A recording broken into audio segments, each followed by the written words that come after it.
Preface. Stefan? Elena was frustrated. She couldn't make the mind word come out the way she wanted. Stefan, he coaxed, leaning on an elbow and looking at her with those eyes that always made her almost forget what she was trying to say. They shone like green spring leaves in the sunlight. Stefan, he repeated, can you say it, lovely love? Elena looked back at him solemnly. He was so handsome that he broke her heart with his pale, chiseled features and his dark hair falling carelessly across his forehead. She wanted to put into words all the feelings that were piled behind her clumsy tongue and stubborn mind. There was so much she needed to ask him and to tell him, but the sounds wouldn't come yet. They tangled on her tongue. She couldn't even send it telepathically to him. It all came as fragmented images. After all, it was only the 7th day of her new life.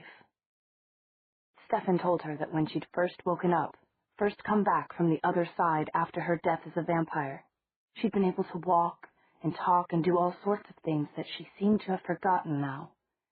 He didn't know why she'd forgotten. He'd never known anyone who'd come back from death except vampires, which Elena had been, but certainly was no longer. Stefan had also told her excitedly that she was learning like wildfire every day. New pictures, new thought words, even though sometimes it was easier to communicate than others. Stefan was sure she would be herself again someday soon. Then she would act like the teenager she really was. She would no longer be a young adult with a childlike mind, the way the spirits had clearly wanted her to be, growing, seeing the world with new eyes, the eyes of a child. Elena thought that the spirits had been a little unfair. What if Stefan found someone in the meantime who could walk and talk, and write even? Elena worried over this. That was why, some nights ago, Stefan had woken up to find her gone from her bed. He had found her in the bathroom, poring anxiously over a newspaper, trying to make sense of the little squiggles that she knew were words she once recognized. The paper was dotted with the marks of her tears. The squiggles meant nothing to her. But why, love? You'll learn to read again. Why rush? That was before he saw the bits of pencil, broken from too hard a grip, and the carefully hoarded paper napkins. She'd been using them to try to imitate the words. Maybe if she could write like other people, Stefan would stop sleeping in his chair and would hold her on the big bed. He wouldn't go looking for someone older or smarter. He would know she was a grown-up. She saw Stefan put this together slowly in his mind, and she saw the tears come to his eyes. He had been brought up to think he was never allowed to cry no matter what happened. But he had turned his back on her and breathed slowly and deeply for what seemed like a very long time. And then he had picked her up, taken her to the bed in his room, and looked into her eyes and said, Elena, tell me what you want me to do. Even if it's impossible, I'll do it. I swear it. Tell me. All the words she wanted to think to him were still jammed up inside her. Her own eyes spilled tears, which Stefan dabbed off with his fingers, as if he could ruin a priceless painting by touching it too roughly. Then Elena turned her face up and shut her eyes and pursed her lips slightly. She wanted a kiss, but you're just a child in your mind now, Stefan agonized. How can I take advantage of you? There was a sign language they had had, back in her old life, which Elena still remembered. She would tap under her chin, just where it was softest. Once, twice, 3 times. It meant she felt uncomfortable inside, as if she were too full in her throat. It meant she wanted. Stefan groaned. I can't.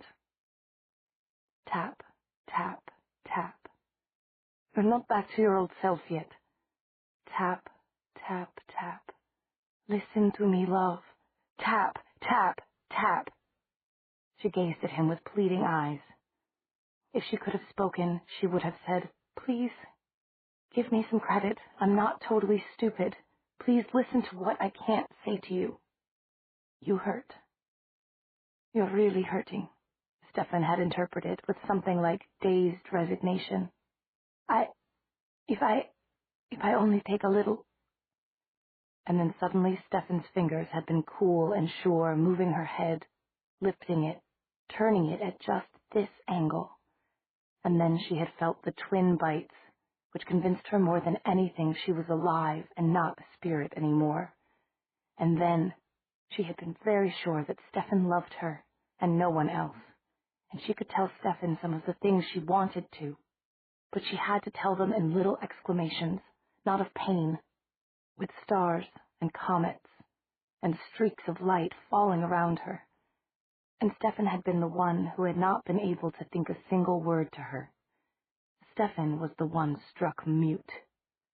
Elena felt that was only fair. After that, he held her at night, and she was always happy. Chapter 1. Damon Salvatore was lounging in midair, nominally supported by one branch of a... Who knew the names of trees anyway? Who gave a damn? It was tall.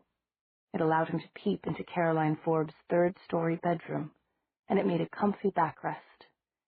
He lay back in the convenient tree fork, hands clasped together behind his head, one neatly booted leg dangling over 30 feet of empty space. He was comfortable as a cat, eyes half closed as he watched. He was waiting for the magic moment of 4:44 a.m. to arrive, when Caroline would perform her bizarre ritual. He'd already seen it twice, and he was enthralled. Then he got a mosquito bite, which was ridiculous because mosquitoes didn't prey on vampires.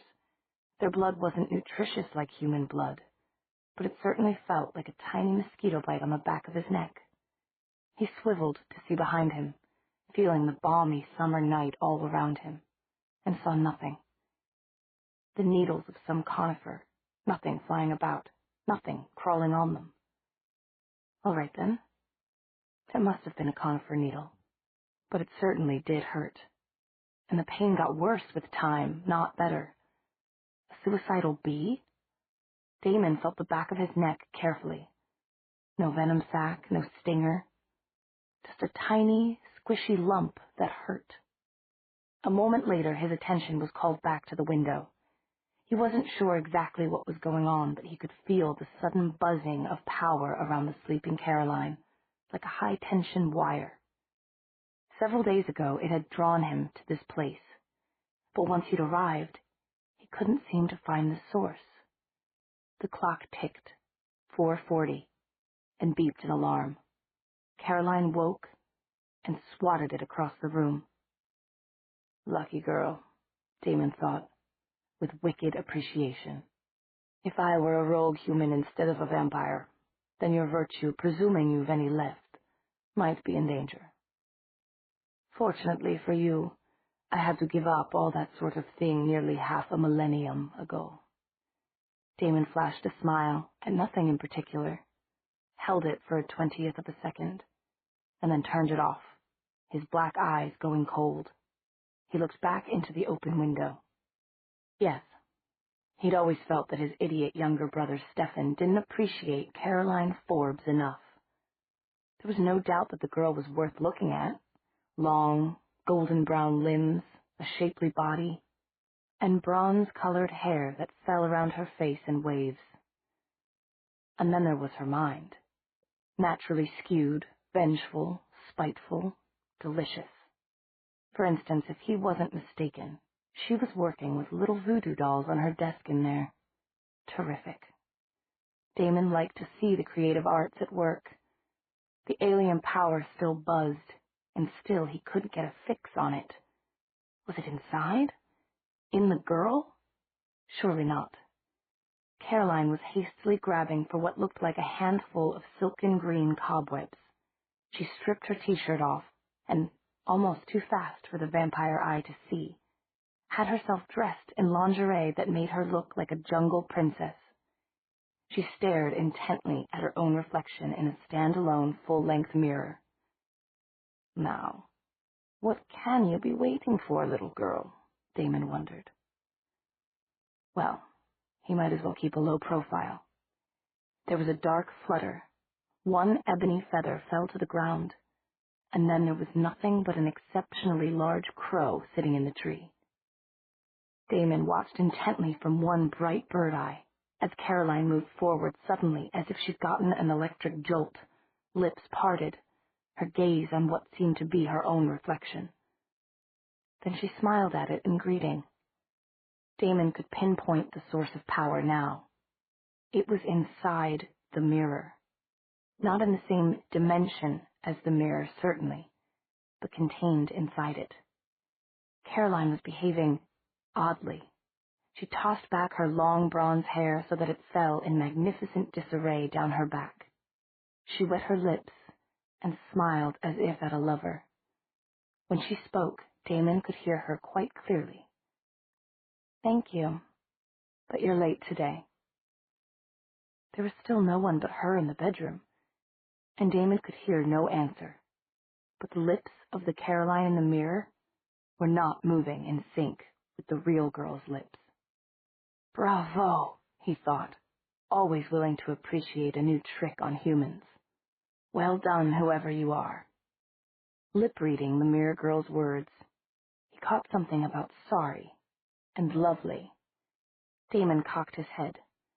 Caroline's reflection was saying, "You don't have to, after today." The real Caroline answered huskily, "But what if I can't fool them?" And the reflection, "Have help. Don't worry, rest easy." "Okay, and nobody will get, fatally hurt, right? I mean, we're not talking about death. For humans." The reflection, "Why should we?" Damon smiled inwardly. How many times had he heard exchanges like that before? As a spider himself, he knew. First, you got your fly into the parlor. Then you reassured her, and before she knew it, you could have anything from her, until you didn't need her any longer. And then his black eyes glittered. It was time for a new fly. Now Caroline's hands were writhing in her lap.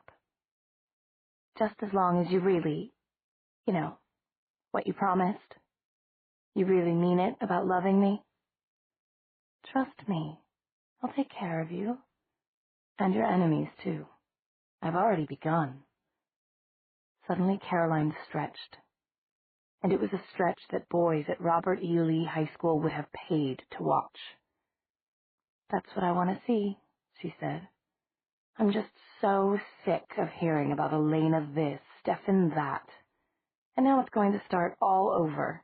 Caroline broke off abruptly, as if someone had hung up on her on the phone, and she'd only just realized it. For a moment her eyes narrowed and her lips thinned. Then, slowly, she relaxed.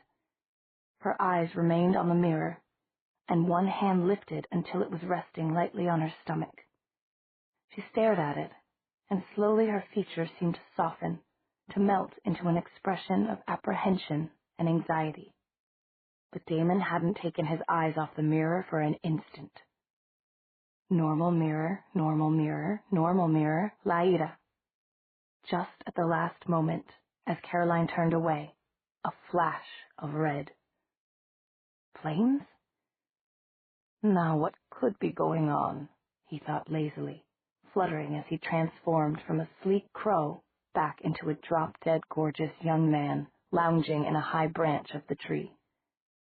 Certainly the mirror creature wasn't from Roundfell's church, but it sounded as if it meant to make trouble for his brother, and a fragile, beautiful smile touched Damon's lips for a second. There was nothing he loved more than to watch self-righteous, sanctimonious, "I'm better than you 'cause I don't drink human blood" Stefan get in trouble. The teenagers of Fell's church, and some of the adults, regarded the tale of Stefan Salvatore and their local beauty Elena Gilbert as a modern Romeo and Juliet story. She had given her life to save his when they'd both been captured by a maniac, and afterward he had died of a broken heart. There were even whispers that Stefan had been not quite human, but something else, a demon lover that Elena had died to redeem. Damon knew the truth. Stefan was dead all right, But he had been dead for hundreds of years, and it was true that he was a vampire, but calling him a demon was like calling Tinkerbell armed and dangerous. Meanwhile, Caroline couldn't seem to stop talking to an empty room. "Just you wait," she whispered, walking over to the piles of untidy papers and books that littered her desk. She rummaged through the papers until she found a miniature video camera that had a green light shining at her like a single, unblinking eye. Delicately, she connected the camera to her computer and began typing a password. Damon's eyesight was much better than a human's, and he could clearly see the tanned fingers with the long, shining bronze nails. CF rules. Caroline Forbes rules, he thought. Pitiful. Then she turned around, and Damon saw tears well up in her eyes. The next moment, unexpectedly, she was sobbing. She sat heavily on the bed, weeping and rocking herself back and forth, occasionally striking the mattress with a clenched fist. But mainly she just sobbed and sobbed. Damon was startled, but then custom took over and he murmured, Caroline, may I come in?" "What? Who?" She looked around frantically. "It's Damon. May I come in?" he asked, his voice dripping with mock sympathy, simultaneously using mind control on her. All vampires had such powers of control over mortals. How great the power was depended on many things. The vampire's diet. Human blood was by far the most potent. The strength of the victim's will. The relationship between the vampire and the victim. The fluctuation of day and night. And so many other things that even Damon didn't begin to understand. He only knew when he felt his own power quicken, as it was quickening now. And Caroline was waiting. "I can come in," he said in his most musical, most beguiling voice, at the same time crushing Caroline's strong will under one much stronger. "Yes," she answered, wiping her eyes quickly, apparently seeing nothing unusual in his entrance by a third-story window. Their eyes locked. "Come in, Damon." She had issued the necessary invitation for a vampire. With one graceful motion, he swung himself over the sill. The interior of her room smelled like perfumes, and not subtle ones. He felt really quite savage now. It was surprising the way the blood fever had come on so suddenly, so irresistibly. His upper canines had extended to about half again their size, and their edges were razor-sharp. This was no time for conversation, for loitering around as he usually did. For a gourmet, half the pleasure was in the anticipation, sure, but right now he was in need. He drew strongly on his power to control the human brain and gave Caroline a dazzling smile. That was all it took. Caroline had been moving toward him. Now she stopped.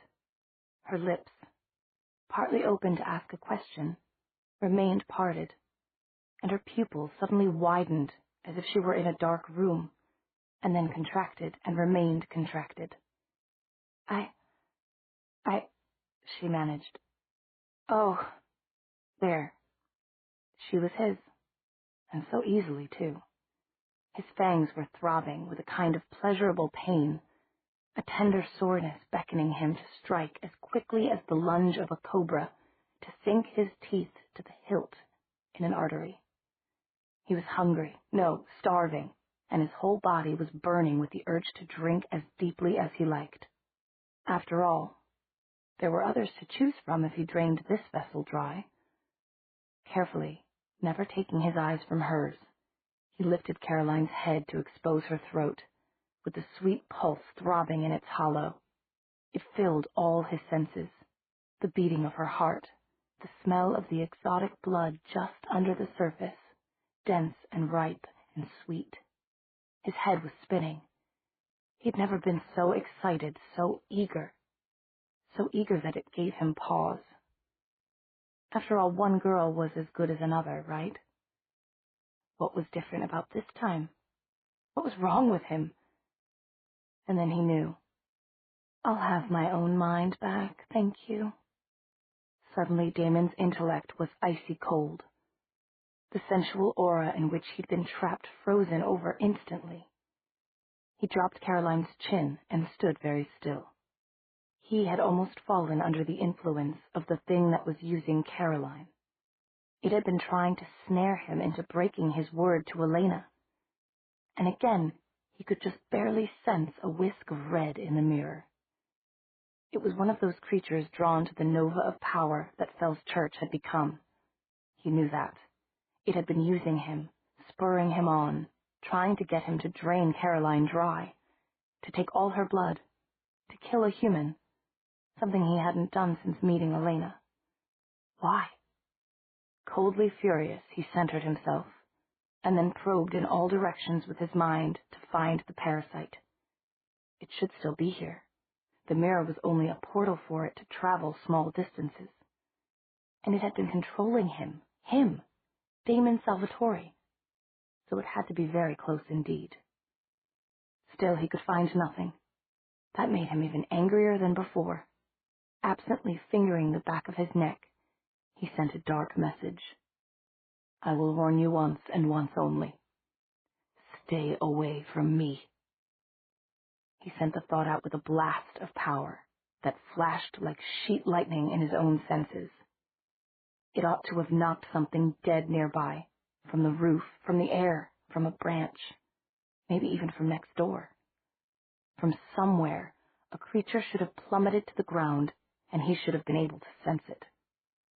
But although Damon could feel clouds darkening above him in response to his mood, and the wind rubbing branches together outside, there was no falling body, no attempt at dying retaliation. He could find nothing close enough to have entered his thoughts, and nothing at a distance could be that strong. Damon might amuse himself sometimes by pretending to be vain, but underneath he had a cool and logical ability to analyze himself. He was strong, he knew that. As long as he kept himself well-nourished and free of weakening sentiment, there were few creatures that could stand against him, at least in this plane. Two were right here in Fell's Church, a little mocking counterpoint in his mind said. But Damon shrugged that off disdainfully.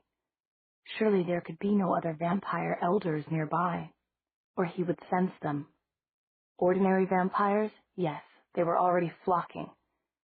But they were all too weak to enter his mind. He was equally certain there was no creature within range that could challenge him. He would have sensed it as he sensed the blazing ley lines of uncanny magical power that formed a nexus under Fell's Church. He looked at Caroline again, still held motionless by the trance he'd put on her. She would come out of it gradually, none the worse for the experience, for what he'd done to her at least. He turned, and as gracefully as a panther, swung out of the window onto the tree, and then dropped easily 30 feet to the ground. Chapter 2. Damon had to wait some hours for another opportunity to feed. There were too many girls in deep sleep, and he was furious. The hunger that the manipulative creature had roused in him was real, even if it hadn't succeeded in making him its puppet. He needed blood, and he needed it soon. Only then would he think over the implications of Caroline's strange mirror guest, that truly demonic demon lover who had handed her over to Damon to be killed, even while pretending to make a deal with her. 9 a.m. saw him driving down the main street of the town, past an antique store, eateries, a shop for greeting cards. Wait, there it was, a new store that sold sunglasses. He parked and got out of the car with an elegance of motion born of centuries of careless movement that wasted not an erg of energy. Once again, Damon flashed the instantaneous smile, and then he turned it off, admiring himself in the dark glass of the window. Yes, no matter how you look at it, I am gorgeous, he thought absently. The door had a bell that made a tinkling sound as he entered. Inside was a plump and very pretty girl with brown hair tied back and large blue eyes. She had seen Damon, and she was smiling shyly.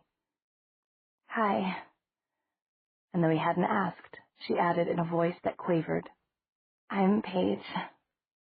Damon gave her a long, unhurried look that ended in a smile, slow and brilliant and complicit. "Hello, Paige," he said, drawing it out. Paige swallowed. "Can I help you?" "Oh, yes," Damon said, holding her with his eyes. "I think so." He turned serious. "Did you know," he said, "that you really belong as a chatelaine in a castle in the Middle Ages?" Paige went white, then blushed furiously, and looked all the better for it. I always wished that I'd been born back then. But how could you know that?" Damon just smiled. Elena looked at Stefan with wide eyes that were the dark blue of lapis lazuli with a scattering of gold. He just told her that she was going to have visitors. In all the 7 days of her life since she had returned from the afterlife, she had never, ever had a visitor. First thing, right away, was to find out what a visitor was. 15 minutes after entering the sunglasses shop, Damon was walking down the sidewalk, wearing a brand new pair of Ray-Bans and whistling. Paige was taking a little nap on the floor. Later, her boss would threaten to make her pay for the Ray-Bans herself. But right now she felt warm and deliriously happy, and she had a memory of ecstasy that she would never entirely forget. Damon window shopped, although not exactly the way a human would. A sweet old woman behind the counter of the greeting card shop? No. A guy at the electronics shop? No. But something drew him back to the electronics shop. Such clever devices they were inventing these days. He had a strong urge to acquire a palm-sized video camera. Damon was used to following his urges and was not picky about donors in an emergency. Blood was blood, whatever vessel it came in. A few minutes after he'd been shown how to work the little toy, he was walking down the sidewalk with it in his pocket. He was enjoying just walking, although his fangs were aching again. Strange. He should be sated, but then he'd had almost nothing yesterday. That must be why he still felt hungry. That and the power he'd used on the damnable parasite in Caroline's room. But meanwhile, he took pleasure in the way his muscles were working together smoothly and without effort, like a well-oiled machine making every movement a delight. He stretched once for the pure animal enjoyment of it, and then stopped again to examine himself in the window of the antique store. Slightly more disheveled, but otherwise as beautiful as ever. And he'd been right. The Ray-Bans looked wicked on him. The antique store was owned, he knew, by a widow with a very pretty, very young niece. It was dim and air-conditioned inside. "Do you know," he asked the niece when she came to wait on him, "that you strike me as someone who would like to see a lot of foreign countries?" Sometime after Stefan explained to Elena that visitors were her friends, her good friends, he wanted her to get dressed. Elena didn't understand why. It was hot.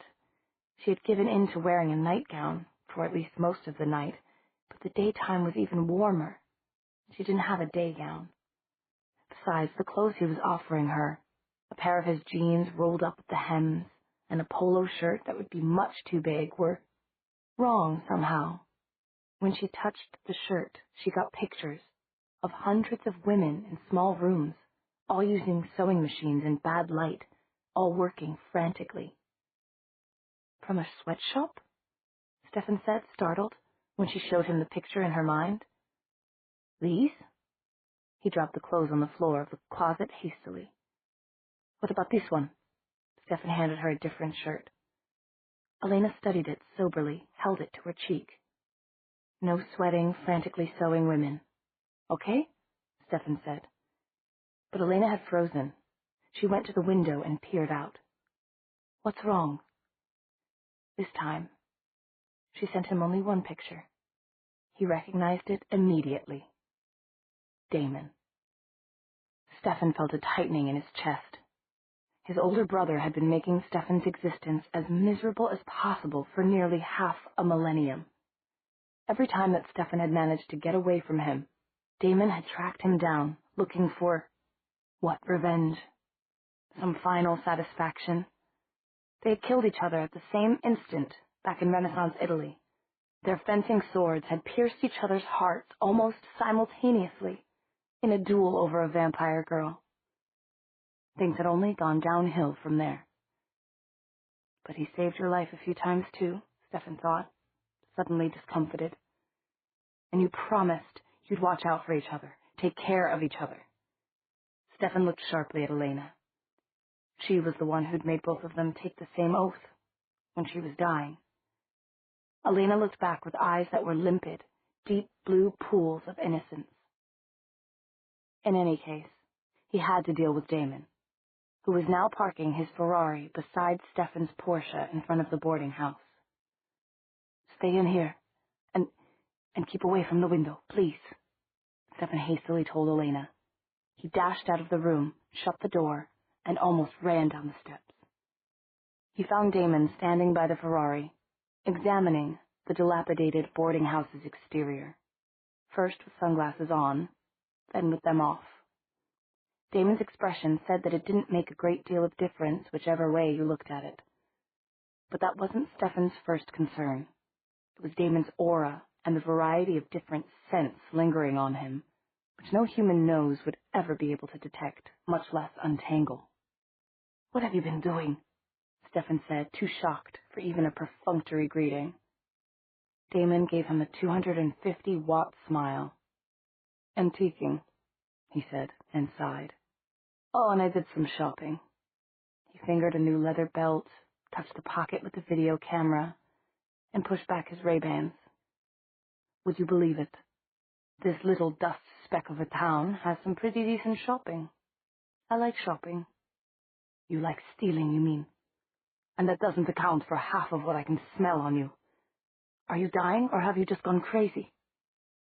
Sometimes, when a vampire has been poisoned, or had succumbed to one of the few mysterious curses or illnesses that afflict their kind, they would feed feverishly, uncontrollably on whatever, whomever, was at hand. Just hungry, Damon replied urbanely, still surveying the boarding house.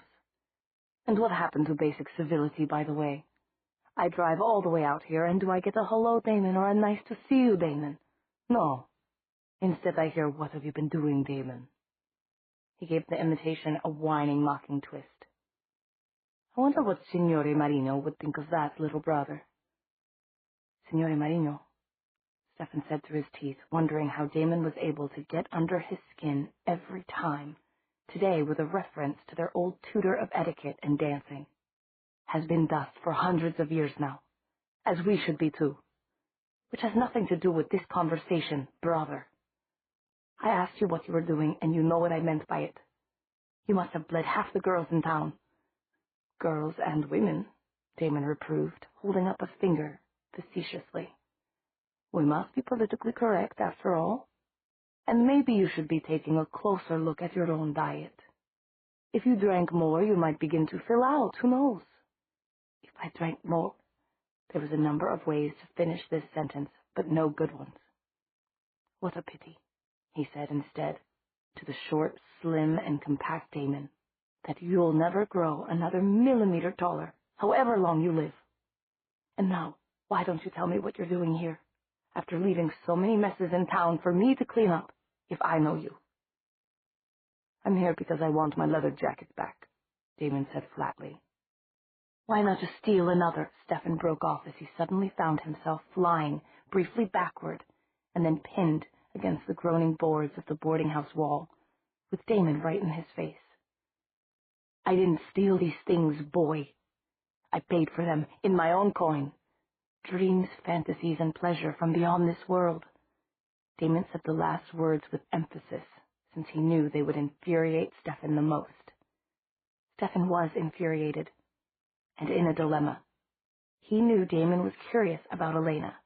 That was bad enough, but right now he could also see a strange gleam in Damon's eyes, as if the pupils had for a moment reflected a flame. and whatever Damon had been doing today was abnormal. Stefan didn't know what was going on, but he knew just how Damon was going to finish this off. "But a real vampire shouldn't pay," Damon was saying in his most taunting tones. "After all, we're so wicked that we ought to be dust. Isn't that right, little brother?" He held up the hand with the finger on which he wore the lapis lazuli ring that kept him from crumbling to dust in the golden afternoon sunlight. And then, as Stefan made a movement, Damon used that hand to pin Stefan's wrist to the wall. Stefan feinted to the left and then lunged right to break Damon's hold on him. But Damon was fast as a snake. No, faster. Much faster than usual. Fast and strong with all the energy of the life force he'd absorbed. "Damon, you—" Stefan was so angry that he briefly lost his hold on rational thought and tried to swipe Damon's legs out from under him. "Yes, it's me, Damon," Damon said with jubilant venom. "And I don't pay if I don't feel like it. I take what I want, and I give nothing in return." Stefan stared into those heated black-on-black eyes and again saw the tiny flicker of flame. He tried to think. Damon was always quick to attack, to take offense, but not like this. Stefan had known him long enough to know something was off, something was wrong. Damon seemed almost feverish. Stefan sent a small surge of power toward his brother, like a radar sweep, trying to put his finger on what was different. "Yes, I see you've got the idea, but you'll never get anywhere that way," Damon said wryly. And then suddenly Stefan's insides, his entire body was on fire, was in agony, as Damon lashed out with a violent whip of his own power. And now, however bad the pain was, Stefan had to be coldly rational. He had to keep thinking, not just reacting. He made a small movement, twisting his neck to the side, looking toward the door of the boarding house. If only Elena would stay inside. But it was hard to think with Damon still whiplashing him. He was breathing fast and hard. "That's right," Damon said. "We vampires take. A lesson you need to learn." "Damon, we're supposed to take care of each other. We promised." "Yes. And I'm going to take care of you right now." Then Damon bit him. And Damon bled him. It was even more painful than the lashings of power, and Stefan held himself carefully still for it, refusing to put up a struggle. The razor-sharp teeth shouldn't have hurt as they plunged into his carotid.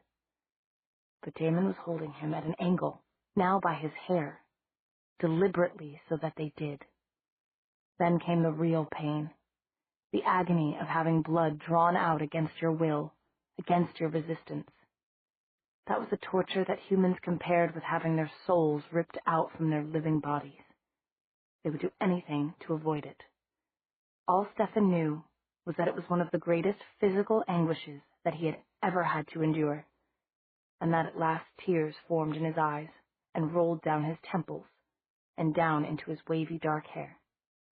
Worse for a vampire was the humiliation of having another vampire treat you like a human, treat you like meat.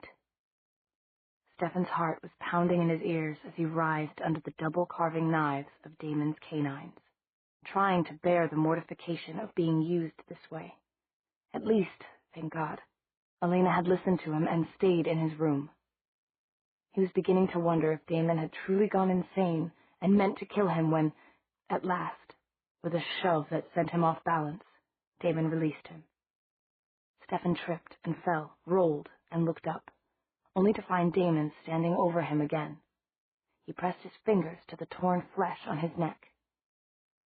"And now," Damon said coldly, "you will go up and get me my jacket." Stefan got up slowly. He knew Damon must be savoring this. Stefan's humiliation, Stefan's neat clothes wrinkled and covered with torn blades of grass and mud from Mrs. Flower's scraggly flower bed. He did his best to brush them off with one hand, the other still pressed to his neck. "You're quiet," Damon remarked, standing by his Ferrari, running his tongue over his lips and gums, his eyes narrow with pleasure. No snappy backtalk, not even a word.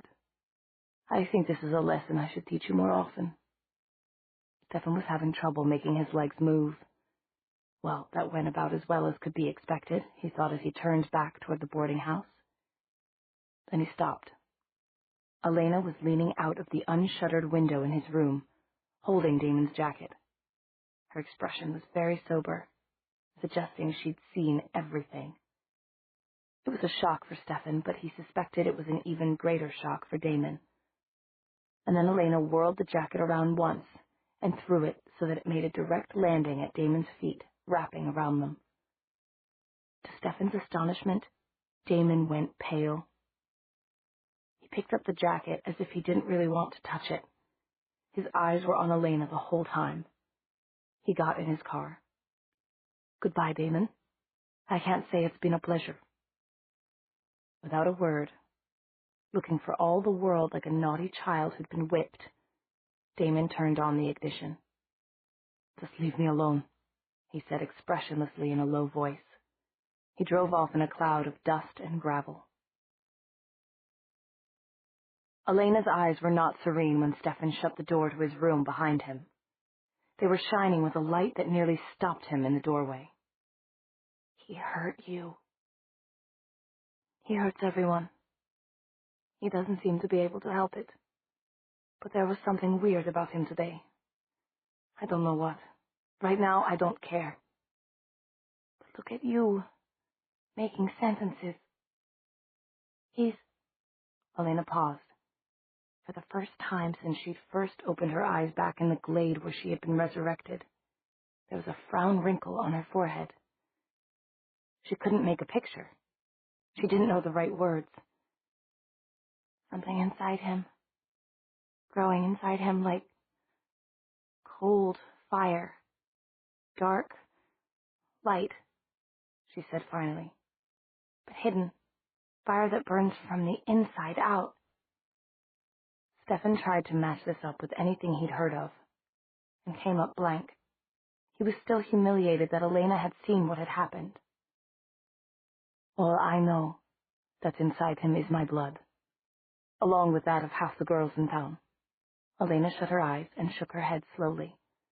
Then, as if deciding not to go any further down that path, she patted the bed beside her. Come, she ordered confidently, looking up. The gold in her eyes seemed especially lustrous.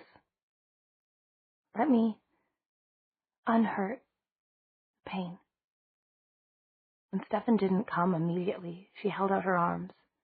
Stefan knew he shouldn't go to them, but he was hurt, especially in his pride.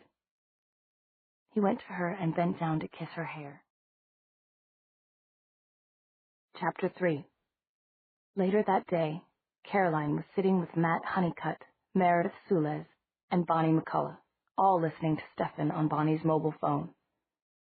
Late afternoon would be better, Stefan told Bonnie. She takes a little nap after lunch, and anyway, it'll be cooler in a couple hours.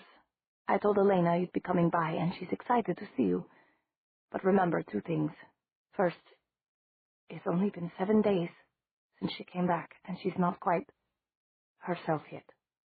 I think she'll get over her symptoms in just a few days, but meanwhile don't be surprised by anything. And second, don't say anything about what you see here, not to anyone. Stefan Salvatore. Bonnie was scandalized and offended. After all we've been through together, you think we blab? Not blab. Stefan's voice came back over the mobile, gently. But Bonnie was going on. We've stuck together through rogue vampires and the town's ghost, and werewolves and old ones, and secret crypts and serial killings and Damon. And have we ever told people about them? Bonnie said. I'm sorry, Stefan said. I just meant that Elena won't be safe. If any of you tells even one person, it would be all over the newspapers right away. Girl returns to life. And then, what do? I understand about that, Meredith said briefly, leaning in so that Stefan could see her. You don't need to worry. Every one of us will vow not to tell anyone. Her dark eyes flicked momentarily toward Caroline, and then away again. I have to ask you. Stefan was making use of all his Renaissance training in politeness and chivalry, particularly considering that 3 of the 4 people watching him on the phone were female. Do you really have any way to enforce a vow? Oh, I think so, Meredith said pleasantly, this time looking Caroline directly in the eyes. Caroline flushed, her bronzed cheeks and throat turning scarlet. Let us work it out, and in the afternoon we'll come over. Bonnie, who was holding the phone, said, Anybody have anything else to say? Matt had remained silent during most of the conversation. Now he shook his head, making his shock of fair hair fly. Then, as if he couldn't hold it back, he blurted, Can we talk to Elena? Just to say hi? I mean, it's been a whole week. His tan skin burned with a sunset glow almost as brightly as Caroline's had. I think you had better just come over. You'll see why when you get here. Stefan hung up. They were at Meredith's house, sitting around an old patio table in the backyard. Well, we can at least take them some food, Bonnie suggested, rocketing up from her seat. God knows what Mrs. Flowers makes for them to eat, or if she does. She made waving motions to the others, as if to raise them from their chairs by levitation. Matt started to obey, but Meredith remained seated. She said quietly, We just made a promise to Stefan. There's the matter of the vow first, and the consequences. I know you're thinking about me, Caroline said. Why don't you just say so? All right, Meredith said. I'm thinking about you. Why are you suddenly interested in Elena again? How can we be sure that you won't go spreading the news of this all around Fell's Church? Why would I want to? Attention? You'd love to be at the center of a crowd, giving them every juicy detail. Or revenge, Bonnie added, subtly sitting down again. Or jealousy, or boredom, or, okay, Matt interrupted. I think that's enough with the reasons. Just one more thing, Meredith said quietly. Why do you care so much about seeing her, Caroline? The 2 of you haven't gotten along in almost a year, ever since Stefan came to Fell's Church. We let you in on the call to Stefan, but after what he said, if you really need a reason why I should care, after everything that happened a week ago, well, I would think you'd understand without being told. Caroline fixed shining cat-green eyes on Meredith. Meredith looked back with her best no-expression. All right, Caroline said. She killed him for me. Or had him called to judgment or whatever, that vampire, Klaus. And after being kidnapped and used like a toy whenever Klaus wanted blood or... Her face twisted and her breathing hitched. Bonnie felt sympathy, but she also was wary. Her intuition was aching, warning her. And she noticed that although Caroline spoke about Klaus, the vampire, she was strangely silent about her other kidnapper, Tyler Smallwood, the werewolf. Maybe because Tyler had been her boyfriend until he and Klaus had held her hostage. I'm sorry, Meredith said in a quiet voice that did sound sorry. So you want to thank Elena? Yes, I want to thank her. Caroline was breathing hard, and I want to make sure that she's okay. Okay, but this oath covers quite a bit of time, Meredith continued calmly. You may change your mind tomorrow, next week, a month from now. We haven't even thought about consequences. Look, we can't threaten Caroline, Matt said. Not physically. Or get other people to threaten her, Bonnie said wistfully. No, we can't, Meredith said. But for the short term, you're a sorority pledge this coming fall, aren't you, Caroline? I can always tell your prospective sorority sisters that you broke your solemn vow about somebody who is helpless to hurt you, who I'm sure doesn't want to hurt you. Somehow I don't think they'd care for you much after that. Caroline's face flushed deeply again. You wouldn't. You wouldn't go interfering with my college. Meredith cut her off with 2 words. Try me. Caroline seemed to wilt. I never said I wouldn't take the vow, and I never said I wouldn't keep it. Just try me, why don't you? I've learned a few things this summer. I should hope so. The words, although nobody said them aloud, seemed to hover over all of them. Caroline's hobby for the entire last year had been trying to find ways to hurt Stefan and Elena. Bonnie shifted position. There was something, shadowed, behind what Caroline was saying. She didn't know how she knew. It was the sixth sense that she'd been born with. But maybe it just had to do with how much Caroline had changed, with what she had learned, Bonnie told herself. Look how many times she'd asked Bonnie in the last week about Elena. Was she really all right? Could Caroline send flowers? Could Elena have visitors yet? When would she be all right? Caroline really had been a nuisance, although Bonnie didn't have the heart to tell her that. Everyone else was waiting just as anxiously to see how Elena was, after returning from the afterlife. Meredith, who always had a pen and paper, was scribbling some words. Now, she said, "How about this?" And they all leaned forward to look at the pad.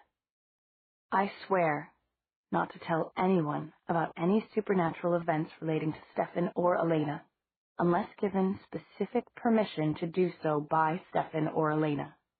I will also help in the punishment of anyone who breaks this vow, in a way to be determined by the rest of the group. This vow is made in perpetuity, with my blood as my witness." Matt was nodding his head. "In perpetuity, perfect," he said. "It sounds just like what an attorney would write." What followed was not particularly attorney-like. Each of the individuals around the table took the piece of paper, read it aloud, and then solemnly signed it. Then they each pricked a finger with a safety pin that Meredith had in her purse, and added a drop of blood beside their signatures, with Bonnie shutting her eyes as she pricked herself. "Now it's really binding," she said grimly, as one who knows. "I wouldn't try to break this. I've had enough of blood for a long time," Matt said, squeezing his finger and looking at it gloomily. That was when it happened. Meredith's contract was sitting in the center of the table so all could admire it when, from a tall oak where the backyard met the forest, a crow came swooping down. It landed on the table with a raw-throated scream, causing Bonnie to scream too. The crow cocked an eye at the four humans, who were hastily pulling back their chairs to get out of its way. Then it cocked its head the other way. It was the biggest crow any of them had ever seen, and the sun stroked iridescent rainbows from its plumage. The crow seemed, for all the world, to be examining the contract. And then it did something so quickly that it made Bonnie dart behind Meredith, stumbling over her chair. It opened its wings, leaned forward, and pecked violently at the paper, seeming to aim at two specific spots. And then it was gone, first fluttering and then soaring off until it was a tiny black speck in the sun. "It's ruined all our work," Bonnie cried, still safely behind Meredith. "I don't think so," said Matt, who was closer to the table. When they dared to move forward and look at the paper, Bonnie felt as if someone had thrown a blanket of ice around her back. Her heart began to pound. Impossible as it seemed, the violent pecking was all red, as if the crow had retched up blood to color it. And the red marks, surprisingly delicate, looked exactly like an ornate letter. D. And under that, "Elena is mine." Chapter 4. With the signed contract safely tucked in Bonnie's purse, they pulled up to the boarding house in which Stefan had taken up residence again. They looked for Mrs. Flowers, but couldn't find her, as usual. So they walked up the narrowing steps with the worn carpet and splintering balustrade, helloing as they came. "Stefan? Elena, it's us!" The door at the very top opened, and Stefan's head came out. He looked different, somehow. "Happier," Bonnie whispered wisely to Meredith. "Is he?" "Of course." Bonnie was shocked. "He's got Elena back." "Yes, he does. Just the way she was when they met, I bet. You saw her in the woods. Meredith's voice was heavy with significance. But that's... Oh, no. She's human again. Matt looked down the stairs and hissed, "Will you two quit it? They're gonna hear us." Bonnie was confused. Of course Stefan could hear them. But if you were going to worry about what Stefan heard, you'd have to worry about what you thought, too. Stefan could always catch the shape of what you were thinking, if not the actual words. "Boys," hissed Bonnie. "I mean, I know they're totally necessary and all, but sometimes they just don't get it." "Just wait till you try men," whispered Meredith. And Bonnie thought of Alaric Saltzman, the college student that Meredith was more or less engaged to. "I could tell you a thing or two," Caroline added, examining her long manicured nails with a world-weary look. "But Bonnie doesn't need to know even one yet. She has plenty of time to learn," Meredith said, firmly in mothering mode. "Let's go inside." Sit down. Stefan was encouraging them as they entered, the perfect host. But nobody could sit down. All eyes were fixed on Elena. She was sitting in lotus position in front of the room's only open window, with the fresh wind making her white nightgown billow. Her hair was true gold again, not the perilous white gold it had become when Stefan had unintentionally turned her into a vampire. She looked exactly the way Bonnie remembered her, except that she was floating 3 feet off the floor. Stefan saw them all gawking. "It's just something she does," he said almost apologetically. "She woke up the day after our fight with Klaus and started floating. I think gravity hasn't quite got a hold on her yet." He turned back to Elena. "Look who's come to see you," he said enticingly. Elena was looking. Her gold-flecked blue eyes were curious, and she was smiling. But there was no recognition as she looked from one visitor to another. Bonnie had been holding her arms out. "Elena," she said. "It's me. Bonnie, remember? I was there when you came back. I'm sure glad to see you." Stefan tried again. "Elena, remember, these are your friends, your good friends. This tall, dark-haired beauty is Meredith, and this fiery little pixie is Bonnie, and this guy with the all-American looks is Matt." Something flickered in Elena's face, and Stefan repeated, "Matt." "And what about me? Or am I invisible?" Caroline said from the doorway. She sounded good-humored enough, but Bonnie knew that it made Caroline grind her teeth just to see Stefan and Elena together and out of danger. "You're right, I'm sorry," Stefan said. And he did something that no ordinary 18-year-old could have pulled off without looking like an idiot. He took Caroline's hand and kissed it as gracefully and unthinkingly as if he were some count from nearly half a millennium ago. Which, of course, was pretty much what he was, Bonnie thought. Caroline looked slightly smug. Stefan had taken his time with the hand kiss. Now he said, "And last but not least, this tanned beauty here is Caroline." Then, very gently, in a voice that Bonnie had heard him use only a few times since she'd known him, he said, "Don't you remember them, love? They nearly died for you, and for me." Elena was floating, easily, in a standing position now, bobbing like a swimmer trying to keep still. "We did it because we care," Bonnie said, and she put her arms out again for a hug. "But we never expected to get you back, Elena." Her eyes filled. "You came back to us. Don't you know us?" Elena floated down until she was directly in front of Bonnie. There was still no sign of recognition on her face. But there was something else. There was a kind of limitless benediction and tranquility. Elena radiated a calming peace and an unconditional love that made Bonnie breathe in deeply and shut her eyes. She could feel it like sunshine on her face, like the ocean in her ears. After a moment, Bonnie realized she was in danger of crying at the sheer feeling of goodness, a word that was almost never used these days.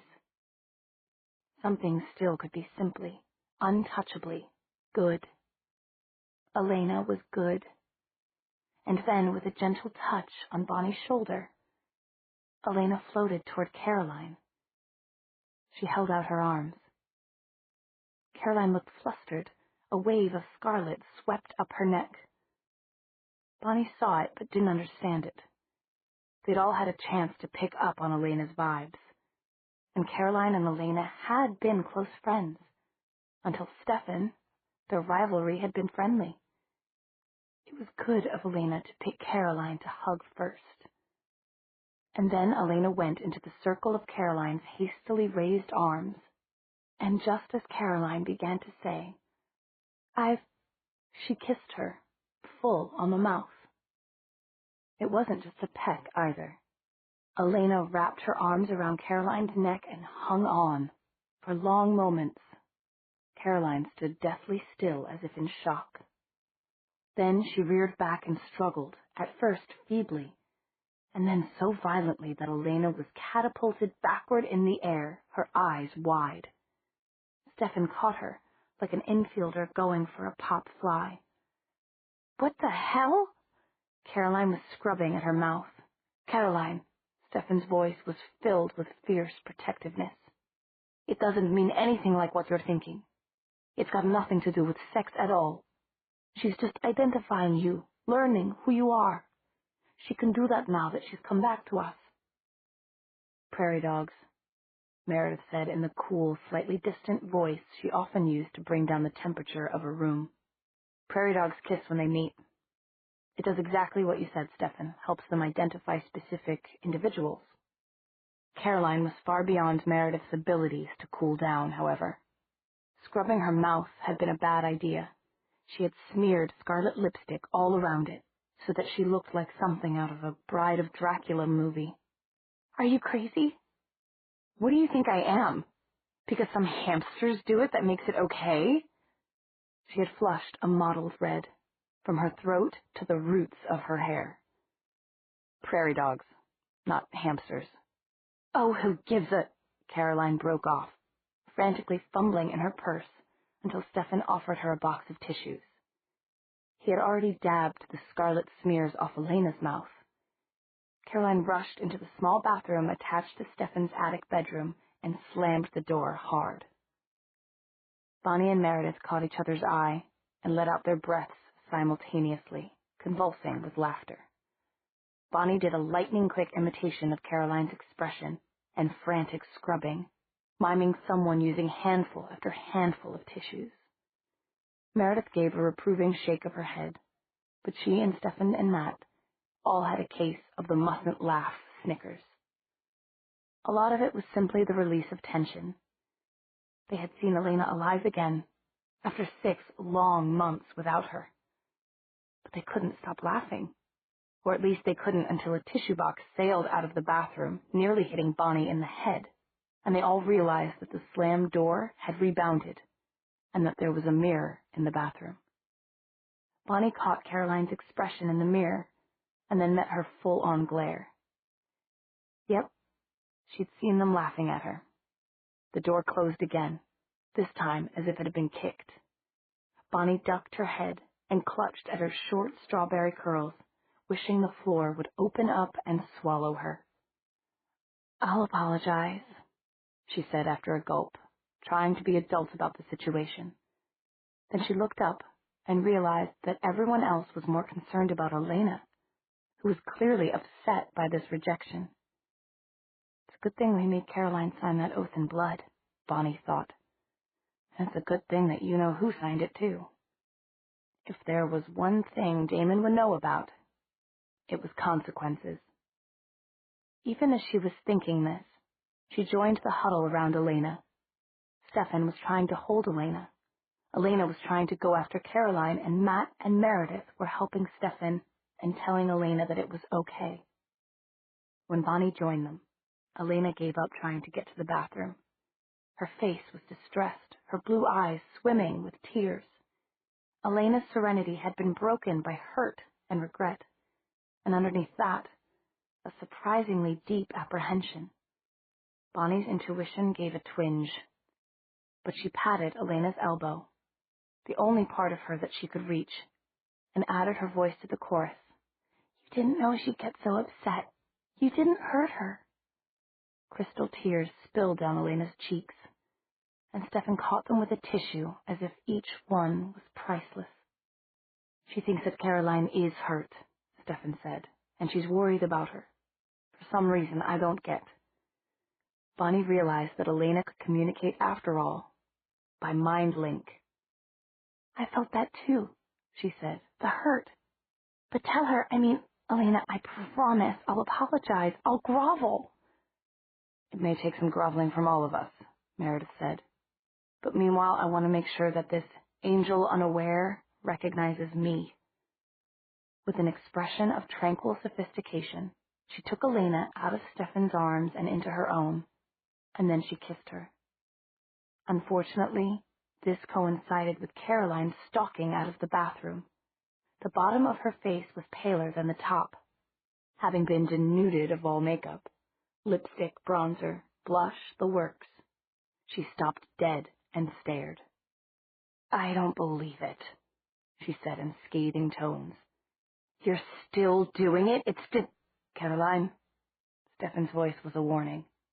I came here to see Elena. Caroline, beautiful, lithe, bronze-limbed Caroline, was twisting her hands together as if in terrible conflict. The old Elena.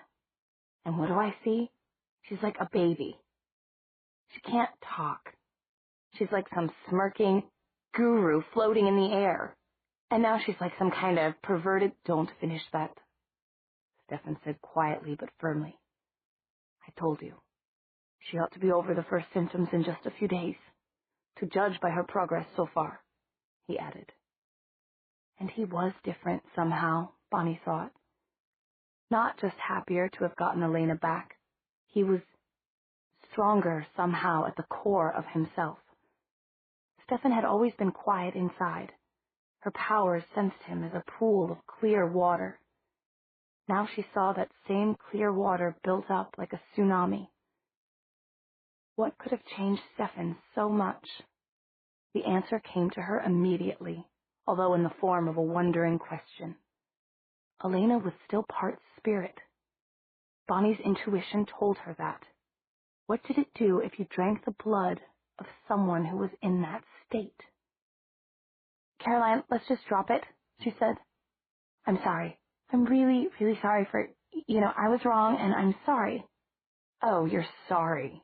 Oh, that makes everything all right then, doesn't it? Caroline's voice was pure acid, and she turned her back on Bonnie with finality. Bonnie was surprised to feel the sting of tears behind her eyes. Elena and Meredith still had their arms around each other, their cheeks wet with the other's tears. They were looking at each other, and Elena was beaming. Now she'll know you anywhere, Stefan told Meredith. Not just your face, but, well, the inside of you too, or the shape of it at least.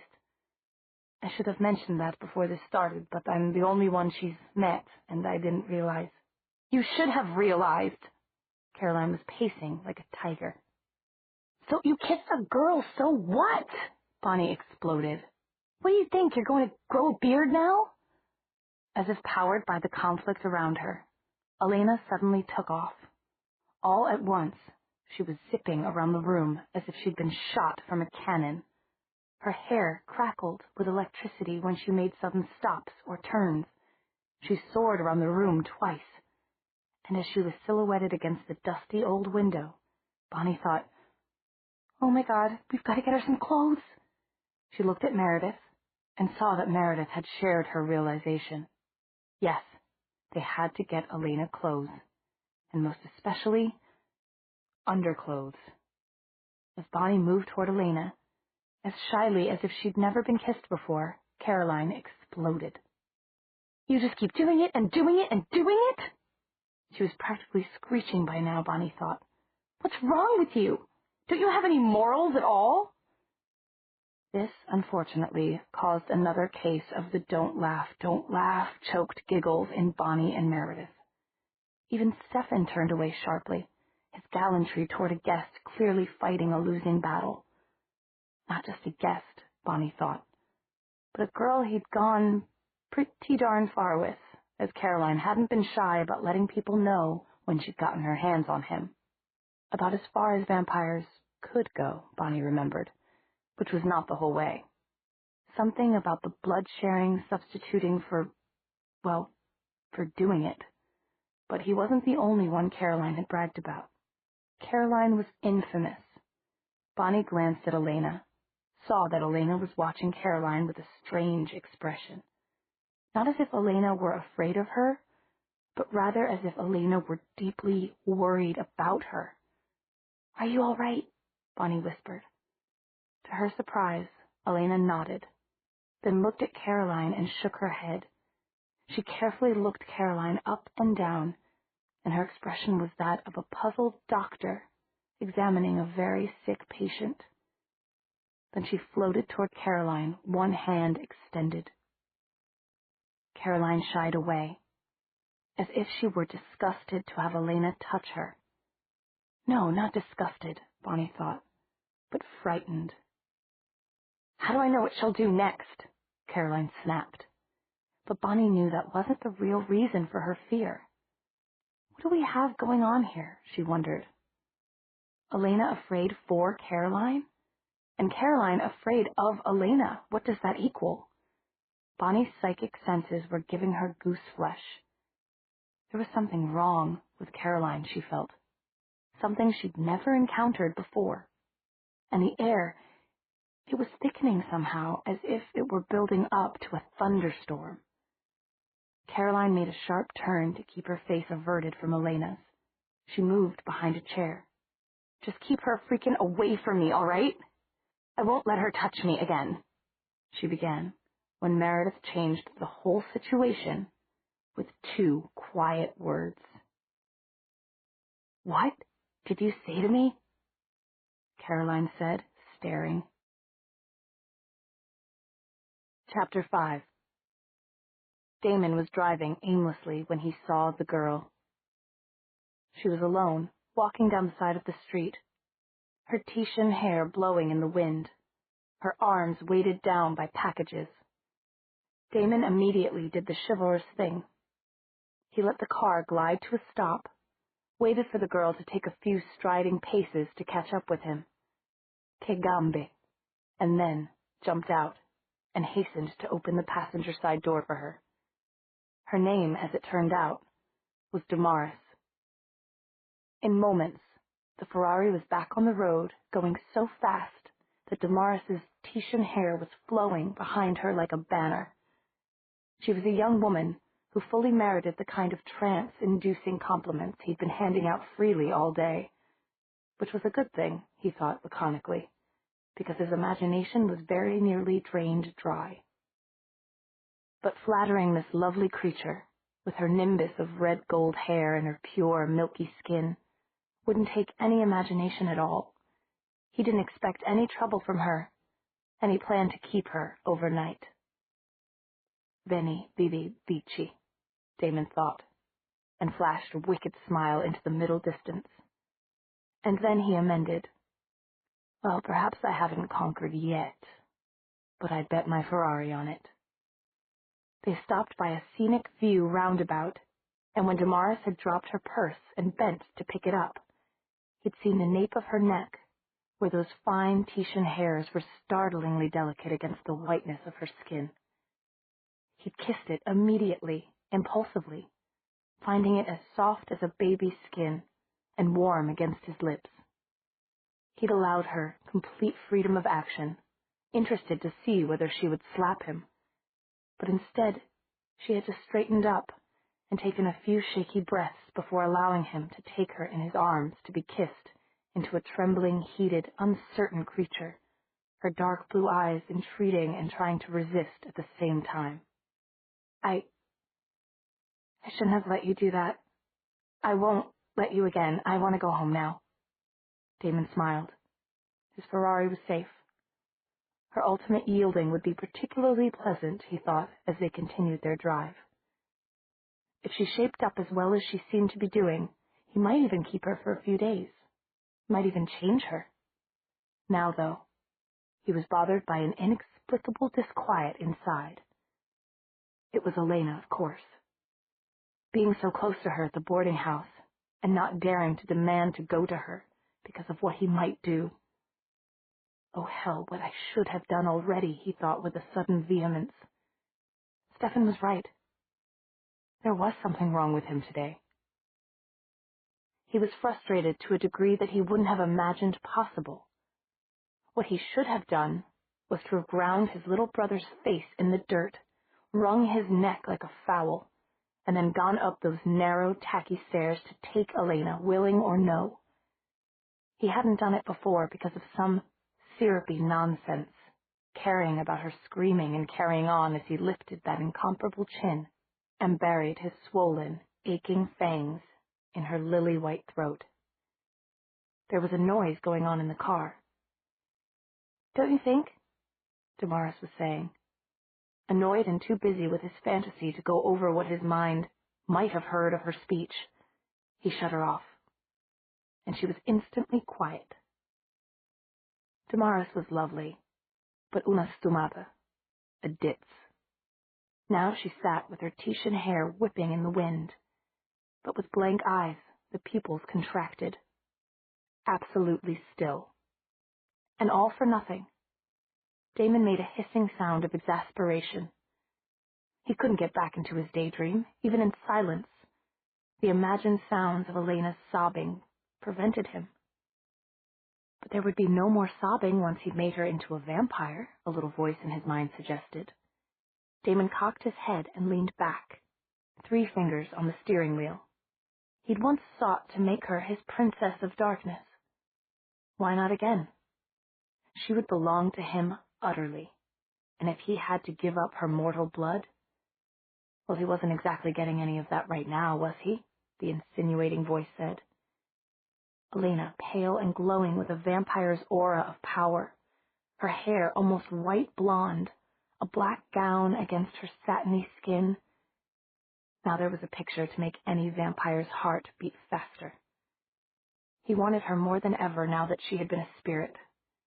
Even as a vampire, she would retain most of her own nature, and he could just picture it, her light for his darkness, her soft whiteness in his hard, black-jacketed arms.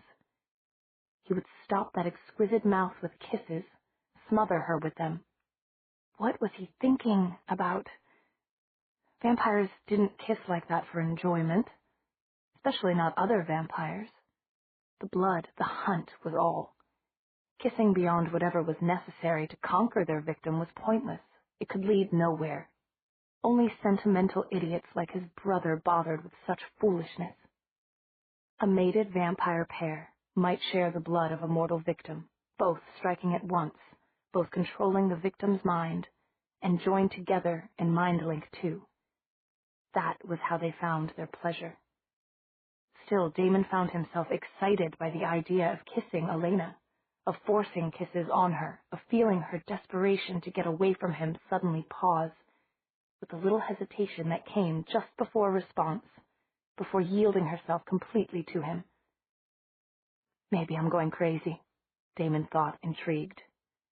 He had never gone crazy before that he could recall, and there was some appeal in the idea. It had been centuries since he'd felt this kind of excitement. All the better for you, Damaris, he thought. He had reached the point where Sycamore Street cut briefly into the old wood, and the road there was winding and dangerous. Regardless, he found himself turning to Damaris to wake her again, noting with approval that her lips were naturally that some centuries since he'd felt this kind of excitement. All the better for you, Damaris, he thought. He had reached the point where Sycamore Street cut briefly into the old wood, and the road there was winding and dangerous. Regardless, he found himself turning to Damaris to wake her again, noting with approval that her lips were naturally that soft cherry color, without lipstick. He kissed her lightly, then waited to gauge her response. Pleasure. He could see her mind go soft and rosy with it. He glanced at the road ahead, and then tried it again, this time holding the kiss. He was elated with her response, with both of their responses. This was amazing. It must have to do with the amount of blood he'd had, more than ever before in one day, or the combination. He suddenly had to wrench his attention from Damaris to driving. Some small russet animal had appeared as if by magic on the road in front of him. Damon normally didn't go out of his way to run over rabbits, porcupines, and the like, but this one had annoyed him at a crucial moment. He grasped the steering wheel with both hands, his eyes black and cold as glacial ice in the depths of a cave, and headed straight for the russet thing. Not all that small. There would be a bit of a bump. Hang on, he murmured to Damaris. At the last instant, the reddish thing dodged. Damon wrenched the wheel around to follow it, and then found himself faced with a ditch. Only the superhuman reflexes of a vampire and the finely tuned response of a very expensive vehicle could have kept them out of the ditch. Fortunately, Damon had both, swinging them in a tight circle, tires squealing and smoking in protest. And no bump. Damon leaped over the car door in one fluid motion and looked around. But whatever it was had vanished completely, as mysteriously as it had appeared. Sconosciuto. Weird. He wished he wasn't heading into the sun. The bright afternoon light cut down his visual acuity severely. But he had a glimpse of the thing as it got close, and it had looked deformed, pointed at one end and fan-like at the other. Oh well. He turned back to the car, where Damaris was having hysterics. He wasn't in the mood to coddle anyone, so he simply put her back to sleep. She slumped back into the seat, tears left to dry on her cheeks, unheeded. Damon got back into the car feeling frustrated, but he knew now what he wanted to do today.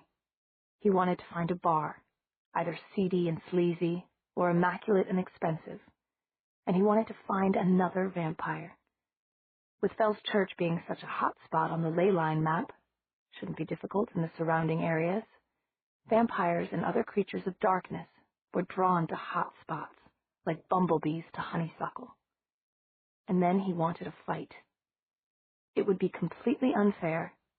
Damon was the strongest vampire left that he knew of. Plus, he was tick-full of a cocktail of the blood of Fell's Church's finest maidens.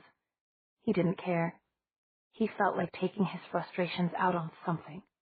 And he flashed that inimitable, incandescent smile at nothing.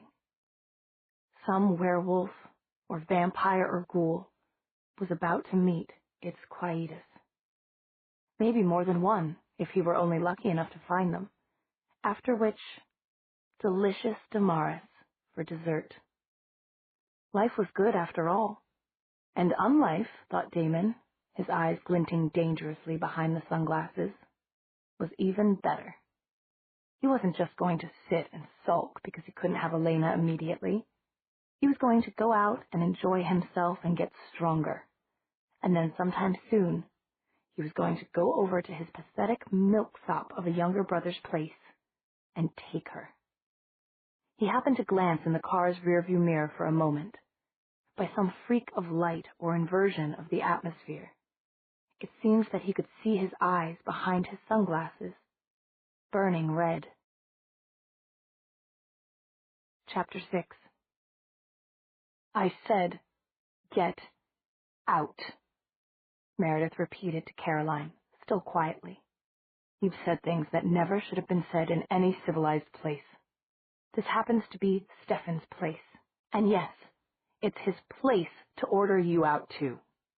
I'm doing it for him, though, because he never would ask a girl, and a former girlfriend, I might add, to get the hell out of his room. Matt cleared his throat. He'd stepped back into a corner, and everyone had forgotten about him. Now, he said, Caroline, I've known you way too long to be formal. And Meredith's right. You want to say the kind of things you've been saying about Elena? You do it somewhere far away from Elena. But look, there's one thing I know. No matter what Elena did when she was down here before, his voice dropped a little in wonder. And Bonnie knew that he meant when Elena was here on Earth before. She's as close to an angel now as you can get. Right now, she's completely... He hesitated, stumbling for the right words. Pure, Meredith said easily, filling in the blank for him. Yeah, Matt agreed. Yeah, pure. Everything she does is pure, and it's not like any of your nasty words could stain her anyway. But the rest of us just don't like hearing you try. There was a low, thank you, from Stefan. I was already going, Caroline said, now through her teeth. And don't you dare preach at me about purity. Here, with all this going on, you probably just want to watch it going on yourself, two girls kissing. You probably... Enough. Stefan said it almost expressionlessly. The Caroline was swept off her feet, up and out of the door, and deposited there by invisible hands. Her purse trailed after her. Then the door quietly shut. Fine hairs rose on the back of Bonnie's neck. This was power, in such amounts that her psychic senses were stunned and temporarily paralyzed. Moving Caroline, and she wasn't a small girl, now that took power. Maybe Stefan had changed just as much as Elena had. Bonnie glanced at Elena, whose pool of serenity was rippling because of Caroline. Might as well take her mind off it, and maybe make herself worthy of a thank you from Stefan, Bonnie thought. She tapped Elena's knee, and when Elena turned, Bonnie kissed her. Elena broke the kiss very quickly, as if afraid to set off some holocaust again. But Bonnie saw at once what Meredith had said about it not being sexual. It was more like being examined by someone who used all her senses to the fullest. When Elena moved away from Bonnie, she beamed at her just as she had at Meredith, all the distress washed away by, yes, the purity of the kiss. And Bonnie felt as if some of Elena's tranquility had soaked into her. Should have known better than to bring Caroline, Matt was saying to Stefan. Sorry about butting in, but I know Caroline, and she could have gone on ranting for another half hour, never actually leaving. Stefan took care of that, Meredith said. Or was that Elena, too? It was me, Stefan said. Matt had it right. She could keep on talking forever without actually leaving. And I'd just as lief nobody run Elena down like that in my hearing. Why are they talking about those things? Bonnie wondered. Of all people, Meredith and Stefan were least inclined to chatter. But here they were, saying things that didn't really need to be said. Then she realized it was for Matt, who was moving slowly, but with determination toward Elena. Bonnie got up as quickly and as lightly as if she could fly, and managed to pass Matt without looking at him. And then she was joining Meredith and Stefan in small talk. Well, medium small talk, about what had just happened. Caroline made a bad enemy, everyone agreed, and nothing seemed to teach her that her schemes against Elena always backfired. Bonnie would bet that she was hatching a new scheme right now against all of them. She feels lonely all the time, Stefan said, as if trying to make excuses for her.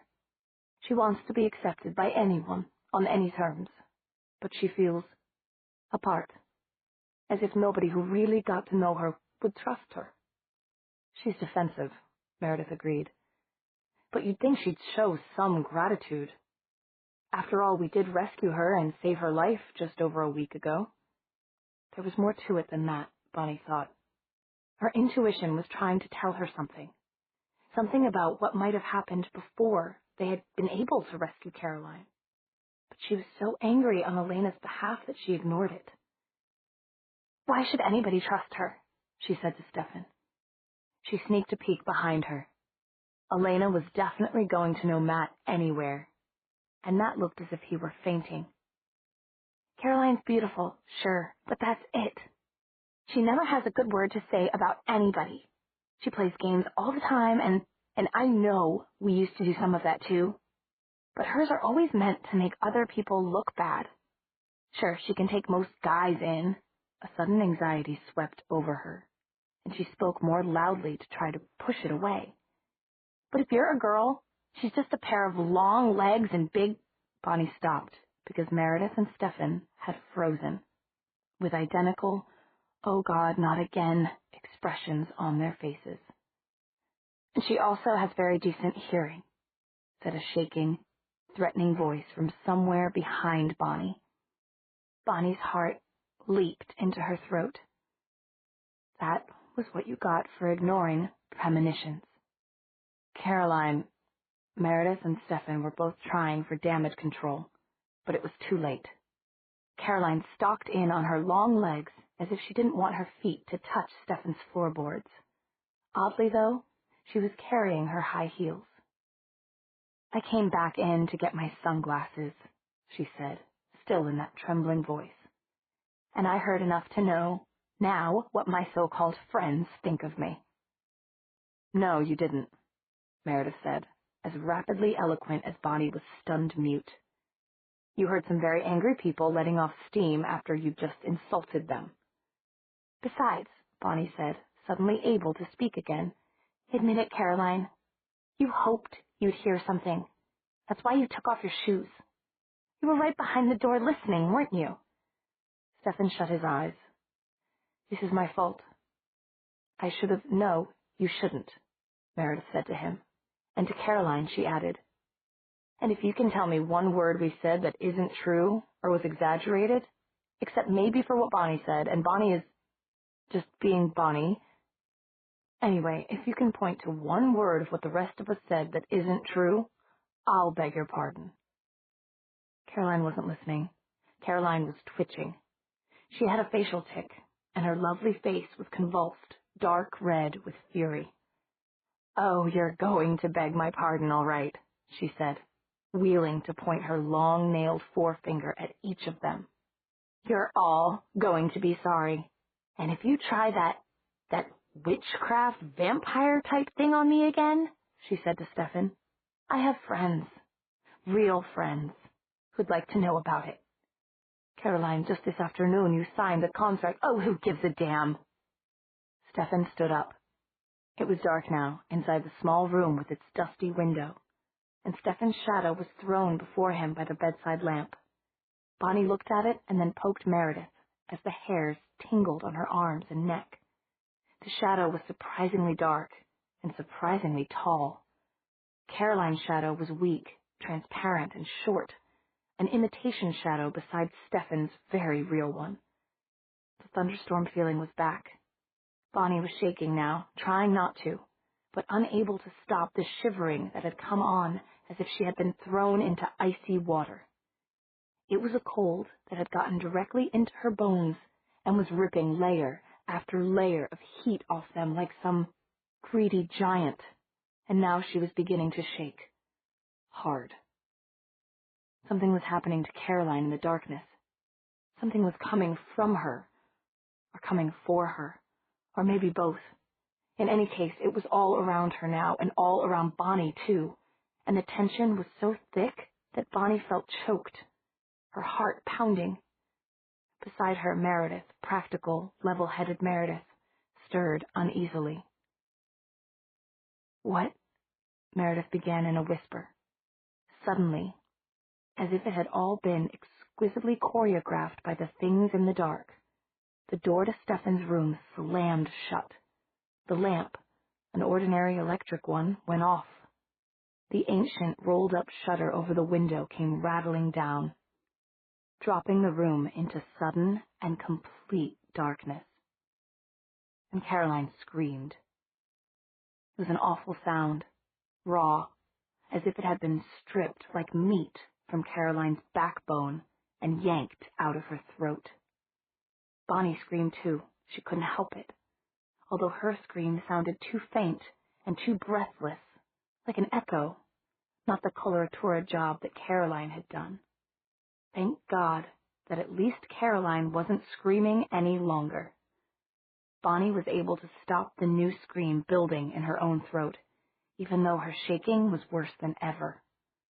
Meredith had an arm around her tightly, but then, as the darkness and the silence went on and Bonnie's shaking only continued, Meredith got up and heartlessly passed her to Matt, who seemed astonished and embarrassed, but tried awkwardly to hold her.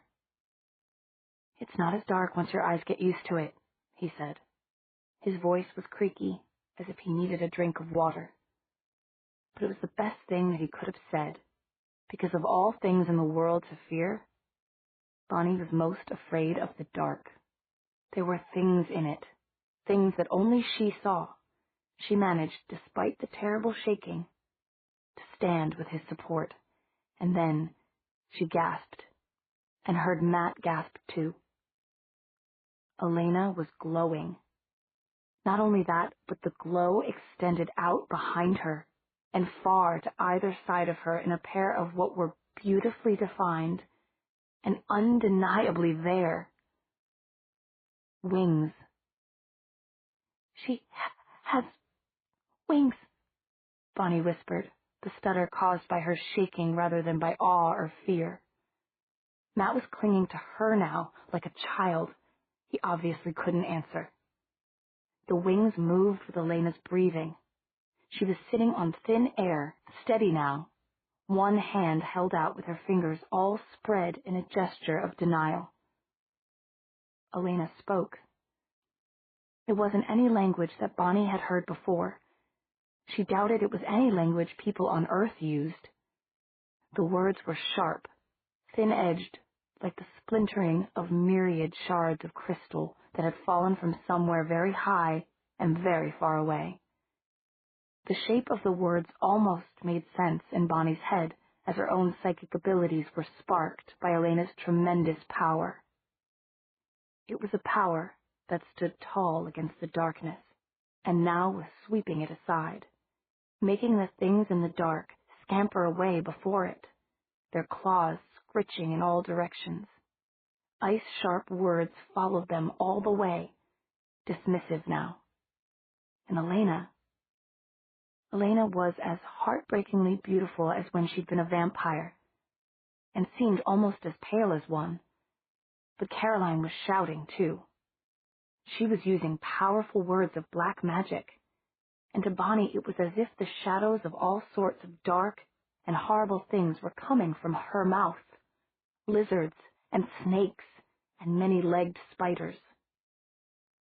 It was a duel, a face-off of magic. Only how had Caroline learned so much dark magic?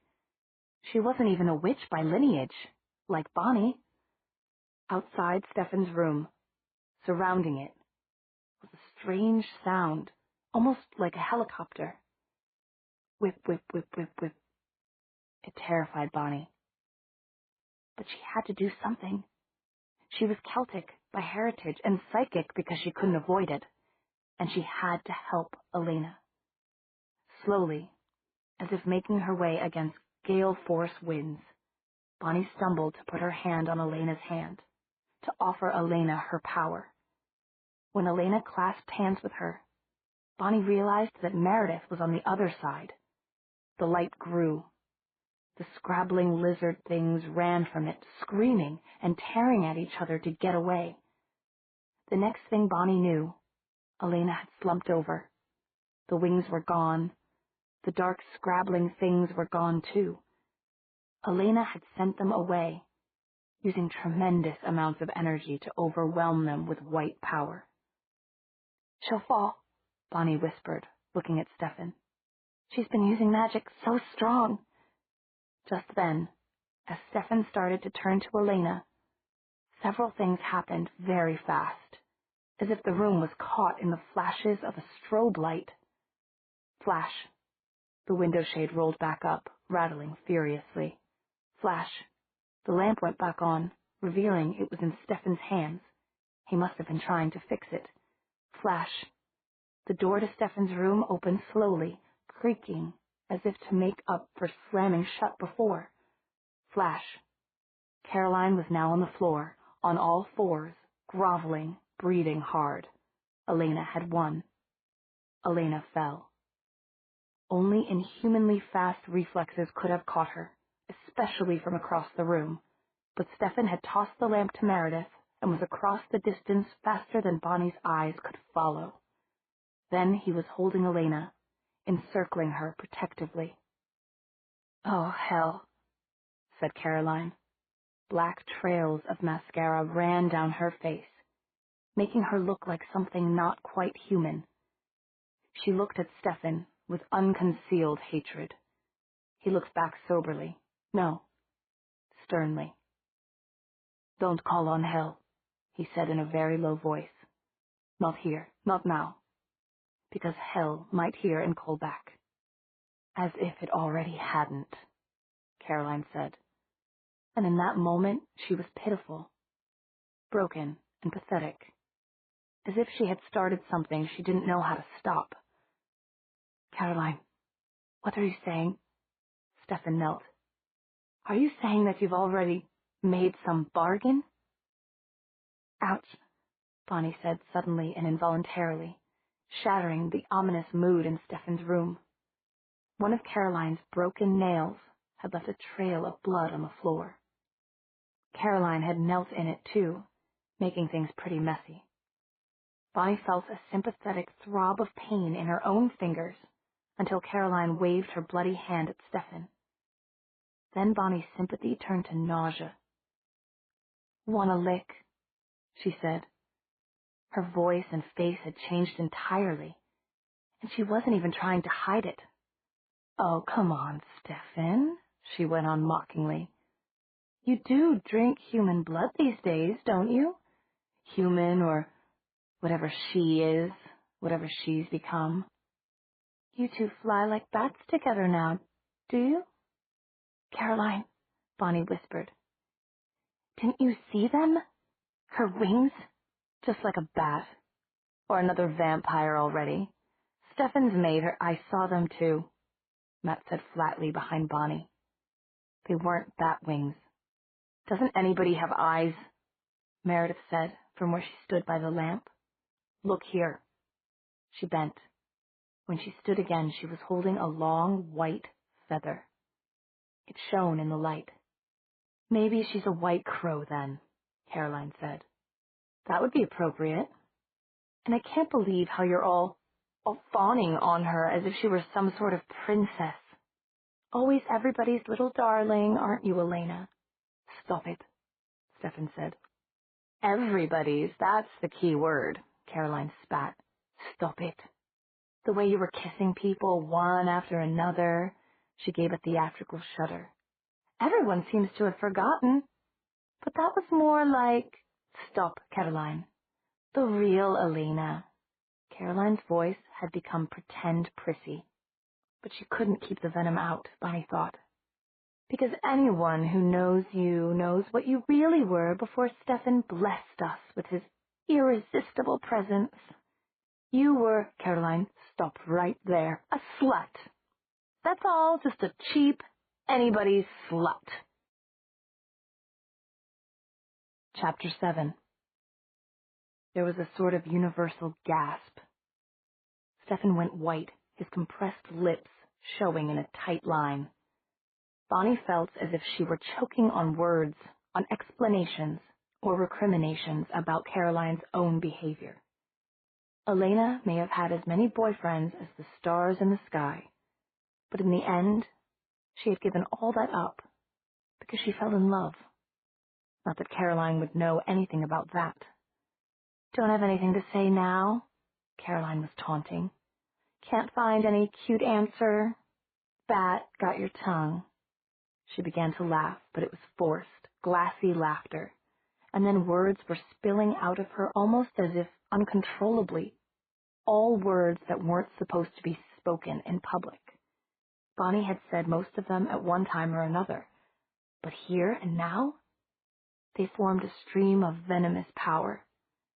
Caroline's words were building up to some kind of crescendo. Something was going to happen. This kind of force couldn't be contained.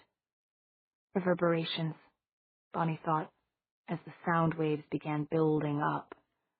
Glass, her intuition told her. Get away from glass. Stefan just had time to whirl to Meredith and shout, Get rid of the lamp. And Meredith, who was not only quick on the uptake, but also a baseball pitcher, with a 1.75 ERA, snatched it up and threw an explosion as the porcelain lamp shattered the open window.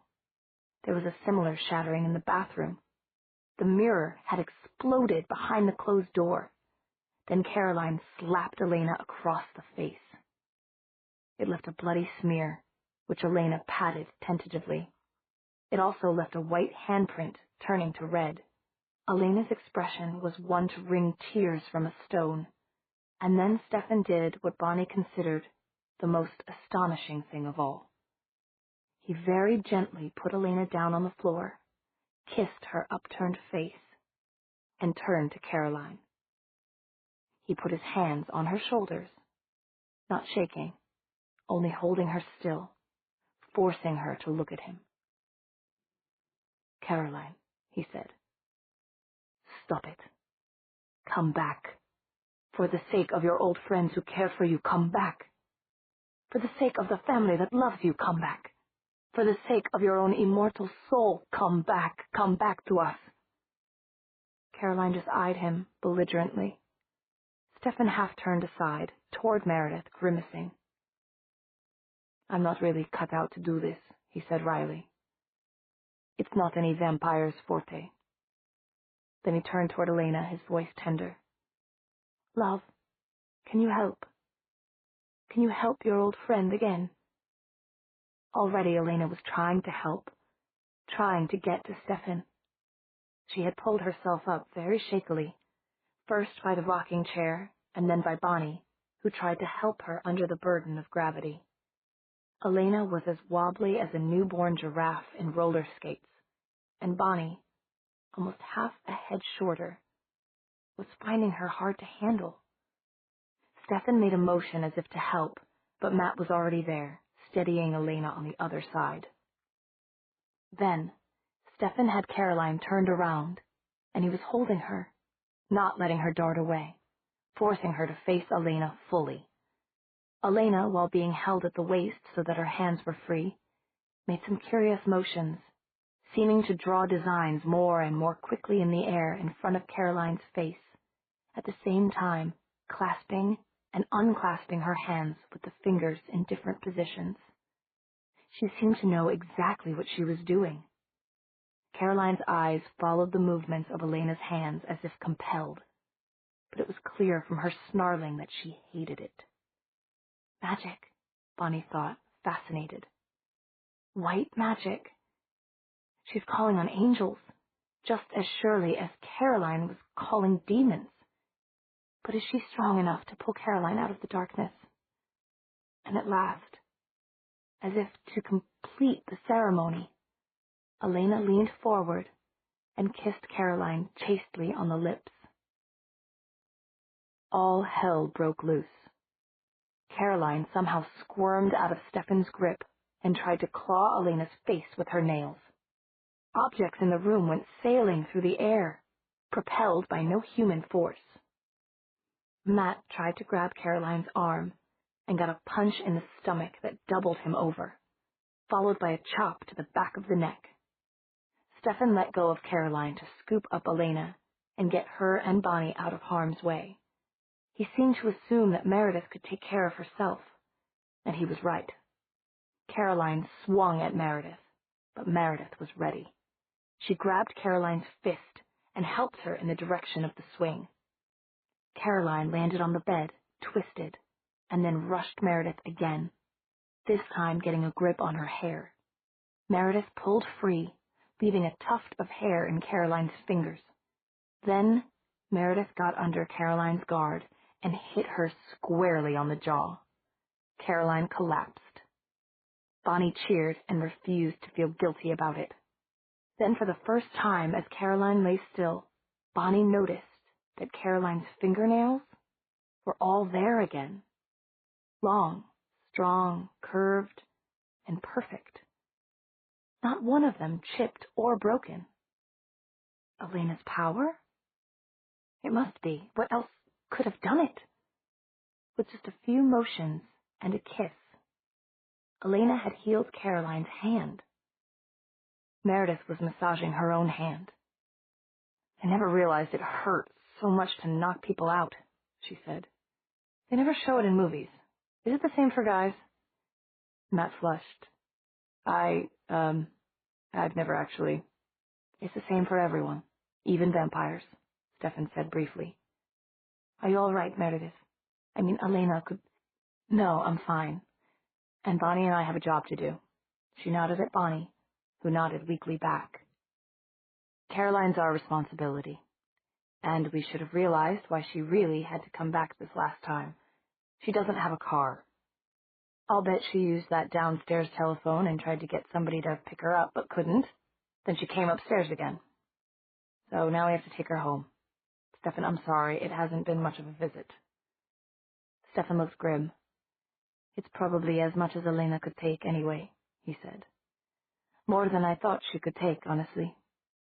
Matt said, Well, I'm the one with the car, and Caroline is my responsibility too, he said. I may not be a girl, but I'm a human. Maybe we could come back tomorrow, Bonnie said. Yes, I suppose that would be best, Stefan said.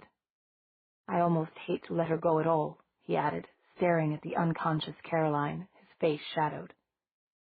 I'm afraid for her. Very much afraid. Bonnie pounced on this. Why? I think, well, it may be too early to say, but she seems to be almost possessed by something, but I have no idea what. I think I have to do some serious research. There it was again, the ice water dripping down Bonnie's back, the feeling of how close the frigid ocean of fear was, ready to topple down on her and take her on a swift trip to the bottom. Stefan added, But what's certain is that she was behaving strangely, even for Caroline. And I don't know what you heard when she was cursing, but I heard another voice behind it prompting her. He turned to Bonnie. Did you? Bonnie was thinking back. Had there been something, just a whisper, and just a beat before Caroline's voice came? Less than a beat, and just the faintest of sibilant whispers? And what happened here may have made it worse. She called on hell at a moment when this room was saturated with power. And Fell's Church itself is at the crossing of so many ley lines it isn't funny. With all that going on, well, I just wish we had a good parapsychologist around. Bonnie knew they were all thinking of Alaric. I'll try to get him to come, Meredith said. But usually he's off in Tibet or Timbuktu doing research these days. It'll take a while even to get a message to him. Thank you. Stefan looked relieved. Like I said, she's our responsibility, Meredith said quietly. We're sorry to have brought her, Bonnie said loudly, rather hoping that something inside Caroline could hear her. They said their goodbyes separately to Elena, not sure of what might happen. But she simply smiled at each of them and touched their hands. By good luck or by the grace of something far beyond their understanding, Caroline woke up. She even seemed mostly rational, if a little fuzzy, when the car reached her driveway. Matt helped her out of the car and walked her to the door on his arm, where Caroline's mother answered the doorbell. She was a mousy, timid, tired-looking woman who did not seem surprised to be receiving her daughter in this state on a late summer afternoon. Matt dropped the girls off at Bonnie's house, where they spent a night in worried speculation. Bonnie fell asleep with the sound of Caroline's curses echoing in her head. Dear Diary, something is going to happen tonight. I can't talk or write, and I don't remember how to type on a keyboard very well, but I can send thoughts to Stefan and he can write them down. We don't have any secrets from each other. So this is my diary now, and this morning I woke up again. I woke up again. It was still summer outside and everything was green. The daffodils in the garden are all in bloom. and I had visitors. I didn't know exactly who they were, but 3 of them are strong, clear colors. I kissed them so I won't forget them again. The 4th one was different. I could only see a shattered color, laced with black. I had to use strong words of white power to keep that one from bringing dark things into Stefan's room. I'm getting sleepy. I want to be with Stefan and feel him holding me. I love Stefan. I would give up anything to stay with him. He asks me, even flying? Even flying, to be with him and keep him safe.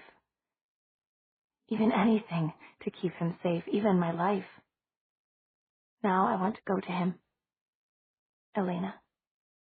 And Stefan is sorry about writing in Elena's new diary, but he has to say some things because someday, maybe she will want to read them, to remember. I've written down her thoughts in sentences, but they don't come that way. They come as thought fragments, I guess. Vampires are used to translating people's everyday thoughts into coherent sentences, but Elena's thoughts need more translation than most. Usually she thinks in bright pictures, with a scattered word or two. The 4th one that she talks about is Caroline Forbes. Elena has known Caroline almost since babyhood, I think. What bewilders me is that today Caroline attacked her in almost every way imaginable. And yet, when I search Elena's mind, I can't find any feelings of anger or even pain. It's almost frightening to scan a mind like that. The question I'd really like to answer is, what happened to Caroline during the short time she was kidnapped by Klaus and Tyler? And did she do what she did today of her own free will? Does some remnant of Klaus's hatred still linger, like miasma, tainting the air? Or do we have another enemy in Phil's church? And most importantly, what do we do about it?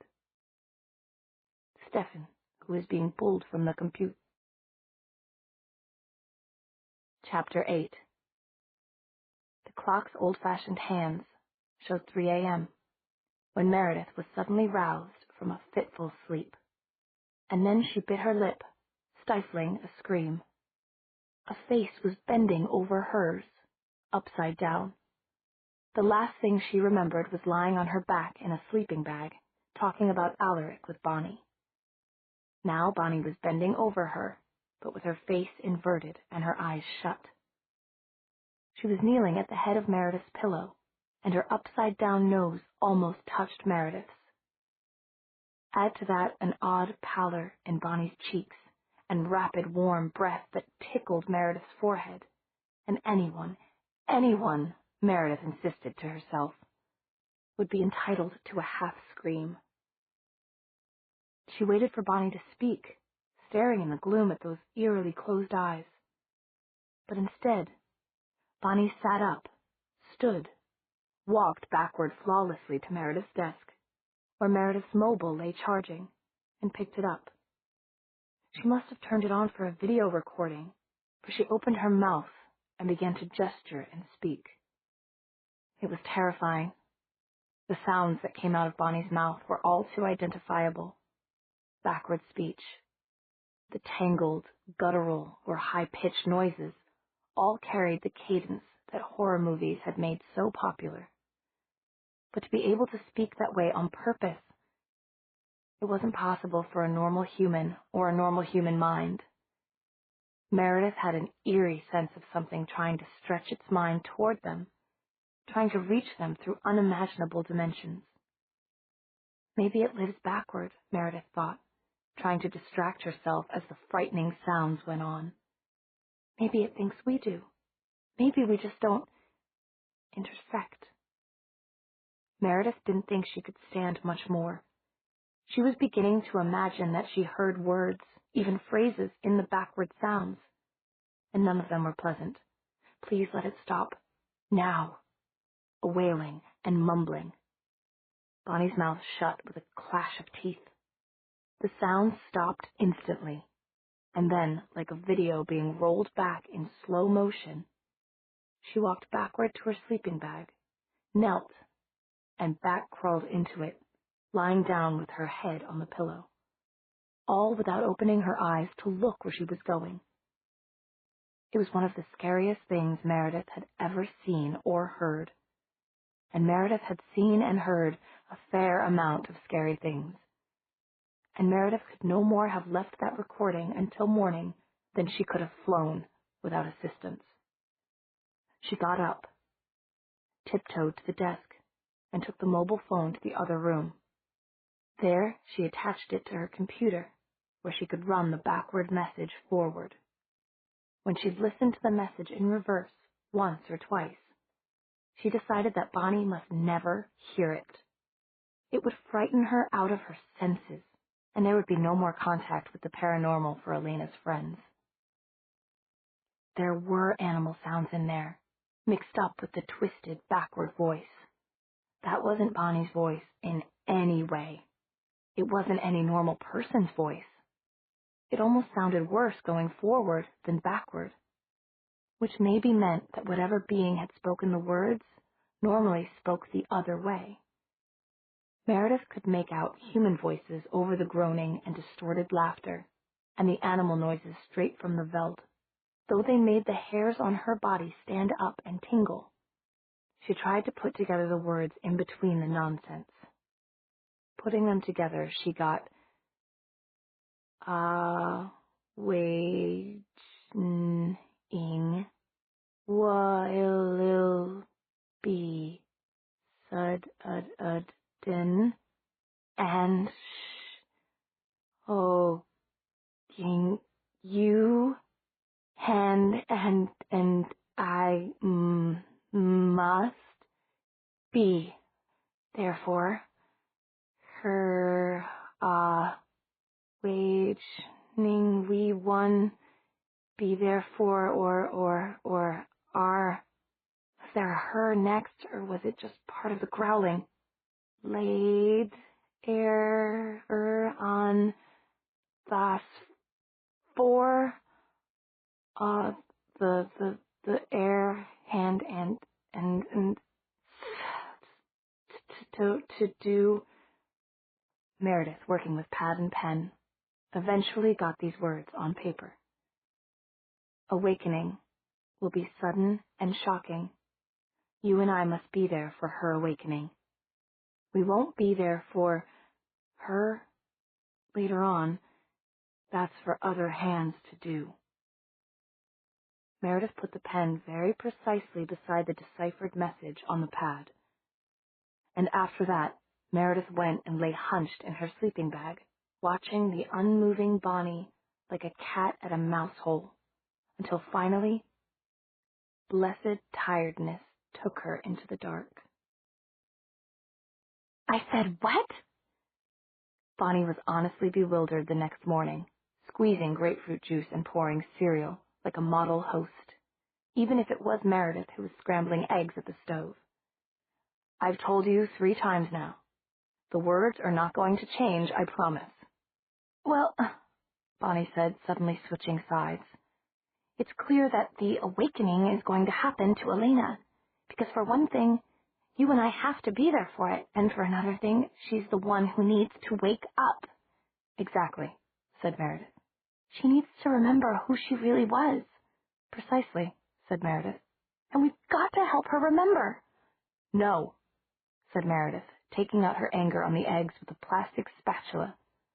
No, Bonnie, that's not what you said, and I don't think we could do it anyway. We can teach her little things, maybe, the way Stefan has.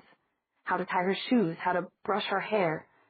But from what you said, the awakening is going to be shocking and sudden, and you didn't say anything about us doing it. You only said that we have to be there for her because after that, somehow we won't be there. Bonnie contemplated that in gloomy silence. Won't be there, she said finally. Like, won't be with Elena? Or won't be there like, won't be anywhere? Meredith eyed a breakfast that she suddenly didn't want to eat. I don't know. Stefan said we could come over again today, Bonnie urged. Stefan would be polite while he was being staked to death. I know, Bonnie said suddenly. Let's call Matt. We can go see Caroline, if she will see us, I mean. We can see if she's any different today. Then we can wait until it's afternoon, and then we can call Stefan and ask if we can come over again to see Elena. At Caroline's house, her mother said she was sick today and was going to stay in bed. The three of them, Matt, Meredith, and Bonnie, went back to Meredith's house without her. But Bonnie kept chewing her lip, looking back occasionally toward Caroline's street. Caroline's mother had looked sick herself, with shadows under her eyes, and the thunderstorm feeling, the feeling of pressure, had been squashing Caroline's house almost flat. At Meredith's, Matt tinkered with his car, which perpetually needed work, while Bonnie and Meredith went through Meredith's wardrobe for clothes that Elena could wear. They would be big, but that was better than Bonnie's, which would be much too small. At 4 p.m., they called Stefan. Yes, they were welcome. They went downstairs and picked up Matt. At the boarding house, Elena didn't repeat the kissing ritual of the previous day, to Matt's obvious disappointment. But she was delighted with the new clothes, although not for any reason that the old Elena would have been. Floating 3 feet off the floor, she kept holding them to her face and taking deep, happy sniffs, and then beaming at Meredith, although when Bonnie picked up a t-shirt, she couldn't smell anything but the fabric softener they'd used, not even Meredith's beach cologne. I'm sorry, Stefan said helplessly as Elena went into a sudden sneezing fit, cuddling a sky-blue top in her arms as if it were a kitten. But his face was tender, and Meredith, while looking slightly embarrassed, reassured him that it was nice to be so appreciated. She can tell where they come from, Stefan explained. She won't wear anything that's come from a sweatshop. I only buy from places listed on the sweatshop free clothing website, Meredith said simply. Bonnie and I have something to tell you, she added. While she recounted Bonnie's late-night prophecy, Bonnie took Elena into the bathroom and helped her change into the shorts, which fit, and the sky-blue top, which almost fit, being just a little long. The color set off Elena's tangled but still glorious hair perfectly. But when Bonnie tried to get her to look in the hand mirror that she had brought, the old mirror's shards had all been cleared away. Elena seemed as confused as a puppy held up to see its own reflection. Bonnie kept holding the mirror in front of her face, and Elena kept popping on one side or another from behind it, like a baby playing peekaboo. Bonnie had to be satisfied with the good brushing out of the tangles in that golden mass, which Stefan clearly didn't know how to handle. When Elena's hair was finally silky and smooth, Bonnie proudly took her out to be shown off, and was promptly sorry. The other three were in deep, and it looked like grim conversation. Reluctantly, Bonnie let go of Elena, who immediately flew, literally, into Stefan's lap, and joined them herself. Of course we understand, Meredith was saying. Even before Caroline went off her rocker, what other choice was there ultimately? But what other choice is there? Bonnie said as she sat down on Stefan's bed beside him. What are you guys talking about? There was a long pause, and then Meredith got up to put an arm around Bonnie. We were talking about why Stefan and Elena need to leave Fells Church. Need to go far away. At first, Bonnie didn't react. She knew she should be feeling something, but she was too deep in shock to access what it was. When words came to her, the only thing she could hear herself saying stupidly was, Go away. Why? You saw why. Here, yesterday, Meredith said, her dark eyes filled with pain, her face, for once, showing the uncontrollable anguish she must be feeling. But for the moment, no anguish meant anything to Bonnie but her own. And it was coming now, like an avalanche burying her in red-hot snow, in ice that burned. Somehow she struggled out of it long enough to say, Caroline won't do anything. She signed a vow. She knows that to break it, especially when you know who signed it too. Meredith must have told Stefan about the crow, because he sighed and shook his head, gently fending off Elena, who was trying to look up into his face. Clearly she sensed the unhappiness in the group, but just as clearly she couldn't really understand what was causing it. The last person I want around Caroline is my brother. Stefan pushed his dark hair out of his eyes irritably, as if he had been reminded of how much they looked alike. And I don't think Meredith's threat about the sorority sisters is going to work either. She's too far gone into the darkness. Bonnie shivered inside. She didn't like the thoughts that those words summoned up. Into the darkness. But Matt began, and Bonnie realized that he felt the same way she did, stunned and sick, as if they were getting off some cheap carnival ride. Listen, Stefan said. There's another reason why we can't stay here. What other reason? Matt said slowly. Bonnie was too upset to speak. She had thought about this, somewhere deep in her unconscious, but she'd pushed the thoughts away every time they came. Bonnie understands it already, I think. Stefan looked at her. She looked back with eyes that were misting over with tears. Fells Church, Stefan explained gently and sadly, was built at a meeting of the ley lines. The lines of raw power in the ground, remember. I don't know if it was deliberate. Does anybody know if the small woods had anything to do with the location? No one did. There was nothing in Honoria Fell's old diary about the werewolf family having a choice in the founding of the town. Well, if it was an accident, it was a pretty unlucky one. The town, I should say, the town cemetery, was built directly over a place where a lot of ley lines cross. That's what made it a beacon for supernatural creatures, bad or not quite so bad. He looked embarrassed, and Bonnie realized that he was talking about himself. I was drawn here. So were other vampires, as you know. And with every person who had the power who came here, the beacon became stronger, brighter, more attractive to other people with the power. It's a vicious cycle. Eventually, some of them are going to see Elena, Meredith said. Remember, these are people like Stefan, Bonnie, but not people with his moral sense. When they see her, Bonnie almost burst into tears at the thought. She seemed to see a flurry of white feathers, each tumbling in slow motion to the ground. But she wasn't this way when she first woke up, Matt said slowly and stubbornly. She talked. She was rational. She didn't float. Talking or not talking, walking or floating. She has the power, Stefan said. Enough to drive ordinary vampires crazy. Crazy enough to hurt her to get it. And she doesn't kill or wound. At least, I can't imagine her doing that. What I'm hoping, he said, and his face darkened, is that I can take her somewhere where she'll be protected.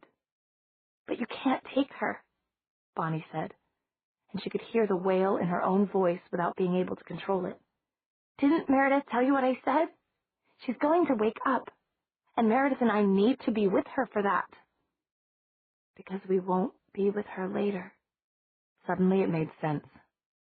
And while it wasn't quite as bad as thinking that they would be not anywhere at all, it was more than bad enough. I wasn't thinking of taking her until she can at least walk properly, Stefan said. And he surprised Bonnie with a quick arm around her shoulders. It felt like Meredith's hug, sibling-ish, but stronger and briefer. And you don't know how glad I am that she's going to wake up, or that you'll be there to support her. But the ghoulies are still going to come to Fells Church, Bonnie thought. And we won't have you to protect us? She glanced up and saw that Meredith knew exactly what she'd been thinking. I would say, Meredith said, in her most careful, measured tones, that Stefan and Elena have been through enough for the town's sake. Well, there was no arguing with that. And there was no arguing with Stefan either, it seemed. His mind was made up. They talked until after dark anyway, discussing different options and scenarios, pondering over Bonnie's prediction. They didn't get anything decided, but at least they had thrashed out some possible plans. Bonnie insisted that there be some means of communication with Stefan, and she was just about to demand some of his blood and hair for the summoning spell when he gently pointed out that he did have a mobile phone now. At last it was time to leave. The humans were starving, and Bonnie guessed that Stefan probably was too. He looked unusually white as he sat with Elena on his lap. When they said goodbye at the top of the stairs, Bonnie had to keep reminding herself that Stefan had promised that Elena would be there for her and Meredith to support. He would never take her away without telling them. It wasn't a real goodbye. So why did it feel so much like one? Chapter 9. When Matt, Meredith, and Bonnie were all on their way, Stefan was left with Elena, now decently attired by Bonnie in her nightgown. The darkness outside was comforting to his sore eyes, not sore from daylight, but from telling good friends the sad news. Worse than the sore eyes was the slightly breathless feeling of a vampire who hasn't fed. But he'd remedy that soon, he told himself. Once Elena was asleep, he'd slip out into the woods and find a white-tailed deer. No one could stalk like a vampire. No one could compete with Stefan at hunting. And even if it took several deer to assuage the hunger inside him, not one of them would be permanently injured. But Elena had other plans. She wasn't sleepy, and she was never bored being alone with him. As soon as the sounds of their visitors' cars were decently out of hearing, she did what she always did in this mood. She floated to him and tipped her face up, eyes closed, lips just slightly pursed. Then she waited. Stefan hurried to the one unshuttered window, pulled the shade down against unwanted peeping crows, and returned. Elena was in exactly the same position, blushing slightly, eyes still shut. Stefan sometimes thought that she would wait forever that way if she wanted a kiss. "I'm really taking advantage of you, love," he said, and sighed. He leaned over and kissed her gently, chastely. Elena made a noise of disappointment that sounded exactly like a peruping kitten, ending on a note of inquiry. She bumped his chin with her nose. "Lovely love," Stefan said, stroking her hair. Bonnie got all the knots out without pulling. But he was leaning into her warmth now, helpless. A distant ache in his upper jaw was already beginning. Elena bumped again, demanding. He kissed her for slightly longer. Logically, he knew she was a grown-up. She was older and vastly more experienced than she had been 9 months ago when they'd lost themselves in adoration kissing.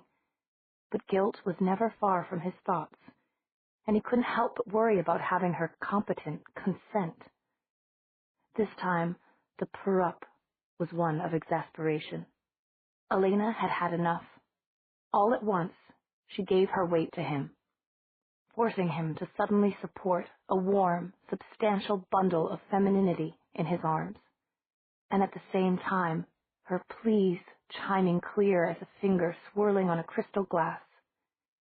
It was one of the first words she had learned to think to him when she'd woken up mute and weightless. And angel or no, she knew exactly what it did to him, inside. "Please."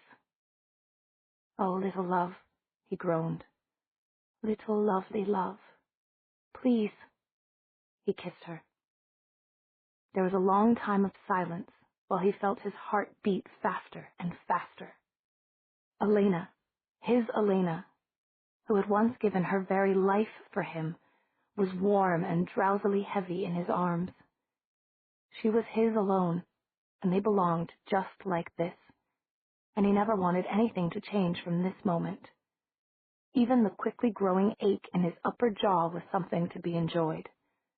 The pain of it changed to pleasure with Elena's warm mouth under his, her lips forming little butterfly kisses, teasing him. He sometimes thought she was most awake when she seemed half asleep like this. She was always the instigator, but he followed helplessly wherever she wanted him to go. The one time he had refused had stopped in mid-kiss. She had broken off speaking to him with her mind and floated to a corner, where she then sat among the dust and spider webs and wept.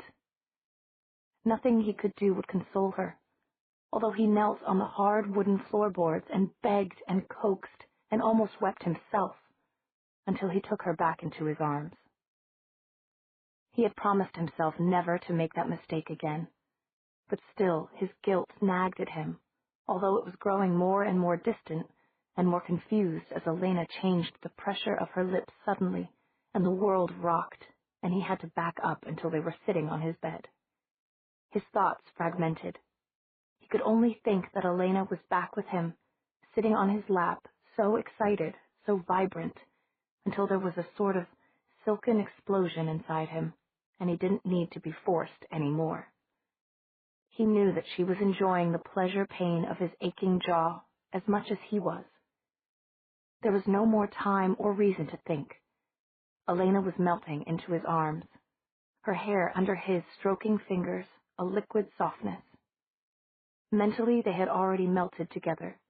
The aching in his canines had finally produced the inevitable result, his teeth lengthening, sharpening, the touch of them against Elena's lower lip causing a bright flicker of pleasure-pain that almost made him gasp. And then Elena did something she never had done before. Delicately, carefully, she took one of Stefan's fangs and captured it between her upper and lower lips. And then delicately, deliberately, she just held on. The whole world reeled around Stefan. It was only by the grace of his love for her and their connected minds that he didn't bite down and pierce her lip. Ancient vampire urges that could never be tamed out of his blood were screaming at him to do just that. But he loved her, and they were one. And besides, he couldn't move an inch. He was frozen in pleasure. His fangs had never extended so far or become quite as sharp. And without him doing a thing, the razor edge of his tooth had cut into Elena's full lower lip. Blood was trickling very slowly down his throat. Elena's blood, which had changed since she had come back from the spirit world. It had once been wonderful, full of youthful vitality and the essence of Elena's living self. Now, it was simply in a class of its own. Indescribable. He'd never experienced anything like the blood of a returned spirit. It was charged with a power that was as different from human blood as human was from animal blood. To a vampire, blood flowing down the throat was a pleasure as sharp as anything imaginable to a human. Stefan's heart was pounding out of his chest. Elena daintily worried the fang she had captured. He could feel her satisfaction as the tiny sacrificial pain turned to pleasure, because she was linked to him, and because she was one of the rarest of all breeds of humans, one who actually enjoyed nurturing a vampire, loved the feeling of feeding him, of him needing her. She was one of the elite. Hot shivers traveled down his spine, Elena's blood still making the world spin. Elena let go of his fang, sucking on her lower lip. She let her head drop back, exposing her neck. The head drop was really too much to resist, even for him. He knew the traceries of Elena's veins as well as he knew her face. And yet, all's right, all's well, Elena chimed telepathically. He sank twin aching fangs into a small vein. His canines were so razor-sharp by then that there was nearly no pain for Elena, who was used to the snakebite sensation. And for him, for both of them, there was the feeding at last, as the indescribable sweetness of Elena's new blood filled Stefan's mouth, and an outpouring of giving swept Elena into incoherency. There was always a danger of taking too much, or of not giving her enough of his own blood to keep her, well, frankly, to keep her from dying. Not that he needed more than a small amount, but there would always be that danger in trafficking with vampires. In the end, though, dark thoughts swam away in the sheer bliss that had overcome them both.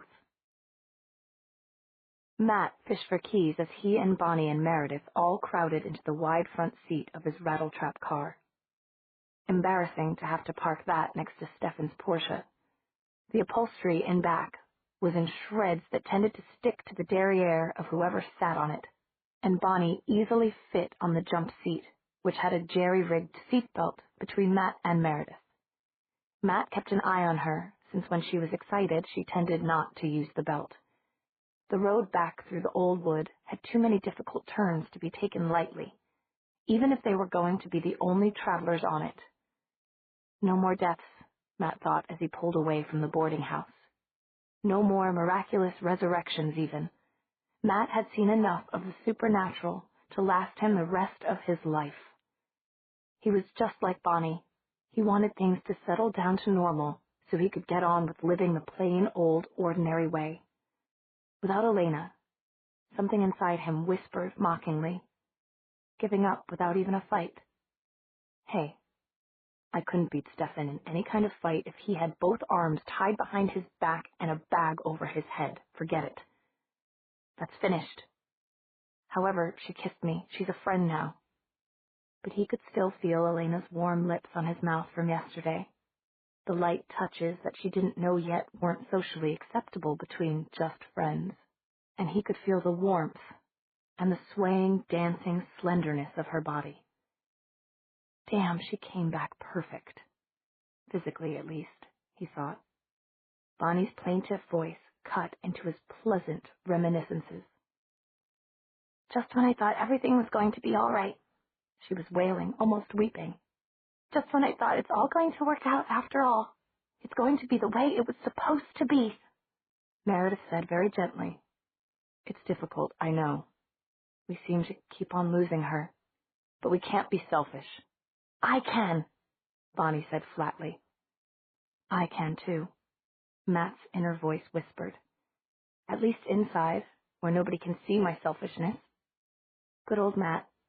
Matt won't mind. What a good sport Matt is. Well, this is one time when good old Matt does mind. But she chose the other guy, and what can I do? Kidnap her? Keep her locked up? Try to take her by force? The thought was like a dash of cold water, and Matt woke up and paid more attention to his driving. Somehow he'd already automatically navigated several curves of the pitted one-lane road that ran through the old wood. We were supposed to go to college together, Bonnie persisted. And then we were supposed to come back here to Fell's Church, back home. We had it all planned out, since kindergarten practically. And now Elena's human again, and I thought that meant that everything was going to go back to the way it was supposed to be. And it's never going to be the same again, ever, is it? She finished more quietly and with a little gulping sigh. Is it? It wasn't even really a question. Matt and Meredith found themselves glancing at each other, surprised by the sharpness of their pity, and helpless to comfort Bonnie, who now had her arms folded around herself, shrugging off Meredith's touch. It's Bonnie. Just Bonnie being theatrical, Matt thought, but his own native honesty rose to mock him. I guess, he said slowly, that's what we were all sort of thinking, really, when she first came back. When we were dancing around in the woods like crazy people, he thought. I guess we sort of thought that they could live quietly somewhere near Fell's Church and that things would go back to the way they were before. Before Stefan... Meredith shook her head, looking off into the distance beyond the windshield. Not Stefan. Matt realized what she meant. Stefan had come to Fell's Church to rejoin humanity, not to take a human girl away from it into the unknown. You're right, Matt said. I was just thinking about something like that. She and Stefan could have probably worked out some way to live here quietly, or at least to stay close to us, you know? It was Damon. He came to take Elena against her will, and that changed everything. And now Elena and Stefan are leaving. And once they leave, they'll never come back, Bonnie wailed. Why? Why did Damon start all this? He likes to change things out of sheer boredom. Stefan once told me. This time it probably started out of hatred for Stefan, Meredith said. but I wish that for once he could have just left us alone. What difference does it make? Bonnie was crying now. So it was Damon's fault. I don't even care anymore. What I don't understand is why things have to change. You can never cross the same river twice. Or even once if you're a strong vampire, Meredith said wryly. Nobody laughed. And then very gently, maybe you're asking the wrong person. Maybe Elena's the one who could tell you why things have to change, if she remembers what happened to her in the other place. I didn't mean that they do have to change, but they do, Meredith said, even more gently and wistfully. Don't you see? It's not supernatural. It's life. Everybody has to grow up. I know. Matt has a football scholarship, and you're going away to college, and then you're going to get married. And probably have babies. Bonnie managed to make this sound like some indecent activity. I'm going to be stuck in junior college forever. And you'll both be all grown up, and you'll forget about Elena and Stefan. And me. Bonnie finished in a very small voice. Hey. Matt had always been very protective of the injured and ignored. Right now, even with Elena so recently on his mind, he wondered if he would ever get rid of the feeling of that kiss. He was drawn to Bonnie, who seemed so small and fragile. What are you talking about? I'm coming back after college to live. I'll probably die right here in Fell's Church. I'll be thinking about you. I mean, if you want me to. He patted Bonnie's arm. She didn't shy away from his touch as she had from Meredith's. She leaned into him, her forehead against his shoulder. When she shivered once, slightly, he put his arm around her without even thinking. I'm not cold, Bonnie said, although she didn't try to shrug off his arm. It's warm tonight. I don't like it when you say things like, I'll probably die, right? Watch out! Matt, look out! Whoa! Matt pumped the brakes, cursing, both hands wrestling with the steering wheel as Bonnie ducked and Meredith braced herself. Matt's replacement for the first beat-up old car he'd lost was just about as old and didn't have airbags. It was a miscellany of junkyard cars pieced together. Hang on, Matt yelled as the car skidded, tires screaming. And then they were all flung around as the back end swerved into a ditch and the front bumper hit a tree. When everything stopped moving, Matt let out his breath, easing his death grip on the steering wheel. He started to turn toward the girls and then froze. He scrabbled to switch on the map light, and what he saw held him frozen again. Bonnie had turned, as always in moments of deepest distress, to Meredith. She was lying with her head on Meredith's lap, hands locked onto her friend's arm and shirt. Meredith herself was sitting braced, leaning as far as possible backward, her feet stretched to push against the floor beneath the dashboard, her body bowed back in the seat, head flung backward, arms holding Bonnie down tightly. Thrusting straight through the open window, like a knobby, shaggy green spear, or the grasping arm of some savage earthen giant, was the branch of a tree. It just cleared the base of Meredith's arched neck, and its lower branches passed over Bonnie's small body. If Bonnie's seatbelt hadn't let her turn, if Bonnie hadn't flung herself down like that, if Meredith hadn't held on to her, Matt found himself staring directly into the splintered but very sharp end of the lance. If his own seatbelt hadn't kept him from leaning that way, Matt could hear his own hard breathing. The smell of evergreen was overpowering within the car. He could even smell the places where smaller branches had broken off and were oozing sap. Very slowly, Meredith reached out to break off one of the twigs that was pointed at her throat like an arrow. It wouldn't break. Numb, Matt reached over to try it himself, but although the wood wasn't much thicker than his finger, it was tough and wouldn't even bend.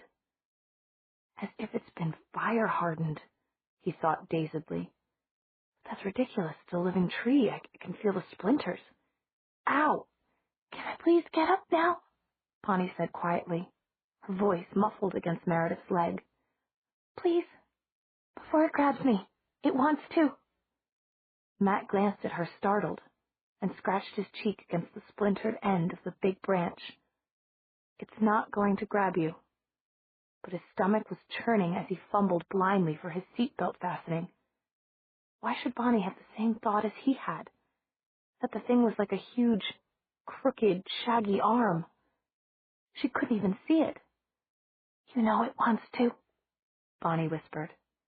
And now the slight shivering seemed to be taking over her whole body. She reached backward to undo her seatbelt. Matt, we need to slide, Meredith said. She had carefully maintained her painful-looking, bowed-backward position, but Matt could hear her breathing harder. We need to slide toward you. It's trying to get around my throat. That's impossible. But he could see it, too. The freshly splintered ends of the smaller branch had moved only infinitesimally, but there was a curve to them now, and the splinters were pressing into Meredith's throat. It's probably just that nobody can stay bent backward like that forever, he said, knowing that this was nonsense. There's a flashlight in the glove compartment. The glove compartment is completely blocked by branches. Bonnie, can you reach to unfasten my seatbelt? I'll try. Bonnie slid forward, without raising her head, fumbling to find the release button.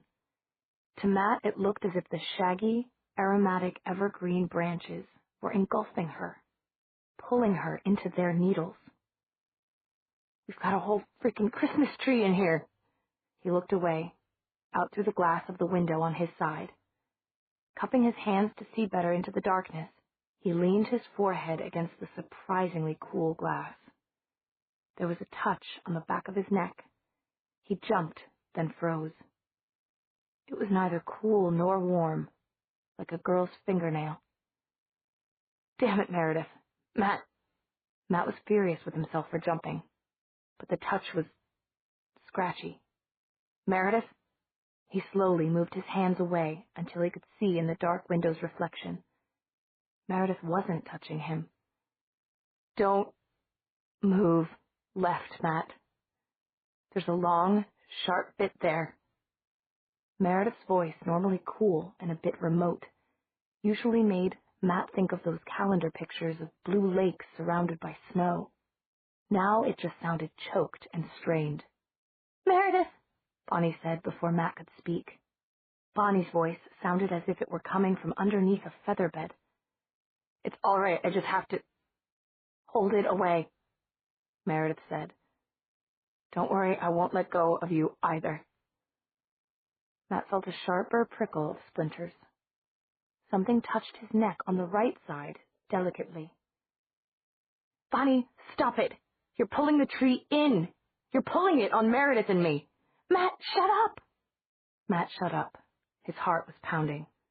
The last thing he felt like doing was reaching behind him. But that's stupid, he thought. Because if Bonnie really is moving the tree, I can at least hold it still for her.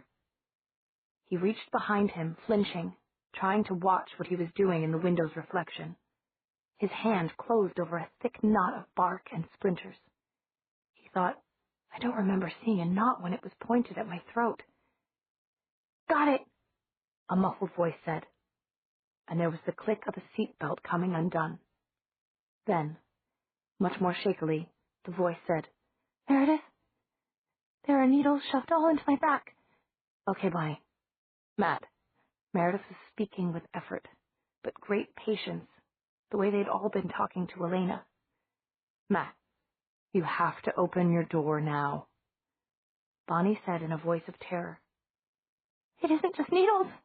It's little branches, sort of like barbed wire. I'm stuck. Matt, you need to open your door now. I can't. Silence. Matt.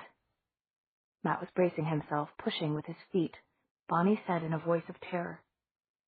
It isn't just needles. It's little branches, sort of like barbed wire. I'm stuck. Matt, you need to open your door now. I can't. Silence. Matt. Matt was bracing himself, pushing with his feet. both hands locked around the scaly bark now. He thrust backward with all his strength. "Matt!" Meredith almost screamed. "It's cutting into my throat!" "I can't get my door open. There's a tree on that side, too." "How can there be a tree there? That's the road." "How can there be a tree growing in here?" Another silence. Matt could feel the splinters, the slivers of broken branch biting deeper into the back of his neck. If he didn't move soon, he would never be able to. Chapter 10. Elena was serenely happy. Now it was her turn. Stefan used a sharp wooden letter opener from his desk to cut himself. Elena always hated to see him do this, use the most efficient implement that would penetrate vampire skin. So she shut her eyes tightly and only looked again when red blood was trickling from a little cut on his neck. "You don't need to take a lot, and you shouldn't," Stefan whispered. And she knew he was saying these things while he could say them. "I'm not holding you too hard or hurting you." He was always so worried. This time, she kissed him. And she could see how strange he thought it was, that he wanted kisses more than he wanted her to take his blood. Laughing, Elena pushed him flat and hovered over him and went for the general area of the wound again, knowing that he thought she was going to tease him.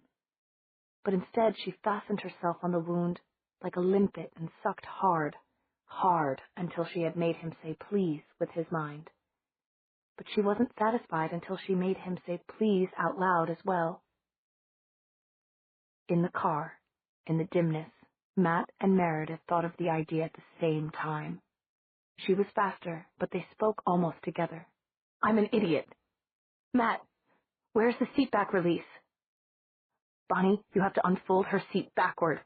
There's a little handle. You should be able to reach it and pull up." Bonnie's voice was hitching now, hiccuping. "My arms. They're sort of poking into my arms."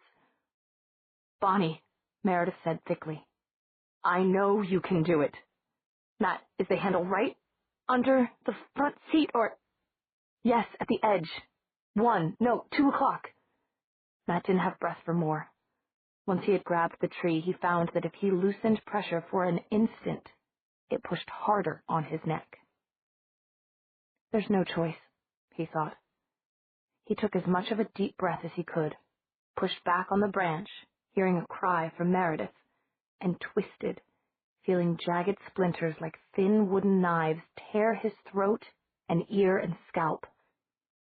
Now he was free of the pressure on the back of his neck, although he was appalled by how much more tree there was in the car than the last time he had seen it. His lap was filled with branches. Evergreen needles were thickly piled everywhere. No wonder Meredith was so mad, he thought dizzily, turning toward her. She was almost buried in branches, one hand wrestling with something at her throat, but she saw him. "Matt, get your own seat, quick! Bonnie, I know you can!" Matt dug and tore into the branches, then groped for the handle that would collapse the backrest of his seat. The handle wouldn't move. Thin, tough tendrils were wrapped around it, springy and hard to break. He twisted and snapped them savagely. His seat back dropped away. He ducked under the huge arm branch, if it still deserved the name, since the car was full of similar huge branches now. Then, just as he reached to help Meredith, her seat abruptly folded back too. She fell with it, away from the evergreen, gasping for air. For an instant, she just lay still. Then she finished scrambling into the back seat proper, dragging a needle-shrouded figure with her. When she spoke, her voice was hoarse, and her speech was still slow. "Matt, bless you for having this jigsaw puzzle of a car." She kicked the front seat back into position, and Matt did likewise. "Bonnie," Matt said numbly. Bonnie didn't move. Many tiny branches were still entwining her, caught in the fabric of her shirt, wound into her hair. Meredith and Matt both started pulling. Where the branches let go, they felt welts or tiny puncture wounds. It's almost as if they were trying to grow into her, Matt said, as a long, thin branch pulled away, leaving bloody pinpricks behind. Bonnie, Meredith said. She was the one disentangling the twigs from Bonnie's hair. Bonnie, come on, up, look at me. The shaking began again in Bonnie's body, but she let Meredith turn her face up. I didn't think I could do it. You saved my life. I was so scared. Bonnie went on crying quietly against Meredith's shoulder. Matt looked at Meredith just as the map light flickered and went out. The last thing he saw was her dark eyes, which held an expression that made him suddenly feel even sicker to his stomach. He looked out the 3 windows he could now see from the back seat. It should have been hard to see anything at all, but what he was looking for was pressed right up against the glass. Needles, branches, solid against every inch of the windows. Nevertheless, he and Meredith, without needing to say anything, each reached for a backseat door handle. The doors clicked, opened a fraction of an inch. Then they slammed back hard with a very definitive wham. Meredith and Matt looked at each other. Meredith looked down again and began to pluck more twigs off Bonnie. Does that hurt? No, a little. You're shaking. It's cold. It was cold now. Outside the car, rather than through the once open window that was now completely plugged with evergreen, Matt could hear the wind. It whistled as if through many branches. There was also the sound of wood creaking, startlingly loud and ridiculously high above. It sounded like a storm. What the hell was it anyway? He exploded, kicking the front seat viciously. The thing I swerved for on the road. Meredith's dark head lifted slowly. I don't know. I was about to roll up the window. I only got a glimpse. It just appeared right in the middle of the road. A wolf? It wasn't there. And then it was there. Wolves aren't that color. It was red, Bonnie said flatly, lifting her head from Meredith's shoulder. Red? Meredith shook her head. It was much too big to be a fox. It was red, I think, Matt said. Wolves aren't red. What about werewolves? Does Tyler Smallwood have any relatives with red hair? It wasn't a wolf, Bonnie said. It was backward. Backward? Its head was on the wrong side. Or maybe it had heads on both ends. Bonnie, you are really scaring me, Meredith said. Matt wouldn't say it, but she was really scaring him, too, because his glimpse of the animal had seemed to show him the same kind of deformed shape that Bonnie was describing. Maybe we just saw it at a weird angle, he said, while Meredith said, it may just have been some animal scared out by... By what? Meredith looked up at the top of the car. Matt followed her gaze. Very slowly, and with a groan of metal. The roof dented. And again, as if something very heavy was leaning on it. Matt cursed himself. While I was in the front seat, why didn't I just floor it? He stared hungrily through branches, trying to make out the accelerator, the ignition. Are the keys still there?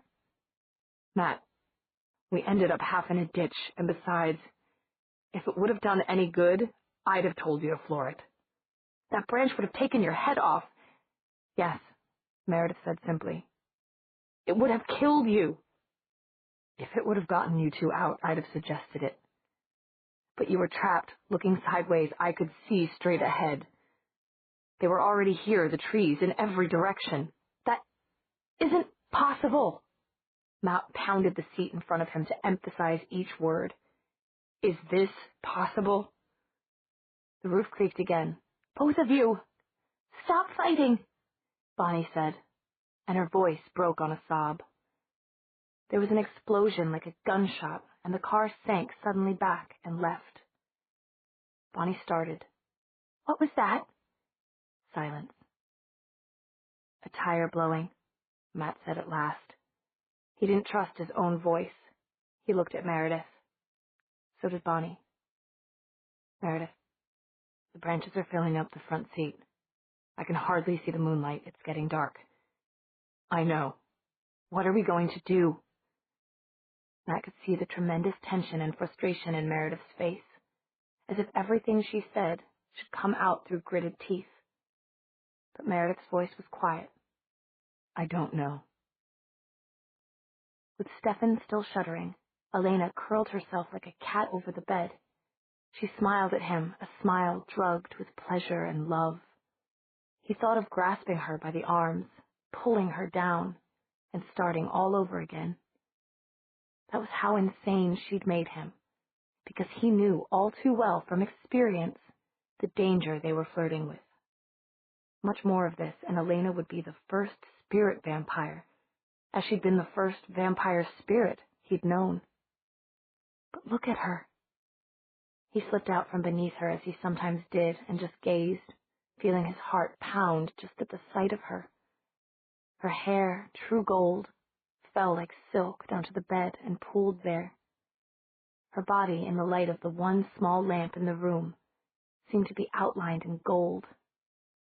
She truly seemed to float and move and sleep in a golden haze. It was terrifying. For a vampire, it was as if he'd brought a living sun into his bed. He found himself suppressing a yawn. She did that to him, too, like an unwitting Delilah taking Samson's strength away. Hypercharged as he might be by her blood, he was also delightfully sleepy. He would spend a warm night in or below her arms. In Matt's car, it only got darker as the trees continued to cut out the moonlight. For a while, they tried yelling for help. That did no good, and besides, as Meredith pointed out, they needed to conserve the oxygen in the car. So they sat still again. Finally, Meredith reached into her jeans pocket and produced a set of keys with a tiny keychain flashlight. Its light was blue. She pressed it and they all leaned forward. Such a tiny thing to mean so much, Matt thought. There was pressure against the front seats now. Bonnie, Meredith said. No one will hear us out here yelling. If anyone could hear us, they would have heard the tire and thought it was a gunshot. Bonnie shook her head as if she didn't want to listen. She was still picking pine needles out of her skin. She's right, we're miles away from anybody, Matt thought. There is something very bad here, Bonnie said. She said it quietly, but as if every word was being forced out one by one, like pebbles thrown into a pond. Matt suddenly felt grayer. How bad? It's so bad that I've never felt anything like this before. Not when Elena got killed, not from Klaus, not from anything. I've never felt anything as bad as this. It's so bad and it's so strong. I didn't think anything could be so strong. It's pushing on me and I'm afraid. Meredith cut her off. Bonnie, I know we can both only think of one way out of this. There's no way out of this. I know you're afraid. Who is there to call? I could do it. If there were someone to call. I can stare at your little flashlight and try to pretend it's a flame and do it. Trancing? Matt looked at Meredith sharply. She's not supposed to do that anymore. Klaus is dead. But there's nobody to hear me, Bonnie shrieked. And then she broke down into huge sobs at last. Elena and Stefan are too far away, and they're probably asleep by now, and there isn't anyone else. The three of them were being pushed together now, as branches pressed the seats back onto them. Matt and Meredith were close enough to look at each other right over Bonnie's head. Matt said, startled. Are we sure? No, Meredith said. She sounded both grim and hopeful. Remember this morning? We are not at all sure. In fact, I'm sure he's still around somewhere. Now Matt felt sick, and Meredith and Bonnie looked ill in the already strange-looking blue light. And right before this happened, we were talking about how a lot of stuff, basically everything that happened to change Elena, was all his fault. In the woods. With an open window, Bonnie sobbed on. Matt and Meredith, however, had made a silent agreement by eye contact. Meredith said very gently, "Bonnie, what you said you would do, well, you're going to have to do it. Try to get through to Stefan, or waken Elena, or apologize to Damon. Probably the last, I'm afraid, but he's never seemed to want us all dead, and he must know that it won't help him with Elena if he kills her friends." Matt grunted, skeptical. "He may not want us all dead, but he may wait until some of us are dead to save the others. You've never wished him any harm."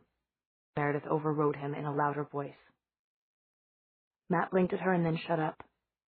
He felt like an idiot. "So here, the flashlight's on," Meredith said. And even in this crisis, her voice was steady, rhythmic, hypnotic. The pathetic little light was so precious, too. It was all they had to keep the darkness from becoming absolute. But when the darkness became absolute, Matt thought, it would be because all light, all air, everything from the outside had been shut out, pushed out of the way by the pressure of the trees. And by then the pressure would have broken their skeletons. "Bonnie?" Meredith's voice was the voice of every big sister who had ever come to her younger sibling's rescue. That gentle, that controlled. "Can you try to pretend it's a candle flame?" "A candle flame?" "A candle flame, and then try to trance?" "I'm in trance already." Bonnie's voice was somehow distant, far away, and almost echoing. "Then ask for help," Meredith said softly. Bonnie was whispering over and over, clearly oblivious to the world around her. "Please come help us. Damon, if you can hear me, please accept our apologies and come. You gave us a terrible scare, and I'm sure we deserved it, but please, please help. It hurts, Damon. It hurts so bad I could scream. But instead, I'm putting all that energy into calling you. Please, please, please help." For 5, 10, 15 minutes, she kept it up, as the branches grew, enclosing them with their sweet, resinous scent. She kept it up far longer than Matt had ever thought she could endure. Then the light went out. After that, there was no sound but the whisper of the pines. You had to admire the technique. Damon was once again lounging in midair, even higher this time than when he'd entered Caroline's third-story window. He still had no idea of the names of trees, but that didn't stop him. This branch was like having a box seat over the drama unfolding below. He was starting to get a little bored, since nothing new was happening on the ground. He'd abandoned Damaris earlier this evening when she had gotten boring, talking about marriage and other subjects he wished to avoid. Like her current husband. Boring. He'd left without really checking to see if she'd become a vampire. He tended to think so, and wouldn't that be a surprise when hubby got home? His lips trembled on the edge of a smile. Below him, the play had almost reached its climax. And you really had to admire the technique. Pack hunting.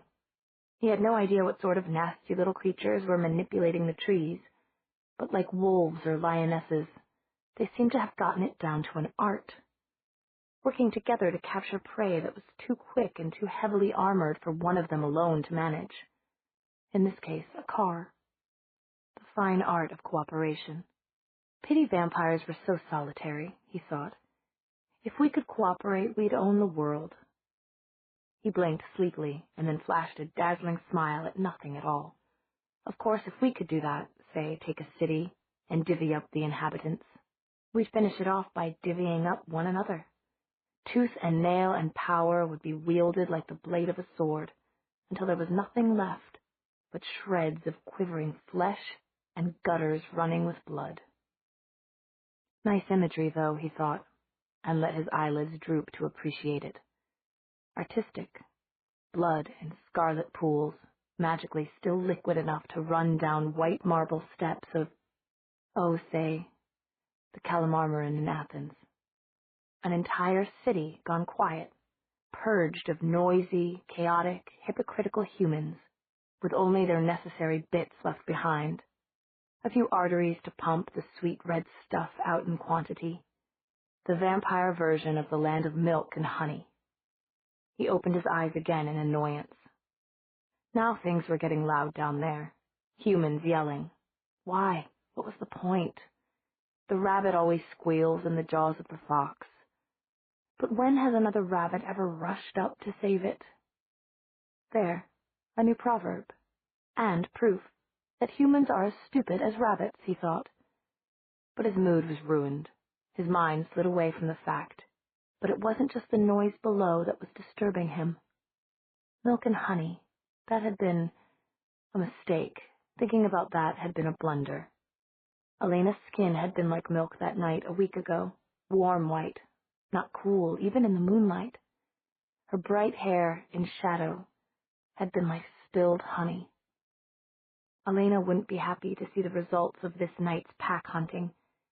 She would cry tears like crystal dewdrops, and they would smell like salt.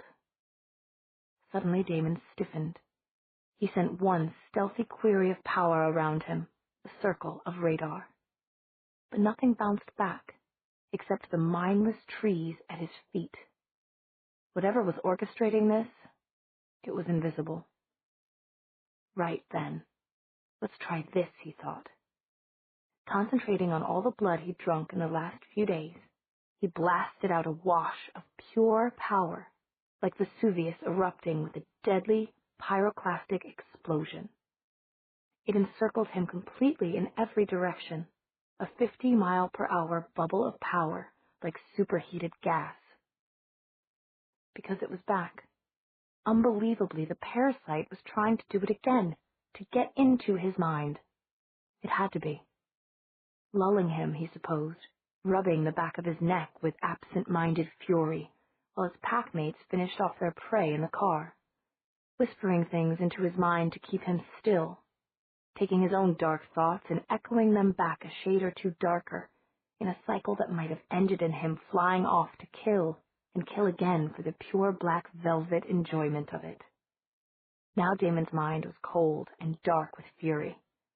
He stood, stretching his aching arms and shoulders, and then searched carefully, not with a simple radar ring, but with a blast of power behind each stab, probing with his mind to find the parasite. It had to be out there. The trees were still going about their business. But he could find nothing, even though he'd used the fastest and most efficient method of scanning he knew, 1,000 random stabs per second in a drunkard's walk search pattern. He should have found a dead body immediately. Instead, he found nothing. That made him even angrier than before. But there was a tinge of excitement to his fury. He'd wanted a fight, a chance to kill where the killing would be meaningful. And now here was an opponent who met all the qualifications, and Damon couldn't kill it because he couldn't find it. He sent a message, lambent with ferocity, in all directions. I have already warned you once. Now I challenge you. Show yourself, or else stay away from me. He gathered power, gathered it again, thinking of all the different mortals who had contributed it. He held it, nurturing it, crafting it for its purpose, and raising its strength with all that his mind knew of fighting and of the skill and expertise of war. He held the power until it felt as if he were holding a nuclear bomb in his arms. And then he let it go all at once, an explosion speeding in the opposite direction, away from him, nearing the speed of light. Now, surely, he would feel the death throes of something enormously powerful and cunning, something that had managed to survive his previous strafings designed only for eldritch creatures. Damon expanded his senses to their widest reach, waiting to hear or feel something shattering, combusting, something falling blind, with its own blood tumbling nearby, from a branch, from the air, from somewhere. From somewhere a creature should have plummeted to the ground, or raked at it with huge dinosaur-like claws, a creature half paralyzed and completely doomed, cooked from the inside out. But although he could feel the wind rising to a howl and huge black clouds pooling above him in response to his own mood, he still could sense no dark creature close enough to have entered his thoughts. How strong was this thing? Where was it coming from? Just for a moment, a thought flashed through his mind. A circle. A circle with a dot at its center. And the circle was the blast he'd shot away in all directions. And the dot was the only place his blast didn't reach. Inside him, all writ snap. Suddenly his thoughts went blank. And then he began, sluggishly, slightly bewildered, to try to put the fractured pieces together. He had been thinking about the blast of power he'd sent out, yes? And how he'd expected to feel something fall and die. Hell, he couldn't even sense any ordinary animals bigger than a fox in the woods. Although his sweep of power had been carefully made to affect only creatures of his kind of darkness, the ordinary animals had been so spooked that they'd gone running wildly from the area. He peered down. Except the trees around the car, and they weren't after him. Besides, whatever they were only the pawns of an invisible killer. Not really sentient, not within the boundaries he had crafted so carefully. Could he have been wrong? Half his fury had been for himself, for being so careless, so well-fed and confident that he'd let his guard down. Well-fed. Hey, maybe I'm drunk, he thought, and flashed a smile again at nothing, without even thinking about it. Drunk and paranoid and edgy, pissed and pissed off. Damon relaxed against the tree. The wind was screaming now, swirling and freezing, the sky full of roiling black clouds that cut out any light from the moon or stars. Just his kind of weather. He was still edgy, but he couldn't find any reason to be. The only disturbance in the aura of the woods was the tiny crying of a mind inside the car, like a trapped bird with only one note. That would be the little one, the red-headed witch with a delicate neck, the one who'd been whining about life changing too much. Damon gave a little more of his weight to the tree. He'd followed the car with his mind out of absent interest. It wasn't his fault that he'd caught them talking about him, but it did degrade their chances of rescue a bit. He blinked slowly. Odd that they'd had an accident trying not to run over a creature in approximately the same area he'd almost crashed the Ferrari trying to run one over. Pity he hadn't had a glimpse of their creature, but the trees were too thick. The red-headed bird was crying again. Well, do you want to change now or don't you, little witch? Make up your mind. You have to ask nicely. And then, of course, I have to decide what kind of change you get. Chapter 11. Bonnie couldn't remember any more sophisticated prayer, and so, like a tired child, she was saying an old one. I pray the Lord my soul to take. She had used up all her energy calling for help, and had gotten no response at all, just some feedback noise. She was so sleepy now. The pain had gone away, and she was simply numb.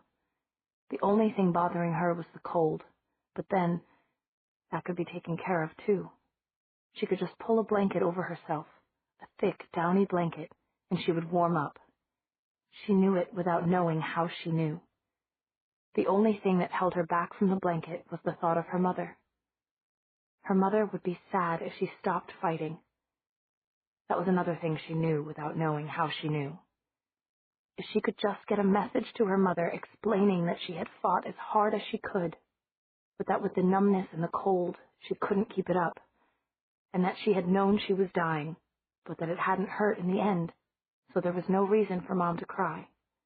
And next time she would learn from her mistakes, she promised. Next time. Damon's entry was meant to be dramatic, coordinated with a flash of lightning just as his boots hit the car. Simultaneously, he sent out another vicious lash of power, this time directed at the trees, the puppets who were being controlled by an unseen master. It was so strong that he felt a shocked response from Stefan all the way back at the boarding house, and the trees, melted backward into the darkness. They'd ripped the top off as if the car had been a giant sardine can, he mused, standing on the hood. Handy for him. Then he turned his attention to the human Bonnie, the one with the curls, who ought by rights to have been embracing his feet by now and gasping out, "Thank you." She wasn't. She was lying just as she had been in the embrace of the trees. Annoyed, Damon reached down to grab her hand when he got a shock of his own. He sensed it before he touched it, smelled it before he felt it smear on his fingers. 100 little pinpricks, each leaking blood. The evergreen's needles must have done that, taking blood from her, or, no, pumping some resinous substance in. Some anesthetic to keep her still as it took whatever was the next step in its consumption of prey. Something quite unpleasant, to judge by the manners of the creature so far. An injection of digestive juices seemed most likely. Or perhaps something to keep her alive, like antifreeze for a car, he thought, realizing with another nasty shock just how cold she was. Her wrist was like ice. He glanced at the two other humans, the dark-haired girl with the disturbing, logical eyes, and the fair-haired boy who was always trying to pick a fight. He might just have to cut this one too fine. It certainly looked bad for the other two, but he was going to save this one, because it was his whim, because she had called for his help so piteously, because those creatures, those Malik, had tried to make him watch her death, eyes half focused on it as they took his mind off the present with a glorious daydream. Malik. It was a general word indicating a creature of darkness, a sister or brother of the night. But Damon thought it now, as if the word itself were something evil, a sound to be spat or hissed. He had no intention of letting them win. He picked Bonnie up as if she were a bit of dandelion fluff and slung her over one shoulder. Then he took off from the car. Flying without changing shape first was a challenge. Damon liked challenges. He decided to take her to the nearest source of warm water, and that was the boarding house. He needn't disturb Stefan. There were half a dozen rooms in that warren that was making its genteel decline into the good Virginia mud. Unless Stefan was Snoopy, he wouldn't go walking in on other folks' bathrooms. As it turned out, Stefan was not only Snoopy, but fast. There was almost a collision. Damon and his burden came around a corner to find Stefan driving down the dark road with Elena, floating like Damon, bobbing behind the car as if she were a child's balloon.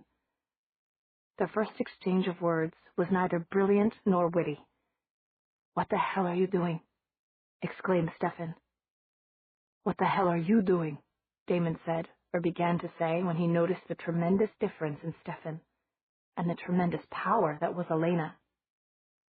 While most of his mind simply reeled in shock, a small part of it immediately began to analyze the situation, to figure out how Stefan had gone from a nothing to a good grief. Oh well, might as well put a brave face on it. "I felt a fight," Stefan said. "When did you become Peter Pan?" "You should be glad you weren't in the fight. And I can fly because I have the power, boy." This was sheer bravado. In any case, it was perfectly correct, back when they were born, to address a younger relative as ragazzo, or boy. It wasn't now.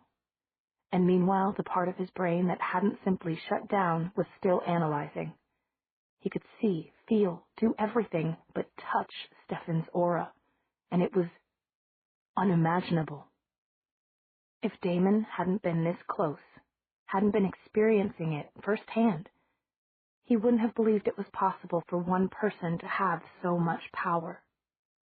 But he was looking at the situation with the same ability of cold and logical assessment that told him that his own power, even after making himself drunk with the variety of women's blood he had taken in the last few days, his power was nothing to Stefan's right now.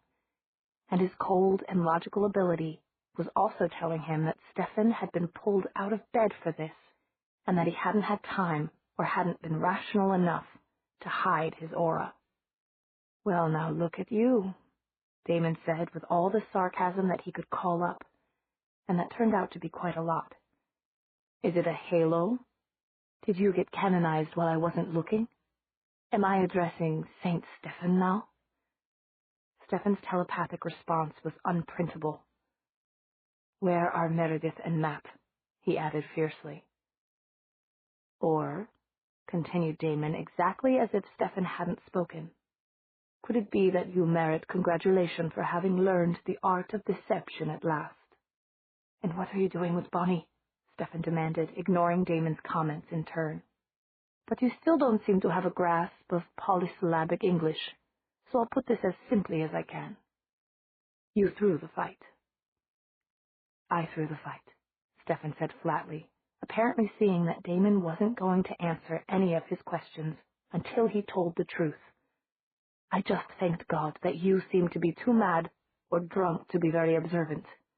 I wanted to keep you and the rest of the world from figuring out just exactly what Elena's blood does. So you drove away without even trying to get a good look at her, and without suspecting that I could have shaken you off like a flea from the very beginning. I never thought you had it in you. Damon was reliving their little combat in all too vivid detail. It was true. He had never suspected that Stefan's performance had been entirely that, a performance, and that he could have thrown Damon down at any time and done whatever he'd wanted. And there's your benefactress. Damon nodded up to where Elena was floating, secured by, yes, it was true, secured by clothesline to the clutch, just a little lower than the angels, and crowned with glory and honor, he remarked, unable to help himself as he gazed up at her. Elena was, in fact, so bright that to look at her with power channeled to the eyes was like trying to stare straight into the sun. She seems to have forgotten to hide as well. She's shining like a ghost star. She doesn't know how to lie, Damon. It was clear that Stefan's anger was steadily mounting. Now tell me what's going on and what you've done to Bonnie. The impulse to answer, nothing. Why do you think I should? Was almost irresistible. Almost. Damon was facing a different Stefan than he'd ever seen before. This is not the little brother you know and love to trample into the ground, the voice of logic told him, and he heeded it. The other two humans, Damon said, drawing the word out to its full obscene length, are in their automobile. And, suddenly virtuous, I was taking Bonnie to your place. Stefan was standing by the car, at a perfect distance for examining Bonnie's outflung arm. The pinpricks turned into a smear of blood when he touched them, and Stefan examined his own fingers with horror. He kept repeating the experiment. Soon Damon would be drooling, a highly undignified behavior that he wished to avoid. Instead, he concentrated on a nearby astronomical phenomenon, the full moon, medium high and white and pure as snow, and Elena floating in front of it, wearing an old-fashioned, high-necked nightgown, and little, if anything, else. As long as he looked at her without the power needed to discern her aura, he could examine her as a girl rather than as an angel in the midst of blinding incandescence. Damon cocked his head to get a better view of the silhouette. Yes, that was definitely the right apparel for her, and she should always stand in front of brilliant lights. If he, slam. He was flying backward and to the left. He hit a tree, trying to make sure that Bonnie didn't hit it too. She might break. Momentarily stunned, he floated, wafted, really, down to the ground. Stefan was on top of him. You, said Damon, somewhat indistinctly through the blood in his mouth, have been a naughty boy. She made me. Literally, I thought she might die if I didn't take some of her blood. Her aura was that swollen. Now you tell me what's wrong with Bonnie. So you bled her despite her heroic, unflagging resistance. Slam! This new tree smelled of resin. I never particularly wanted to get acquainted with the inside of trees, Damon thought as he spat out a mouthful of blood. Even as a crow, I only used them when necessary. Stefan had somehow snatched Bonnie out of the air while Damon was flying toward the tree. He was that fast now. He was very, very fast. Elena was a phenomenon. So now you have a second-hand idea what Elena's blood is like. And Stefan could hear Damon's private thoughts. Normally Damon was always up for a fight, but right now he could almost hear Elena's weeping over her human friends, and something inside him felt tired. Very old, centuries old, and very tired. But as for the question, well, yes. Elena was still bobbing aimlessly, sometimes spread-eagled, and sometimes balled up like a kitten. Her blood was rocket fuel compared to the unleaded gasoline in most girls. And Stefan wanted to fight, wasn't even trying to hide it. I was right, Damon thought. For vampires, the urge to squabble is stronger than any other urge, even the need to feed, or in Stefan's case, the concern for his, what was the word? Oh yes, friends. Now Damon was trying to elude a thrashing, trying to enumerate his assets, which weren't many, because Stefan was still holding him down. Thought, speech, a penchant for fighting dirty that Stefan just couldn't seem to understand. Logic, an instinctive ability to find the chinks in his foe's armor. Meredith and... Damn, what was that boy's name? Her escort are dead by now, I think, he said innocently. We can stay here and brawl, if that's what you want to call it, considering that I never laid a finger on you, or we can try to resuscitate them. Which will it be, I wonder? He really did wonder about how much control Stefan had over himself right now. As if Damon had zoomed out abruptly with a camera, Stefan seemed to become smaller. He had been floating a few feet above the ground. Now he landed and looked about himself in astonishment, obviously unaware that he had been airborne. Damon spoke in the pause while Stefan was most vulnerable. I wasn't the one who hurt them, he added. If you'll look at Bonnie. Thank badness he knew her name. You'll see that no vampire could do it, I think, he added ingenuously, for shock value. That the attackers were trees controlled by Malik. Trees. Stefan barely took time to glance at Bonnie's pinpricked arm. Then he said, We need to get them indoors and into warm water. You take Elena. Oh, gladly. In fact, I'd give anything. Anything. And this car with Bonnie right back to the boarding house. Wake Mrs. Flowers. Do all you can for Bonnie. I'll go on ahead and get Meredith and Matt. That was it. Matt. Now, if only he had a mnemonic. They're just up the road, right? That was where your first strafe of power seemed to come from. A strafe, was it? Why not be honest and just call it a feeble wash? And while it was fresh in his mind, M for mortal, A for annoying, T for thing. And there you had it. The pity was that it applied to all of them, and yet not all of them were called Matt. Oh, damn. Was there supposed to be another T at the end? Mortal, annoying, troublesome thing. Annoying, terrible thing. I said, is that all right? Damon returned to the present. No, it's not all right. The other car's wrecked. It won't drive. I'll float it behind me. Stefan wasn't bragging, just making a statement of fact. It's not even in one piece. I'll bind the pieces. Come on, Damon. I'm sorry I stressed you. I had a completely wrong idea about what was going on. But Matt and Meredith may really be dying, and even with all my new power and all of Elena's, we may not be able to save them. I've raised Bonnie's core temperature a few degrees, but I don't dare to stay and bring it up slowly enough. Please, Damon. He was putting Bonnie in the passenger seat. Well, that sounded like the old Stefan, but coming from this powerhouse, the new Stefan, it had rather different undertones. Still, as long as Stefan thought he was a mouse, he was a mouse. End of discussion. Earlier, Damon had felt like Mount Vesuvius exploding. Now he suddenly felt as if he were standing near Vesuvius, and the mountain was rumbling. Ye gods! He actually felt seared just being this close to Stefan. He called on all his considerable resources, mentally packing himself in ice, and hoped that at least a breath of coolness underlay his answer. I'll go. See you later. Hope the humans aren't dead yet.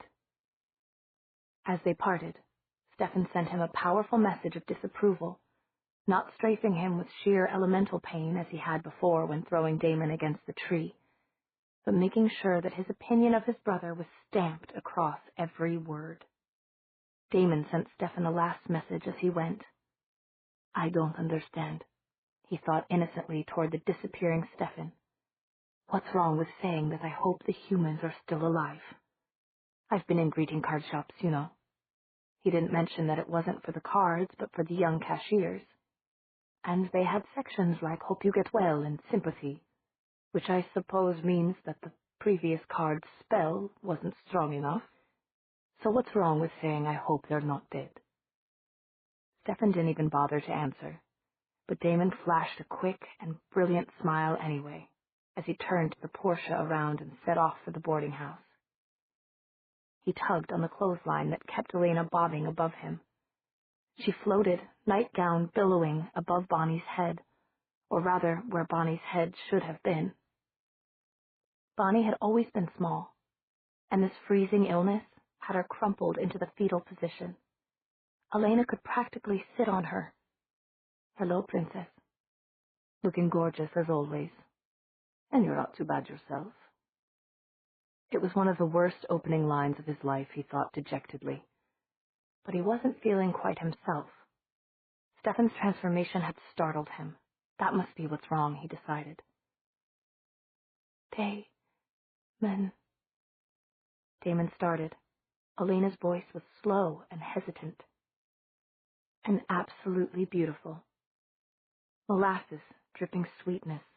Honey falling straight from the comb. It was lower in pitch, she was sure, than it had been before her transformation, and it had become a true southern drawl.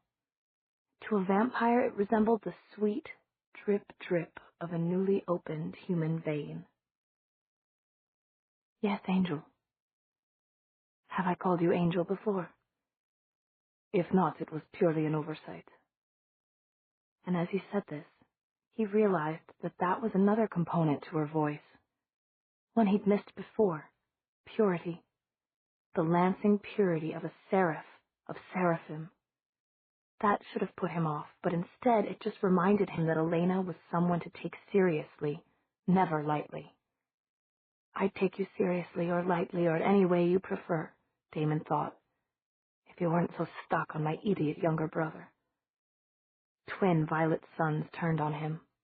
Elena's eyes. She'd heard him. For the first time in his life, Damon was surrounded by people more powerful than he was. And to a vampire, power was everything. Material goods, community position, trophy mate, comfort, sex, cash, candy. It was an odd feeling. Not entirely unpleasant in regards to Elena. He liked strong women. He'd been looking for one strong enough for centuries. But Elena's glance very effectively brought his thoughts back to their situation. He parked askew outside the boarding house, snatched up the stiffening Bonnie, and floated up the twisting, narrowing staircase toward Stefan's room. It was the only place he knew there was a bathtub. There was barely room for 3 inside the tiny bathroom, and Damon was the one carrying Bonnie. He ran water into the ancient 4-footed tub based on what his exquisitely tuned senses said was 5 degrees above her current icy temperature. He tried to explain to Elena what he was doing, but she seemed to have lost interest and was floating round and round Stefan's bedroom like a close-up of Tinkerbell caged. She kept bumping the closed window and then zooming over to the open door, looking out. What a dilemma. Ask Elena to undress and bathe Bonnie and risk her putting Bonnie in the tub wrong side up? Or ask Elena to do the job and watch over them both but not touch, unless disaster struck. Plus someone had to find Mrs. Flowers and get hot drinks going. Write a note and send Elena with it? There might be more casualties in here any moment now. Then Damon caught Elena's eye, and all petty and conventional concerns seemed to drop away. Words appeared in his brain without bothering to come through his ears. Help her, Please. He turned back to the bathroom, lay Bonnie on the thick rug there, and shelled her like a shrimp. Off with the sweatshirt, off with the summer top that went under it, off with the small bra. A-cup, he noticed sadly, discarding it, trying not to look at Bonnie directly. But he couldn't help but see that the prickling marks the tree had left were everywhere. Off with the jeans, and then a small hitch because he had to sit and take each foot in his lap to get the tightly tied high-top sneakers off before the jeans would come past her ankles. Off with socks. And that was all. Bonnie was left naked except for her own blood and her pink silky underwear. He picked her up and put her in the tub, soaking himself in the process. Vampires associated baths with virgin's blood, but only the really crazy ones tried it. The water in Bonnie's bathtub turned pink when he put her in. He kept the tap running because the tub was so large, and then sat back to consider the situation. The tree had been pumping something into her with its needles. Whatever it wasn't good, so it ought to come out. Most sensible solution was to suck it as if it were a snake bite, but he was hesitant to try that until he was sure Elena wouldn't crush his skull if she found him methodically sucking Bonnie's upper body. He would have to settle for next best. The bloody water didn't quite conceal Bonnie's diminutive form, but it helped to blur the details. Damon supported Bonnie's head against the edge of the tub with one hand, and with the other, he began to squeeze and massage the poison out of one arm. He knew he was doing the right thing when he smelled the resinous scent of pine. It was so thick and viscid itself that it hadn't yet disappeared into Bonnie's body. He was getting a small amount of it out this way, but was it enough? Cautiously watching the door and cranking his senses up to cover their broadest spectrum, Damon lifted Bonnie's hand to his lips, as if he were going to kiss it. Instead, he took her wrists in his mouth, and suppressing every urge he had to bite, instead simply sucked. He spat almost immediately. His mouth was full of resin. The massage wasn't enough by far. Even suction, if he could get a couple dozen vampires and attach them all over Bonnie's little body like leeches, wouldn't be enough. He sat back on his heels and looked at her. This fatally poisoned woman-child he'd as good as given his word to save. For the first time, he became aware that he was soaked to the waist. He gave an irritated glance toward the heavens and then shrugged out of his black bomber jacket. What could he do? Bonnie needed medicine, but he had no idea what specific medicine she needed, and there was no witch he knew of to appeal to. Was Mrs. Flowers acquainted with arcane knowledge? Would she give it to him if she were? Or was she just a batty old lady? What was a generic medicine for a human? He could give her over to her own people and let them try their bungling sciences, take her to a hospital. But they would be working with a girl who'd been poisoned by the other side, by the dark places they would never be allowed to see or understand. Absently, he had been rubbing a towel over his arms and hands and black shirt. Now he looked at the towel and decided that Bonnie deserved at least a sop to modesty, especially since he could think of no more work to be done on her. He soaked the towel and then spread it out and pushed it under water to cover Bonnie from throat to feet. It floated in some places, sank in others, but generally did the job. He turned the water temperature up again, but it made no difference. Bonnie was stiffening into the true death, young as she was. His peers in old Italy had had it right, he thought. A female like this was a maiden, no longer girl, not yet woman. It was especially apposite, since any vampire could tell that she was a maiden in both senses. And it had all been done under his nose. The lure, the pack attack, the marvelous technique and synchronization, they had killed this maiden, while he sat and watched. He'd applauded it. Slowly, inside, Damon could feel something growing. It had sparked when he thought of the audacity of the Malik, hunting his humans right under his nose. It didn't ask the question of when the group in the car had become his humans. He supposed it was because they had been so close lately that it seemed they were his to dispose of, to say whether they lived or died, or whether they became what he was. The growing thing surged when he thought of the way the Malik had manipulated his thoughts, drawing him into a blissful contemplation of death in general terms, while death in very specific terms was going on right at his feet. And now it was reaching incendiary levels because he had been shown up too many times today. It really was unbearable. And it was Bonnie, who had never heard a harmless thing for malice. Bonnie who was like a kitten, making airy pounces at no prey at all. Bonnie with her hair that was called something strawberry, but that looked simply as if it was on fire. Bonnie of the translucent skin, with the delicate violet fjords and estuaries of veins all over her throat and in her arms, who had lately taken to looking at him sideways, with her large, childlike eyes, big and brown, under lashes like stars. His jaws and canines were aching, and his mouth felt as if it were on fire from the poisonous resin, but all that could be ignored, because he was consumed with one other thought. Bonnie had called for his help for nearly half an hour before succumbing to the darkness. That was what needed to be said, needed to be examined. Bonnie had called for Stefan, who had been too far away and too busy with his angel. But she had called for Damon, too, and she had pleaded for his help. And he had ignored it. With 3 of Elena's friends at his feet, he had ignored their agonies, had ignored Bonnie's frenzied pleas not to let them die. Usually this sort of thing would only make him take off for some other town, but somehow he was still here and still tasting the bitter consequences of his act. Damon leaned back with his eyes closed, trying to shut out the overwhelming smell of blood and the musty scent of something. He frowned and looked around. The little room was clean even to its corners, nothing musty here, but the odor wouldn't go away. And then he remembered. Chapter 12. It came back to him, all of it. The cramped aisles and the tiny windows and the musty smell of old books. He had been in Belgium some 50 years ago, and had been surprised to find an English language book on such a subject still in existence.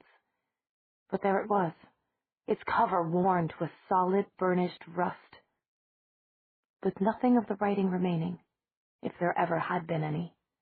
Pages were missing inside, so no one would ever know the author or the title, if either had ever been printed there. Every receipt, recipe, or charm or spell inside involved forbidden knowledge. Damon could easily remember the simplest spell of all. Ye blood of ye samphire or vampire is fair good as a general physic for all maladies or mischief done by those who dance in the woods at Moonspire. These Malik had certainly been doing mischief in the woods, and it was the month of Moonspire, the month of the summer solstice in the old tongue. Damon didn't want to leave Bonnie, and he certainly didn't want Elena to see what he was going to do next. Still supporting Bonnie's head above the warm, pinkish water, he opened his shirt. There was a knife of ironwood in a sheath at his hip. He removed it, and in one quick motion cut himself at the base of his throat. Plenty of blood now. The problem was how to get her to drink. Sheathing the dagger, he lifted her out of the water and tried to put her lips to the cut. No, that was stupid, he thought, with unaccustomed self-deprecation. She's going to get cold again, and you don't have any way to make her swallow. He let Bonnie lapse back into the water and thought.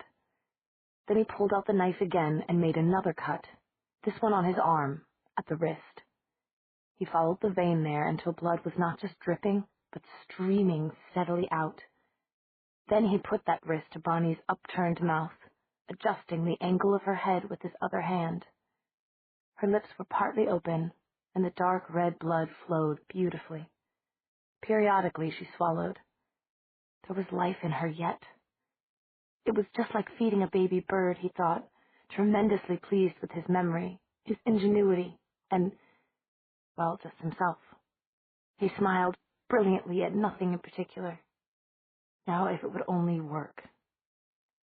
Damon changed position slightly to be more comfortable and turned the hot water up again, all while holding Bonnie, feeding her, all, he knew, gracefully and without a wasted movement. This was fun. It appealed to his sense of the ridiculous. Here, right now, a vampire was not supping from a human, but was trying to save it from certain death by feeding it vampire blood. More than that, he had followed all sorts of human traditions and customs by trying to strip Bonnie without compromising her maidenly modesty. That was exciting. Of course, he'd seen her body anyway. There had been no way to avoid that. But it was really more thrilling when he was trying to follow the rules. He'd never done that before. Maybe that was how Stefan got his kicks. No, Stefan had Elena, who had been human, vampire, and invisible spirit, and now appeared to be living angel, if such a thing existed. Elena was kicky enough on her own, yet he hadn't thought of her in minutes. It might even be a record of Elena overlooking. He'd better call her. Maybe get her in here and explain how this was working so there was no reason to crush his skull. It would probably look better. Damon suddenly realized he couldn't feel Elena's aura in Stefan's bedroom. But before he could investigate, there was a crash, then pounding footsteps, and then another crash much closer. And then the bathroom door was kicked open by mortal, annoying, troublesome. Matt advanced menacingly, got his feet tangled, and looked down to untangle them. His tan cheeks were swept with a sudden sunset. He was holding up on a small pink brassiere. He dropped it as if it had bitten him, picked it up again, and whirled around, only to cannon into Stefan, who was entering. Damon watched, entertained. How do you kill them, Stefan? Do you just need a stake? Can you hold him? Well, blood! He's feeding her blood! Matt interrupted himself, looking as if he might attack Damon on his own. Bad idea, thought Damon. Matt locked eyes with him. Confronting the monster, Damon thought, even more entertained. Let her go.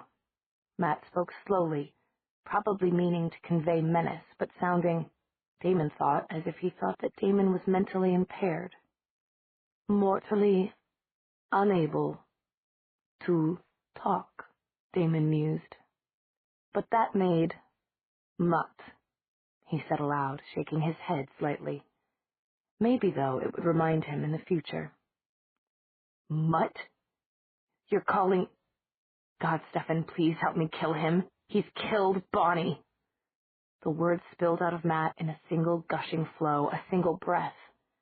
Woefully, Damon saw his latest acronym go down in flames. Stefan was surprisingly calm.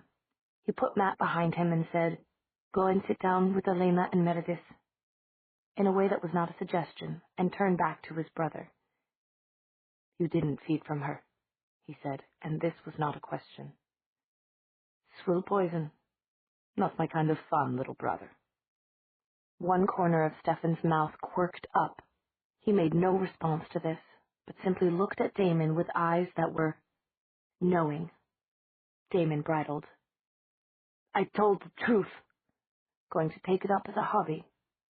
Damon started to release Bonnie, figuring that dropping her into blood-stained water would be the proper precursor to walking out of this dump, but she was his baby bird. She'd swallowed enough of his blood now that any more would begin to change her seriously.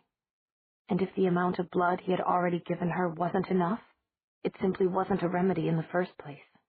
Besides, the miracle worker was here. He closed the cut on his arm enough to stop the bleeding and started to speak. And the door crashed open again. This time it was Meredith, and she had Bonnie's bra. Both Stefan and Damon quailed. Meredith was, Damon thought, a very scary person. At least she took the time, which Mutt had not, to look over the trampled clothes on the bathroom floor. She said to Stefan, How is she? Which Mutt had not either. She's going to be fine, Stefan said. And Damon was surprised at his feeling of, not relief, of course, but of a job well done. Plus, Now he might avoid being thrashed to within an inch of his life by Stefan. Meredith took a deep breath and closed her frightening eyes briefly. When she did that, her whole face glowed. Maybe she was praying. It had been centuries since Damon had prayed, and he had never had any prayer answered.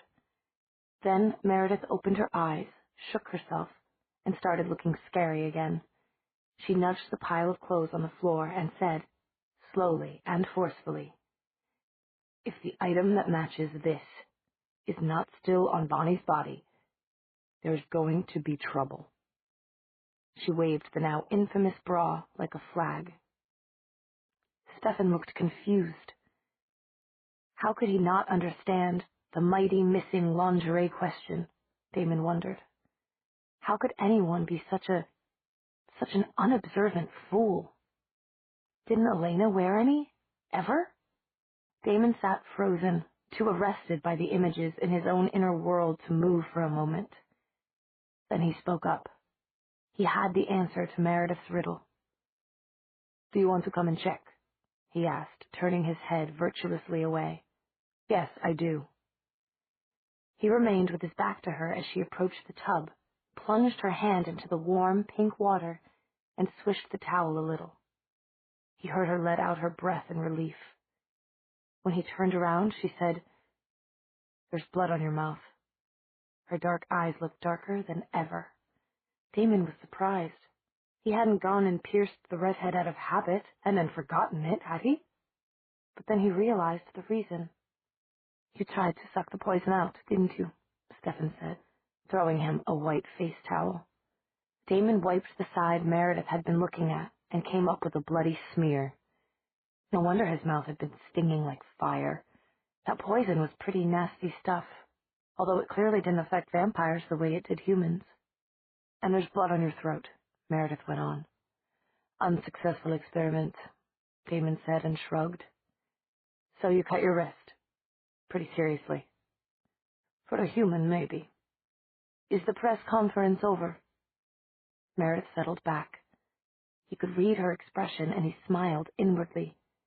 Extra, extra, scary Meredith thwarted. He knew the look of those who had to give up on cracking the Damon nut. Meredith stood up. "Is there anything I can get him to stop his mouth bleeding? Something to drink, maybe?" Stefan just looked stricken. Stefan's problem, well, a part of one of Stefan's many problems, was that he thought feeding was sinful, even to talk about. Maybe it was actually kickier that way. People relished anything they thought was sinful. Even vampires did. Damon was put out. How did you go back in time to when anything was sinful? Because he was sadly out of kicks. With her back turned, Meredith was less scary. Damon risked an answer to the question of what he could drink. "You, darling. You, darling." "One too many darlings," Meredith said mysteriously. And before Damon could figure out that she was simply making a point about linguistics and not commenting on his personal life, she was gone, with the traveling bra. Now Stefan and Damon were alone. Stefan came a step closer, keeping his eyes off the tub. "You miss so much, you chump," Damon thought. That was the word he'd been searching for earlier. Chump. "You did a lot for her," Stefan said, seeming to find it as hard to look at Damon as at the tub. This left him very little to stare at.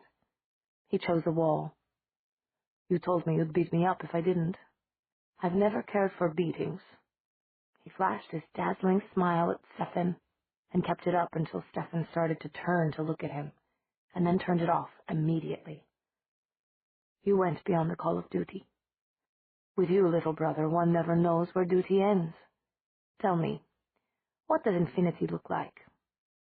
Stefan heaved a sigh. "At least you're not the kind of bully who only terrorizes when he has the upper hand. Are you inviting me to step outside, as they say?" "No, I'm complimenting you on saving Bonnie's life." "I didn't realize I had the choice. How, by the way, did you manage to cure Meredith and how did you manage?" "Elena kissed them. Didn't you even realize she was gone? I brought them back here." and she came downstairs and breathed into their mouths, and it cured them. From what I've seen, she seems to be slowly turning from spirit to full human. I'm guessing it will take another few days, just from looking at her progress since she woke up until now. At least she's talking. Not much, but you can't ask for everything. Damon was remembering the view from the Porsche, the top down and Elena bobbing like a balloon. This little redhead hasn't said a word, Damon added querulously, and then shrugged. Same difference. Why, Damon? Why not just admit that you care about her, at least enough to keep her living, and without even molesting her? You knew she couldn't afford to lose blood. It was an experiment. Damon explained painstakingly, and it was over now. Bonnie would wake or sleep, live or die, in Stefan's hands, not his. He was wet, he was uncomfortable. He was far enough from this night's meal to be hungry and cross. His mouth hurt. You take her head now, he said brusquely. I'm leaving. You and Elena and Matt can finish. His name is Matt, Damon. It's not hard to remember. It is if you have absolutely no interest in him. There are too many lovely ladies in this vicinity to make him anything but last choice for a snack. Stefan hit the wall hard. His fist broke through the ancient plastering. Damn it, Damon, that's not all there is to humans. It's all I ask of them. You don't ask, that's the problem. It was a euphemism. It's all I plan to take from them, then. It's certainly all I'm interested in. Don't try to make believe that it's anything more. There's no point in trying to find evidence for a pretty lie. Stefan's fist flew out. It was his left fist, and Damon was supporting Bonnie's head on that side, so he couldn't lean away gracefully as he normally would. She was unconscious. She might take in a lungful of water and die immediately. Who knew about these humans, especially when they were poisoned? Instead, he concentrated on sending all his shielding to the right side of his chin. He figured he could take a punch, even from the new, improved Stefan, without losing his hold on the girl, even if Stefan broke his jaw. Stefan's fist stopped a few millimeters away from Damon's face. There was a pause. The brothers looked at each other across a distance of 2 feet. Stefan took a deep breath and sat back. Now will you admit it? Damon was genuinely puzzled. Admit what? That you care something for them. Enough to take a punch rather than letting Bonnie go underwater. Damon stared, then began to laugh and found he couldn't stop. Stefan stared back, then he shut his eyes and half turned away in pain. Damon still had a case of the giggles. And you thought that I cared about one little Hugh.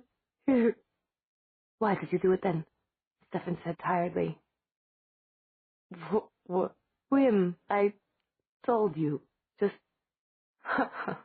Damon collapsed, punched drunk from lack of food and from too many varying emotions. Bonnie's head went underwater. Both vampires dived for her, headbutting each other as they collided over the center of the tub. Both fell back briefly, dazed. Damon wasn't laughing anymore. If anything, he was fighting like a tiger to get the girl out of the water.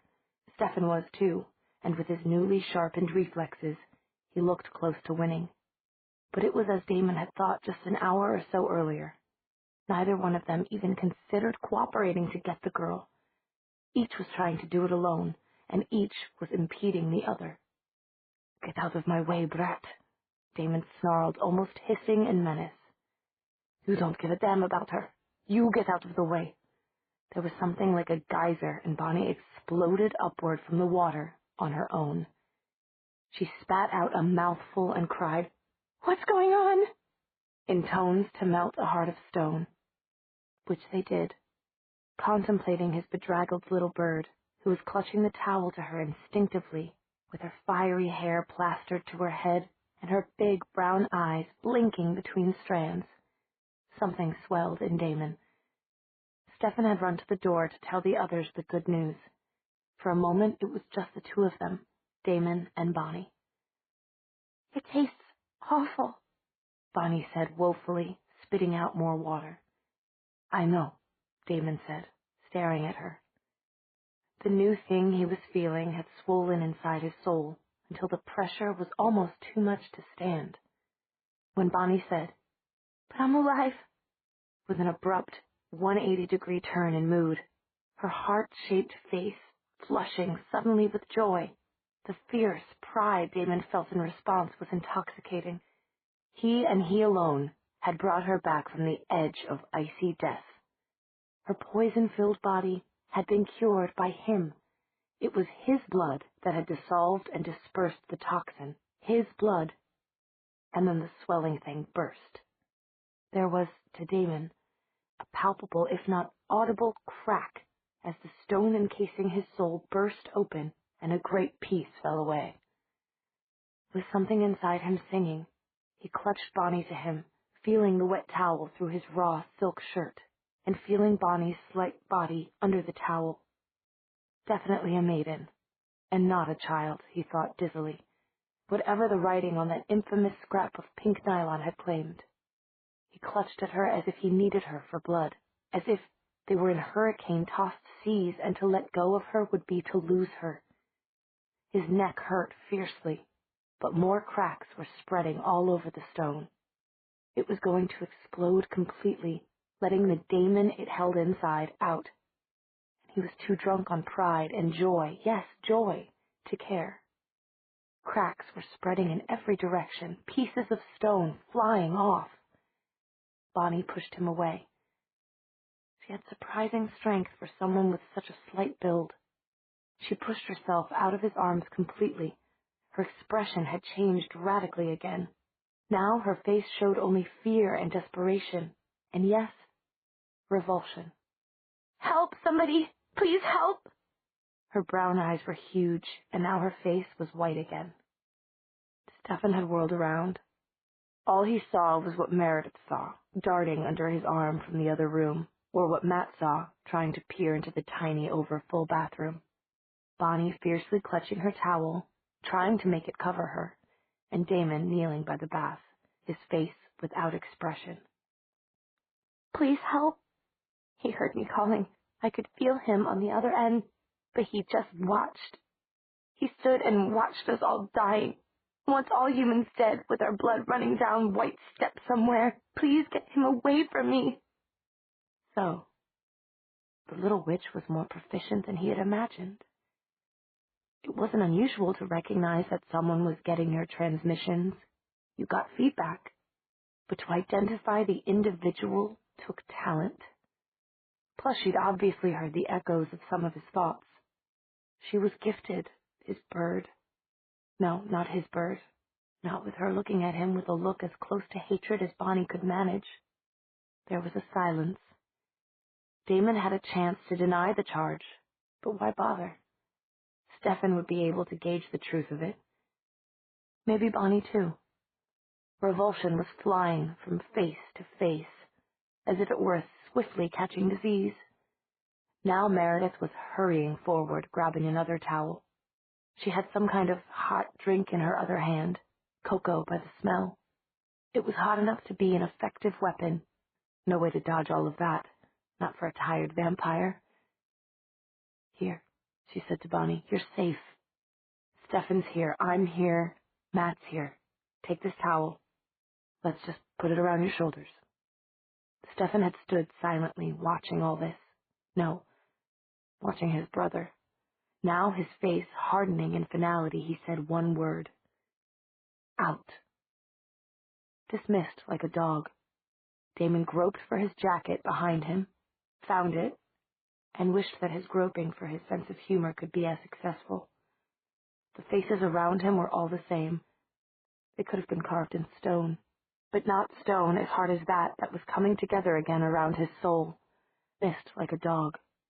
Damon groped for his jacket behind him, found it, and wished that his groping for his sense of humor could be as successful. The faces around him were all the same. They could have been carved in stone, but not stone as hard as that was coming together again around his soul. That rock was remarkably quick to mend, and an extra layer was added, like the layering of a pearl, but not covering anything nearly so pretty. Their faces were still all the same as Damon tried to get out of the small room that had too many people in it. Some of them were speaking, Meredith to Bonnie, Matt, pouring out a stream of pure acidic hatred. But Damon didn't really hear the words. He could smell too much blood here. Everyone had little wounds, their individual scents, different beasts in the herd, closed in on him. His head was spinning. He had to get out of here, or he'd be snatching the nearest warm vessel and draining it dry. Now he was more than dizzy. He was too hot, too thirsty. Very, very thirsty. He had worked a long time without feeding, and now he was surrounded by prey. They were circling him. How could he stop himself from grabbing just one of them? Would one really be missed? Then there was the one he hadn't seen yet, and didn't want to see. To witness Elena's lovely features twisted into the same mask of revulsion he saw on every other face here would be distasteful, he thought, his old sense of dispassion finally returning to him. But it couldn't be avoided. As Damon came out of the bathroom, Elena was right in front of him, floating like an oversized butterfly. His eyes were drawn to exactly what he didn't want to see, her expression. Elena's features didn't mirror the others. She looked worried, upset, but there wasn't a trace of the disgust or hatred that showed on all the other faces. She even spoke in that strange mind speech that wasn't somehow like telepathy, but which allowed her to get in 2 levels of communication at once. Damon, tell about the Malik, please. Damon just raised an eyebrow at her. Tell a bunch of humans about himself? Was she being deliberately ridiculous? Besides, the Malik hadn't really done anything.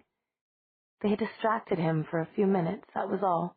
No point in blaming Malik when all they had done was enhance his own views briefly. He wondered if Elena had any notion of the content of his little nighttime daydream. Damon, I can see it, everything. But still, please. Oh well, maybe spirits got used to seeing everybody's dirty laundry. Elena made no response to that thought, so he was left in the dark. In the dark, which is what he was used to, where he had come from. They would all go their separate ways, the humans to their warm, dry houses, and he to a tree in the woods. Elena would stay with Stefan, of course. Of course. Under the circumstances, I won't say au revoir, Damon said, flashing his dazzling smile at Elena, who looked gravely back at him. We'll just say goodbye and leave it at that. There was no answer from the humans. Damon! Elena was crying now. Please, please. Damon started out into the dark. Please. Rubbing at his neck, he kept going. Chapter 13. Much later that night, Elena couldn't sleep. She didn't want to be hemmed in inside the tall room, she said. Secretly, Stefan worried that she wanted to go outside and track the Malik that had attacked the car.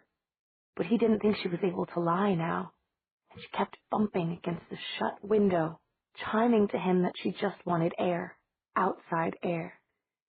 We should put some clothes on you.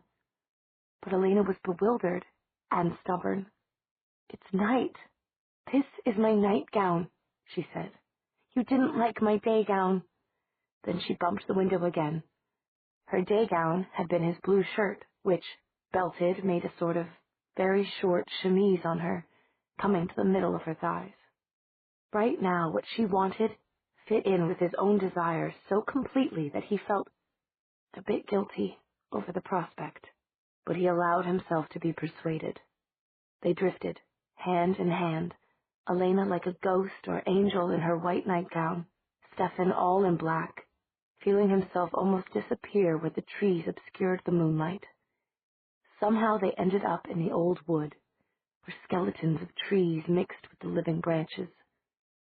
Stefan stretched his newly improved senses to the widest, but could only find the normal inhabitants of the forest. slowly and hesitantly returning after being frightened off by Damon's lash of power. Hedgehogs, deer, dog foxes, and one poor vixen with twin kits who hadn't been able to run because of her children. Birds, all the animals that helped to make the forest the wondrous place it was. Nothing that felt like Malik or seemed as if it could do any harm. He began to wonder if Damon had simply invented the creature that influenced him. Damon was a tremendously convincing liar. He was telling the truth, Elena chimed. But either it's invisible or it's gone now, because of you, your power. He looked at her, and found her looking at him with a mixture of pride and another emotion that was easily identified, but startling to see out of doors. She tilted her face up, its classic lines pure and pale in the moonlight. Her cheeks were rose-pink with blushing, and her lips were slightly pursed. Oh, hell, Stefan thought wildly. After all you've been through, he began, and made his first mistake. He took hold of her arms. There, some sort of synergy between his power and hers started to bring them in a very slow spiral, upward. And he could feel the warmth of her, the sweet softness of her body. She still was waiting, eyes closed for her kiss. We can start all over again, she suggested hopefully. And that was true enough. He wanted to give back to her the feeling she had given to him in his room. He wanted to hold her hard. He wanted to kiss her until she trembled. He wanted to make her melt and swoon with it.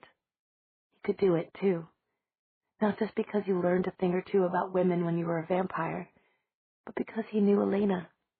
They were really one at heart, one soul. Please, Elena chimed. But she was so young now, so vulnerable in her pure white nightgown, with her creamy skin flushing pink in anticipation. It couldn't be right to take advantage of someone like that. Elena opened her violet blue eyes, silvered by the moonlight, and looked right at him. Do you want? She said it was sobriety in the mouth, but mischief in her eyes. To see how many times you can make me say please? God, no. But that sounded so grown up that Stefan helplessly took her into his arms. He kissed the top of her silky head. He kissed downward from there, only avoiding the little rosebud mouth that was still puckered in lonely supplication. I love you. I love you. He found that he was almost crushing her ribs and tried to let go. But Elena held on as tightly as she could, holding his arms to her. Do you want? The chime was the same, innocent and ingenuous. To see how many times I can make you say please. Stefan stared at her for a moment. Then, with a sort of wildness in his heart, he fell on the little rosebud mouth and kissed it, breathless. Kissed it until he himself was so dizzy that he had to let her go, just an inch or two. Then he looked into her eyes again. A person could lose themselves in eyes like that, could fall forever into their starry violet depths. He wanted to, but more than that, he wanted something else. I want to kiss you, he whispered, right at the portal of her right ear, nipping it. Yes, she was definite about that, until you faint in my arms. He felt the shiver go through her body. He saw the violet eyes go misty, half-closing. But to his surprise, he got back an immediate, if slightly breathless, yes, from Elena out loud. And so he did. Just short of swooning, with little shivers going through her, and little cries that he tried to stop with his own mouth, he kissed her. And then, because it was time, and because the shivers were starting to have a painful edge to them, and Elena's breath was coming so quick and hard when he let her breathe, that he really was afraid that she might pass out. He solemnly used his own fingernail to open a vein in his neck for her. And Elena, who once had been only human, and would have been horrified by the idea of drinking another person's blood, clasped herself to him with a small choked sound of joy, and then he could feel her mouth, warm against the flesh of his neck, and he felt her shudder hard. and he felt the heady sensation of having his blood drawn out by the one he loved. He wanted to pour his entire being out in front of Elena, to give her everything that he was, or ever would be. And he knew that this was the way she had felt, letting him drink her blood. That was the sacred bond they shared. It made him feel that they had been lovers since the beginning of the universe, since the very first dawning of the very first star out of the darkness. It was something very primitive and very deeply ingrained in him. When he first felt the flow of blood into her mouth, he had to stifle a cry against her hair. And then he was whispering to her fierce, involuntary things about how he loved her and how they could never be parted, and endearments and absurdities wrenched from him in a dozen different languages. And then there were no more words, only feelings. And so they slowly spiraled up in the moonlight, the white nightgown sometimes wrapping itself around his black-clad legs, until they reached the top of the trees, living and standing, but dead. It was a very solemn, very private ceremony of their own, and they were far too lost in joy to look out for any danger. But Stefan had already checked for that, and he knew that Elena had too. There was no danger. There was only the two of them drifting and bobbing with the moon shining down like a benediction. One of the most useful things Damon had learned lately, more useful than flying, although that had been something of a kick, was to shield his presence absolutely. He had to drop all his barriers, of course. They would show up even in a casual scan, but that didn't matter, because if no one could see him, no one could find him, and therefore he was safe. QED. But tonight, after walking out of the boarding house, he had gone out to the old wood to find himself a tree to sulk in. It wasn't that he minded what human trash thought of him, he thought venomously.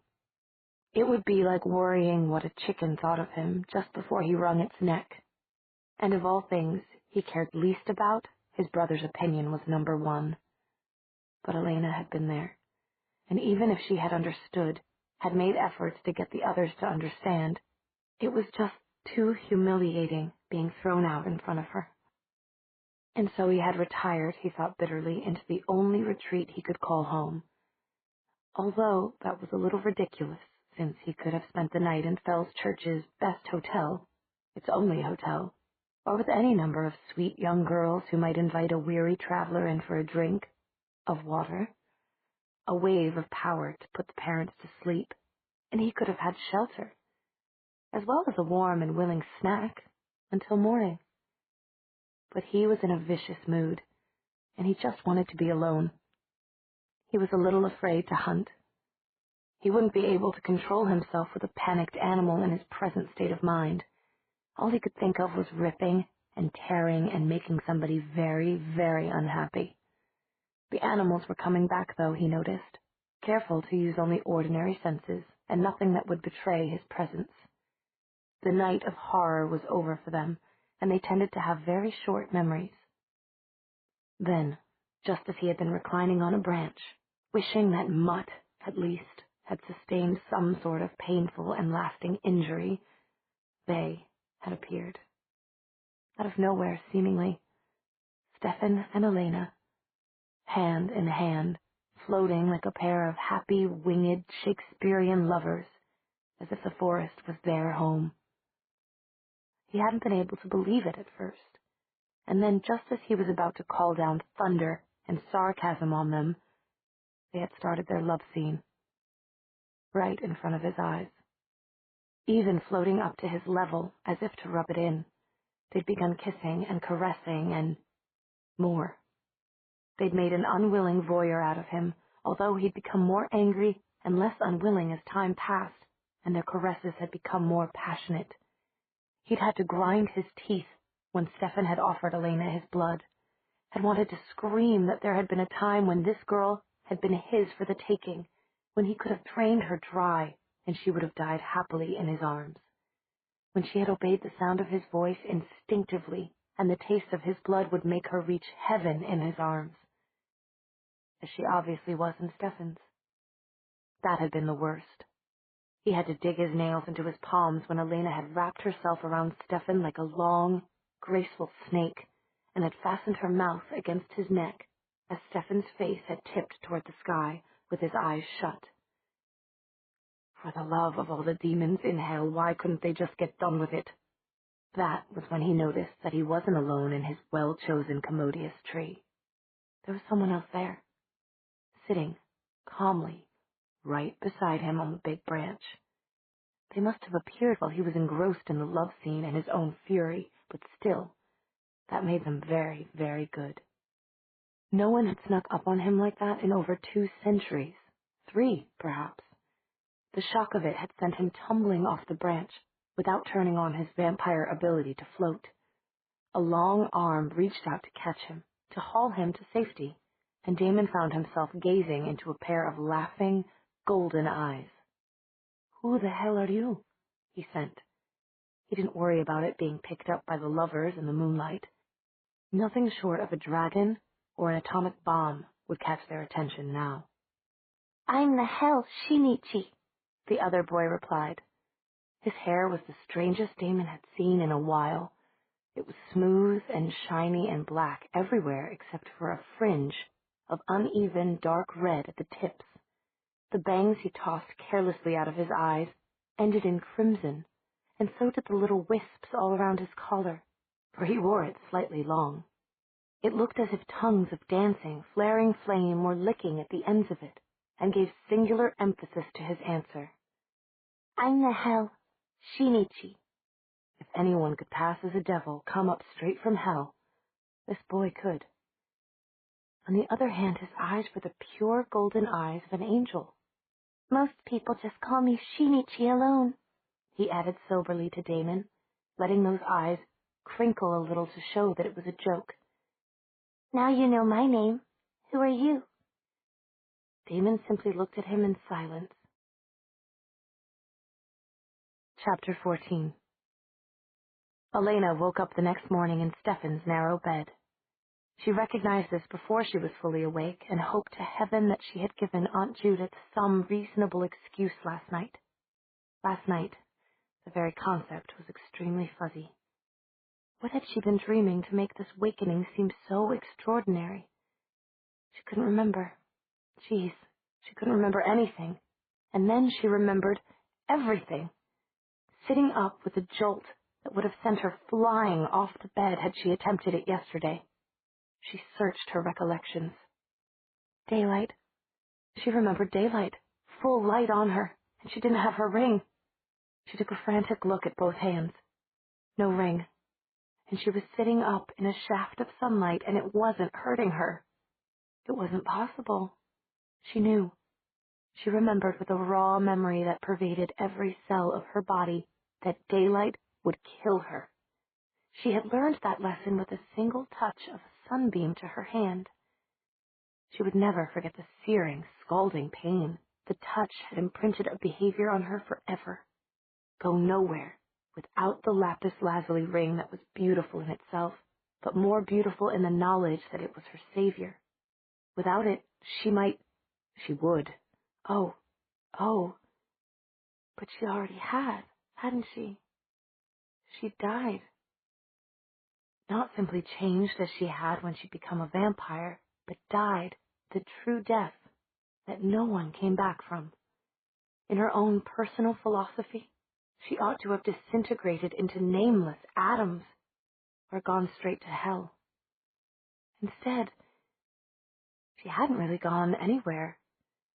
She'd had some dreams about fatherly or motherly people giving her advice, and of wanting very much to help people who were suddenly much easier to understand. School bully. She had watched sadly as his drunken father took his own outrages out on him night after night. That girl who never got her homework done. She was expected to raise 3 younger sisters and brothers while her mother lay in bed all day. Just getting the baby fed and cleaned took all the time she had. There was always a reason behind any behavior, and now she could see it. She had even communicated with people through her dreams. And then one of the old ones had arrived in Fell's church. It was all she could do to stand his interference in the dreams and not run away. He caused the humans to call for Stefan's help, and Damon had accidentally been summoned too, and Elena had helped them all she could, even when it had been almost unbearable, because Old Ones knew about love and which buttons to push and how to make your enemies run in all the right directions. But they had fought him, and they had won. And Elena, in trying to heal Stefan's mortal wounds, had somehow ended up mortal again herself, naked, lying on the ground of the old wood, with Damon's jacket over her, while Damon himself had disappeared without waiting for thanks. And that awakening had been of basic things, things of the senses, touch, taste, hearing, sight, and of the heart, but not of the head. Stefan had been so good to her. And now, what am I? Elena said aloud, staring as she turned her hands over and over, marveling at the solid, mortal flesh that obeyed the laws of gravity. She had said that she'd give up flying for him. Someone had taken her at her word. You're beautiful, Stefan answered absently, not moving. Then suddenly he rocketed up. You're talking! I know I am, and making sense. Thank you kindly. And in sentences. I've noticed. Go on then and say something long, please, Stefan said as if he didn't believe it. You've been hanging out too much with my friends, Elena said. That sentence has Bonnie's impudence, Matt's courtesy, and Meredith's insistence on the facts. Elena, it's you. Instead of keeping up the silly dialogue with, Stefan, it is me, Elena stopped to think. Then carefully she got out of bed and took a step. Stefan hastily looked away, handing her a robe. Stefan. Silence. When Stefan turned around after a decent interval, he saw Elena kneeling in the sunlight, holding the robe. Elena? She knew that to him she looked like a very young angel in meditation. Stefan. But you're crying. I am human again, Stefan. She lifted a hand, let it fall into the clutches of gravity. I'm human again. No more, no less. I guess it just took me a few days to get fully back on track. She looked into his eyes. They were always such green, green eyes, like green crystal with some offside light behind them, like a summer leaf held up before the sun. I can read your mind, but I can't read yours, Stefan. I can only get a general sense, and even that may be going. We can't count on anything. Elena, I have all I want in this room. He patted the bed. Sit by me and I can say all I want is on this bed. Instead, she got up and threw herself at him, arms around his neck, legs tangled with his. I'm still very young, she whispered, holding him tightly. And if you count it in days, we haven't had many days together like this, but I'm still far too old for you. But to be able to look at you and see you looking back at me, tell me you'll love me forever. I'll love you forever, no matter what happens. Elena, I've loved you as mortal, as vampire, as pure spirit, as spiritual child, and now as human again. Promise we'll be together. We'll be together. No, Stefan, this is me. She pointed to her head as if to emphasize that behind her gold-flecked blue eyes there was a bright, active mind spinning in overdrive. I know you. Even if I can't read your mind, I can read your face. All the old fears, they're back, aren't they? He looked away. I will never leave you. Not for a day, not for an hour. He hesitated and then looked up at her. If that's what you really want, I won't leave you even for an hour. Now he was projecting, she knew, for she could hear him. I release you from all your promises. But Elena, I mean them. I know. But when you do go, I don't want you to have the guilt of breaking them looming over you as well. Even without telepathy, she could tell what he was thinking to the tiniest shade of a nuance. Humor her. After all, she'd just woken up. She was probably a little confused, and she wasn't interested in becoming less confused or in making him less confused. That must be why she was nipping his chin gently and kissing him. Certainly, Elena thought one of the two of them was confused. Time seemed to stretch and then stop around them, and then nothing was confusing at all. Elena knew that Stefan knew what she wanted, and he wanted whatever she wanted him to do. Bonnie stared at the numbers on her phone, concerned. Stefan was calling. Then she ran a hasty hand through her hair, fluffing the curls out, and took the video call. But instead of Stefan, it was Elena. Bonnie started to giggle, started to tell her not to play with Stefan's grown-up toys, and then she stared. Elena? Am I going to get this every time, or only from my sister witch? Elena? Awake and good as new, Stefan said, getting in the picture. We called as soon as we woke up. But it's noon, Bonnie blurted out. We've been occupied with this and that, Elena cut in smoothly. And oh, wasn't it good to hear Elena talk that way, half innocent and wholly smug about it, making you want to shake her and beg her for every wicked detail. Elena!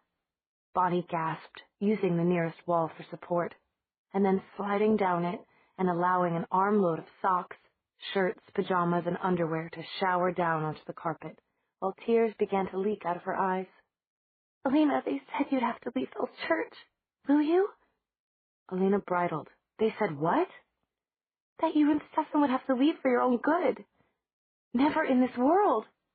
Little lovely love, began Stefan, and then abruptly he stopped, opening and shutting his mouth. Bonnie stared. It had happened at the bottom of the screen, out of sight, but she could almost swear that Stefan's little lovely love had just elbowed him in the stomach. Ground zero. 2 o'clock? Elena was asking.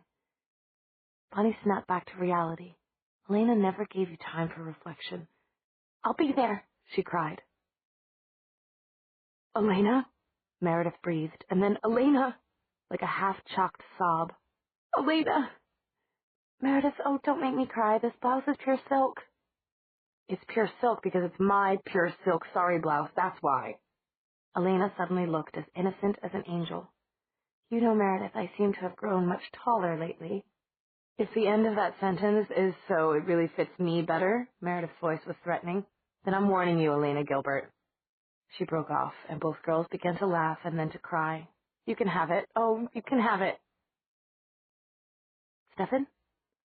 Matt waved his phone, first cautiously, then banging it into the wall of the garage.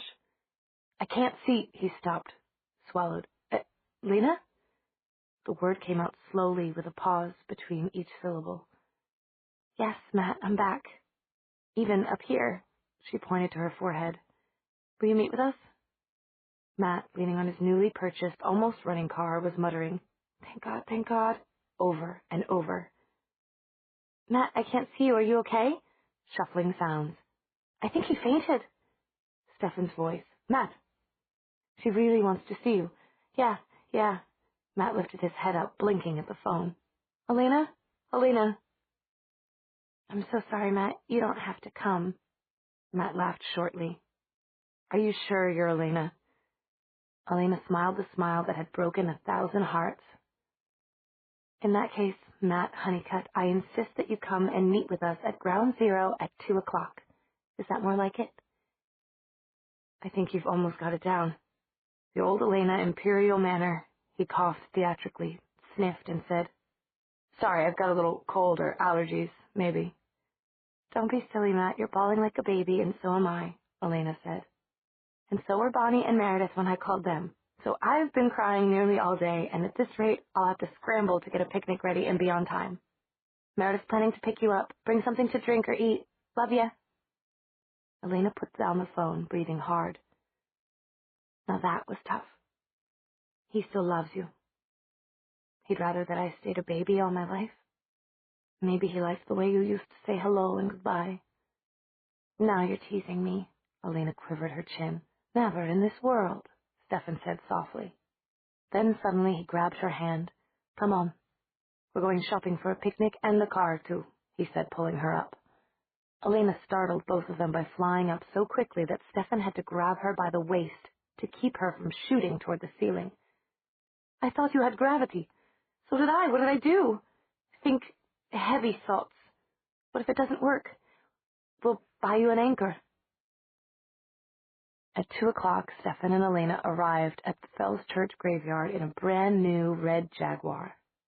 Elena was wearing dark glasses under a scarf, with all her hair pinned up under it, a muffler around her lower face, and black lace mitts borrowed from Mrs. Flower's younger days, which she admitted she didn't know why she was wearing. She made quite a picture, Meredith said, with a violet sari top and jeans. Bonnie and Meredith had already spread a cloth for a picnic, and the aunts were sampling sandwiches and grapes and low-fat pasta salad. Elena told the story of how she had woken up this morning, and then there was more hugging and kissing and crying than the males could stand. You want to see the woods around here? Check if those mallox things are around? Matt said to Stefan. They'd better not be, Stefan said. If the trees this far from where you have your accident are infested, not good, serious trouble. They were about to go when Elena called them back.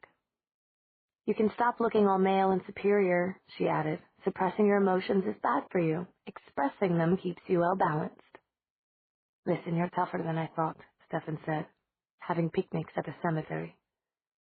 We used to find Elena here all the time, Bonnie said, pointing to a nearby headstone with a celery stick. It's my parents' gravesite, Elena explained simply. After the accident, I always felt closer to them here than anywhere.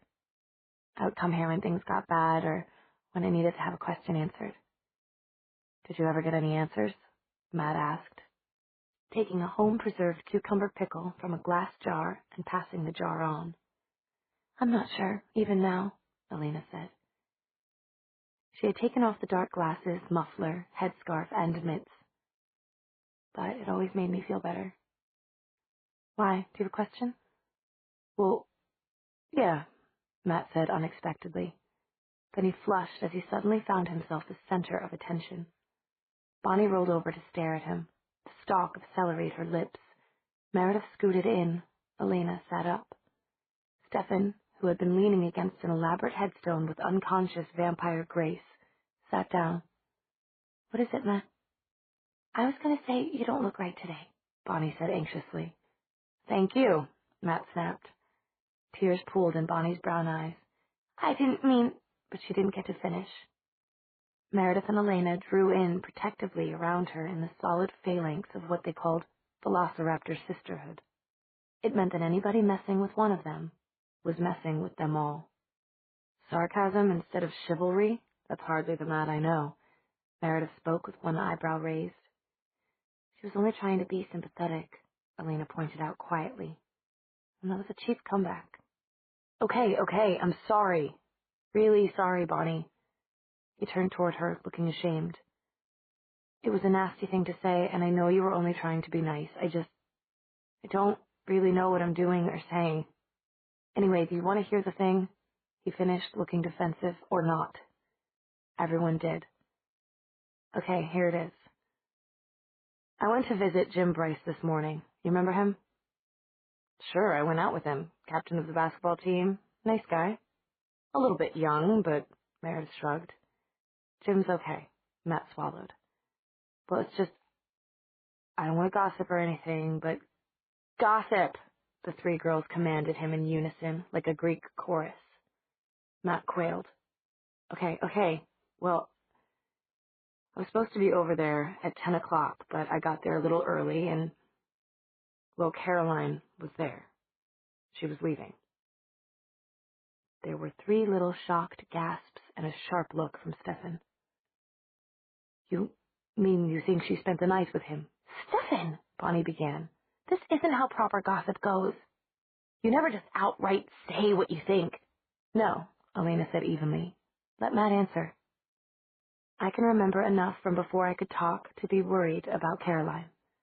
More than worried, Stefan said. Meredith nodded. It's not gossip, it's necessary information, she said. Okay then. Matt gulped.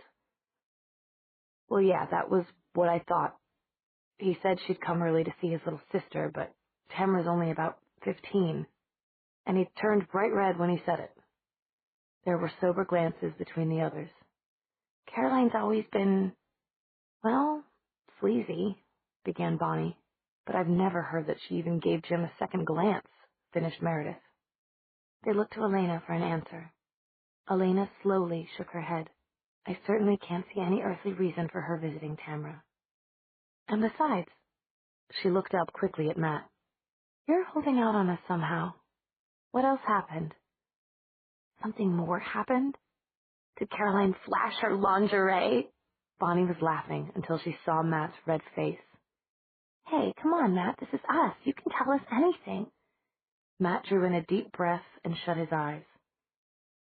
Okay, well, as she was going out, I think, Caroline propositioned me. She did what? She would never. How, Matt? Elena asked. Well, Jim thought she'd left, and he went to the garage to get his basketball. I turned around, and suddenly Caroline was back again, and she said, well, it doesn't matter what she said, but it was about her liking football better than basketball, and did I want to be a sport? And what did you say? Bonnie breathed, fascinated. I didn't say anything, I just stared at her. And then Jim came back, Meredith suggested. No, and then Caroline left. She gave me this look, that made things pretty clear as to what she meant. And then Tammy came in. Matt's honest face was flaming by now. And then, I don't know how to say it. Maybe Caroline said something about me to make her do it to me because Matt. Stefan had scarcely spoken until this point. Now he leaned forward and spoke quietly. We're not asking just because we want to gossip. We're trying to find out if there's something seriously wrong happening in Fell's church, so please, just tell us what happened. Chapter 15. Matt nodded, but he was blushing to the fair roots of his hair. Tammy pressed herself against me. There was a long pause. Meredith said levelly, Matt, do you mean she hugged you, like a big hug, or that she stopped, because Matt was already shaking his head vehemently. It was no innocent big hug. We were alone in the doorway there, and she just, well, I couldn't believe it. She's only 15, but she acted like an adult woman. I mean, not that I've ever had an adult woman do that to me. Looking embarrassed but relieved at having got this off his chest, Matt's gaze went from face to face. So what do you think?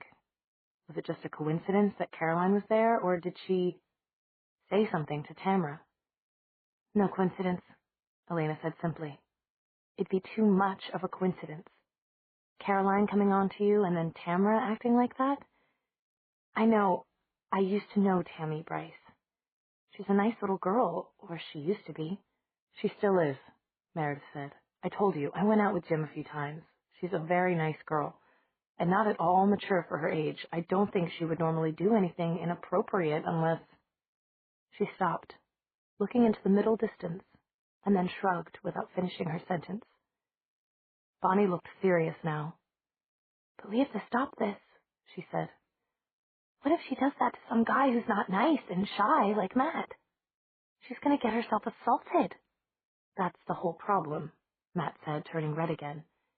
I mean, it's pretty difficult. If she had been some other girl that I was going on a date with, not that I go out with other girls on dates, he added hastily, glancing at Elena. But you should be going out on dates, Elena said firmly. Matt, I don't want eternal fidelity from you. There's nothing I'd like better than to see you dating a nice girl. As if by accident, her gaze wandered over to Bonnie, who was now trying to crunch celery very quietly and neatly. Stefan, you're the only one who can tell us what to do, Elena said, turning to him. Stefan was frowning. I don't know. With only 2 girls, it's pretty hard to draw any conclusions. So we're gonna wait and see what Caroline or Tammy does next? Meredith asked. Not just wait, Stefan said. We've got to find out more about it. You guys can keep an eye on Caroline and Tamara Bryce, and I can do some research on it. Damn, Elena said, hitting the ground with one fist. I can almost... She stopped suddenly and looked at her friends. Bonnie had dropped her celery, gasping, and Matt had choked on his Coke, going into a coughing fit. Even Meredith and Stefan were staring at her. What? She said blankly. Meredith recovered first. It's just that yesterday you were, well, very young angels don't swear. Just because I died a couple of times, it means I have to say darn for the rest of my life? Elena shook her head. Not. I'm me, and I'm going to stay me, whoever I am. Good, said Stefan, leaning over to kiss the top of her head. Matt looked away, and Elena gave Stefan an almost dismissive pat, but thinking, I love you forever, and knowing that he would pick it up even if she couldn't hear his thought in return. In fact, she found she could pick up his general response to it. A warm rose color seemed to hang around him. Was this what Bonnie saw and called an aura? She realized that most of the day she'd seen him with a light, cool, emerald sort of shadowing around him, if shadows could be light, and the green was returning now as the pink faded away. Immediately she glanced over the rest of the picnickers. Bonnie was surrounded by a rose-like color, shading to the palest of pinks. Meredith was a deep and profound violet. Matt was a strong, clear blue. It reminded her that up until yesterday, only yesterday, she'd seen so many things that no one else could see, including something that had scared her silly. What had it been? She was getting flashes of images, little details that were scary enough by themselves. It could be as small as a fingernail or as large as an arm, bark-like texture, at least on the body, insect-like antennae, but far too many of them and moving like whips, faster than any insect ever moved them. She had the general crawly feeling she got whenever she thought about insects. It was a bug then, but a bug built on a different body plan than any insect she knew of. It was more like a leech in that respect, or a squid. It had a completely circular mouth, with sharp teeth all around, and far too many tentacles that looked like thick vines whipping around and back. It could attach itself to a person, she thought, but she had a terrible feeling that it could do more. It could turn transparent and pull itself inside you, and you would feel no more than a pinprick. And then what would happen? Elena turned to Bonnie. Do you think that if I show you what something looks like, you could recognize it again? Not with your eyes, but with your psychic senses? I guess it depends on what the something is, Bonnie answered cautiously. Elena glanced over at Stefan, who gave her briefest of nods. Then shut your eyes, she said. Bonnie did so, and Elena put her fingertips on Bonnie's temples, with her thumbs gently brushing Bonnie's eyelashes. Trying to activate her white powers, something that had been so easy before today, was like striking two rocks together to make a fire and hoping one was flint. Finally, she felt a small spark, and Bonnie jerked backward. Bonnie's eyes snapped open. What was that? She gasped. She was breathing hard. That's what I saw yesterday. Where? Elena said slowly. Inside Damon. But what does it mean? Was he controlling it, or... Bonnie stopped, and her eyes widened. Elena finished the sentence for her. Was it controlling him? I don't know. But here's one thing I do know almost for certain. When he ignored your calling, Bonnie, he was being influenced by the Malik. The question is, if not Damon, who was controlling it? Stefan said, standing up again restlessly. I picked that up, and the kind of creature Elena showed you. It's not something with a mind of its own. It needs an outside brain to control it. Like another vampire? Meredith asked quietly. Stefan shrugged. Vampires usually just ignore them because vampires can get what they want without them. It would have to be a very strong mind to get a Malik like that to possess a vampire. Strong and evil. Those, Damon said with biting grammatical precision, from where he was sitting on a high limb of an oak, are they. My younger brother and his associates. Marvelous, murmured Shinichi. He had draped himself even more gracefully and languidly against the oak than Damon had. It had become an unspoken contest. Shinichi's golden eyes had flared once or twice.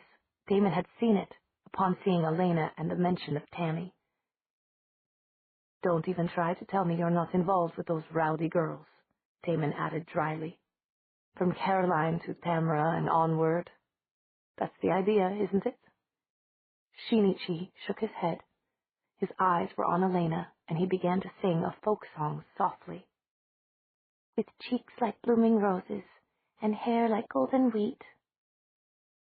I wouldn't try it on those girls, Damon smiled, without humor. His eyes were narrow. Granted, they look about as strong as wet tissue paper, but they're tougher than you think, and they're toughest of all when one of them is in danger. I told you it's not me doing it, Shinichi said. He looked uneasy for the first time since Damon had seen him. Then he said, although I might know the originator. Do tell, Damon suggested, still narrow-eyed. Well, did I mention my younger twin? Her name is Misao. He smiled winningly. It means maiden. Damon felt an automatic stirring of appetite. He ignored it. He was too relaxed to think of hunting, and he wasn't at all sure that kitsune, fox spirits, which Shinichi claimed to be, could be hunted. No, you didn't mention her, Damon said, absently scratching at the back of his neck.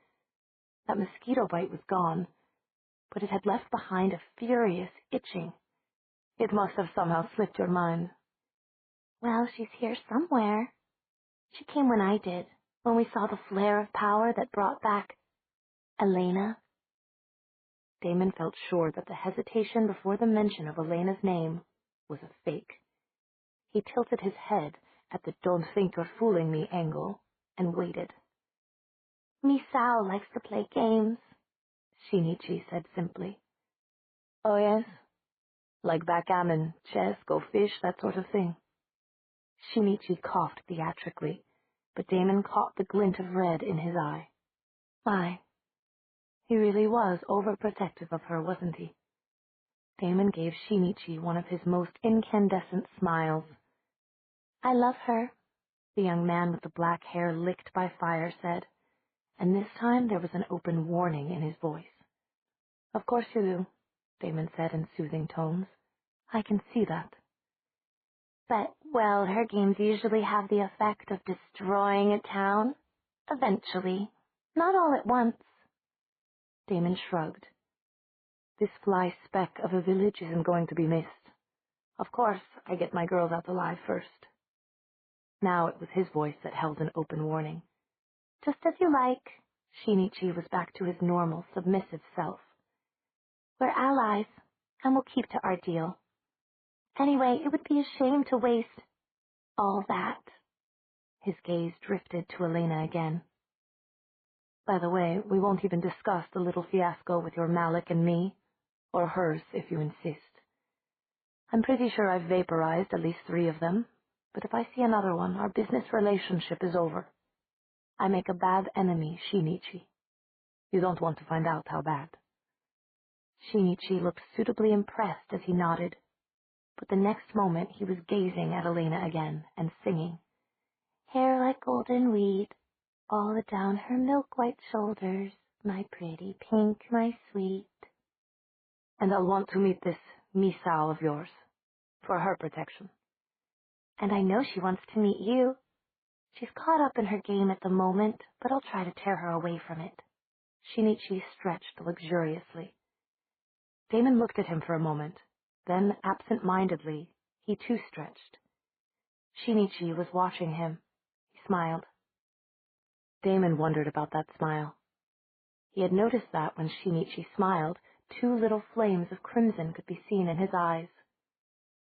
But he was really too tired to think about it right now. simply too relaxed. In fact, he suddenly felt very sleepy. "So we're going to be looking for these Malik things in girls like Tammy?" Bonnie asked. "Exactly like Tammy," said Elena. "And you think," Meredith said, watching Elena closely, "that Tammy got it somehow from Caroline?" "Yes, I know. The question is, where did Caroline get it from? And that I don't know. But again, we don't know what happened to her when she was kidnapped by Klaus and Tyler Smallwood. We don't know anything about what she's been doing for the last week, except that it's clear she never really stopped hating us." Matt held his head in his hands. "And then what are we going to do? I feel as if I'm responsible somehow." "No. Jimmy's responsible if anyone is. If he, let Caroline spend the night and then let her talk about it with his 15-year-old sister, well, it doesn't make him guilty, but he sure could have been a little more subtle," Stefan said. "And that's where you're wrong," Meredith told him. "Matt and Bonnie and Elena and I have known Caroline for ages, and we know what she's capable of. If anyone qualifies as their sister's keeper, it's us. And I think we're in serious delinquency of duty. I vote we stop by her house." "So do I," Bonnie said sadly. "But I'm not looking forward to it. Besides, what if she doesn't have one of those Malik things in her?" "That's where the research comes in," Elena said. "We need to find out who's behind it all. Someone strong enough to influence Damon." "Wonderful," Meredith said, looking grim. "And given the power of the ley lines, we only have every single person in Fell's Church to choose from?" 50 yards west and 30 feet straight up, Damon was struggling to keep awake. Shinichi reached up to brush fine hair the color of night and flames licking upward off his forehead. Under his lowered lids, he was watching Damon intently. Damon meant to be watching him as intently, but he was simply too drowsy. Slowly, he imitated Shinichi's motion, brushing a few strands of silky black hair off his own forehead. His lids drooped inadvertently, just a little more than before. Shinichi was still smiling at him. "So we have our deal," he murmured. "We get the town, Misao and I, and you don't stand in our way. We get the rights to the power of the ley lines, you get your girls safely out, and you get your revenge." "Against my sanctimonious brother and that mutt." "Matt." Shinichi had sharp ears. "Whatever. I just won't have Elena hurt is all. Or the little red-headed witch." "Ah, yes. Sweet Bonnie. I wouldn't mind one or two like her. One for Swahan and one for the solstice." Damon snorted drowsily. "There aren't two like her. I don't care where you look. I won't have her hurt either." "And what about the tall, dark-haired beauty? Meredith." Damon woke up. "Where?" "Don't worry. She's not coming to get you," Shinichi said soothingly. "What do you want done with her?" "Oh." Damon lounged back again in relief, easing his shoulders. "Let her go her own way, as long as it's far away from mine." Shinichi seemed to deliberately relax back against his branch.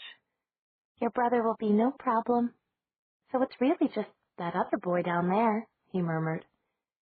He had a very insinuating murmur. "Yes, but my brother." Damon was almost asleep now in the exact position that Shinichi had taken. "I told you he'll be taken care of." Good. So we have a deal?" "Mm-hmm." "Yes?" "Yes. We have a deal." This time Damon didn't respond. He was dreaming. He dreamed that Shinichi's angelic golden eyes snapped open suddenly to look at him. "Damon."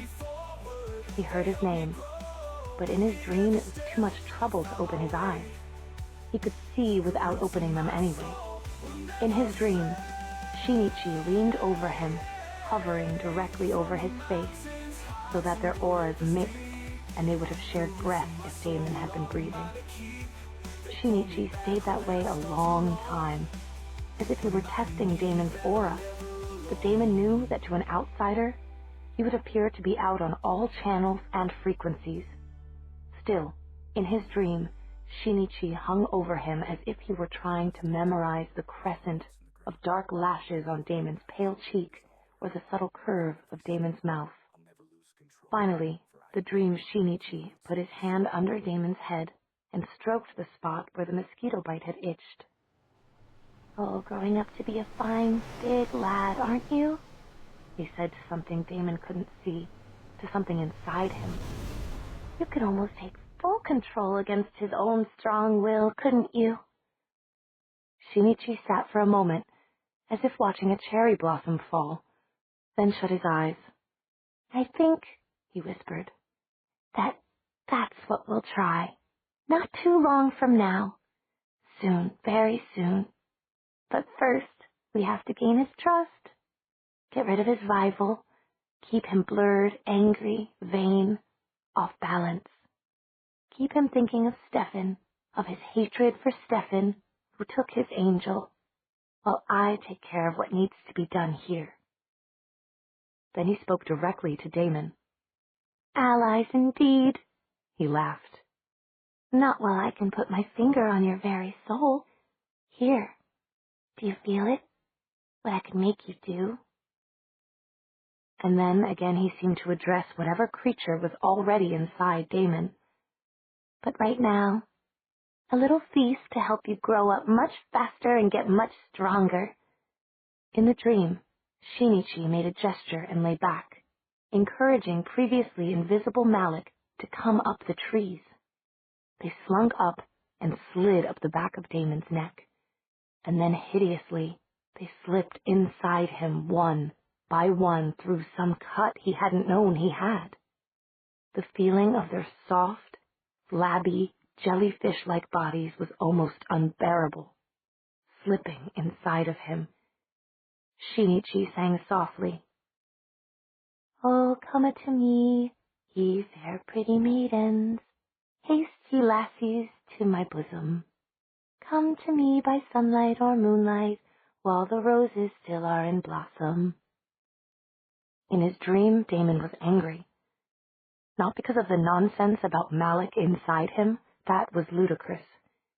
He was angry because he knew that the dream Shinichi was watching Elena as she began to pack up the remains of the picnic. He was watching every motion she made with an obsessive closeness. "They blossom everywhere you tread, wild roses, bloody red." "Extraordinary girl, your Elena," the dream Shinichi added. "If she lives, I think she'll be mine for a night or so." He stroked the remaining strands of hair off Damon's forehead gently. "Extraordinary aura, don't you think? I'll make sure her death is beautiful." But Damon was in one of those dreams where you can neither move nor speak. He didn't answer.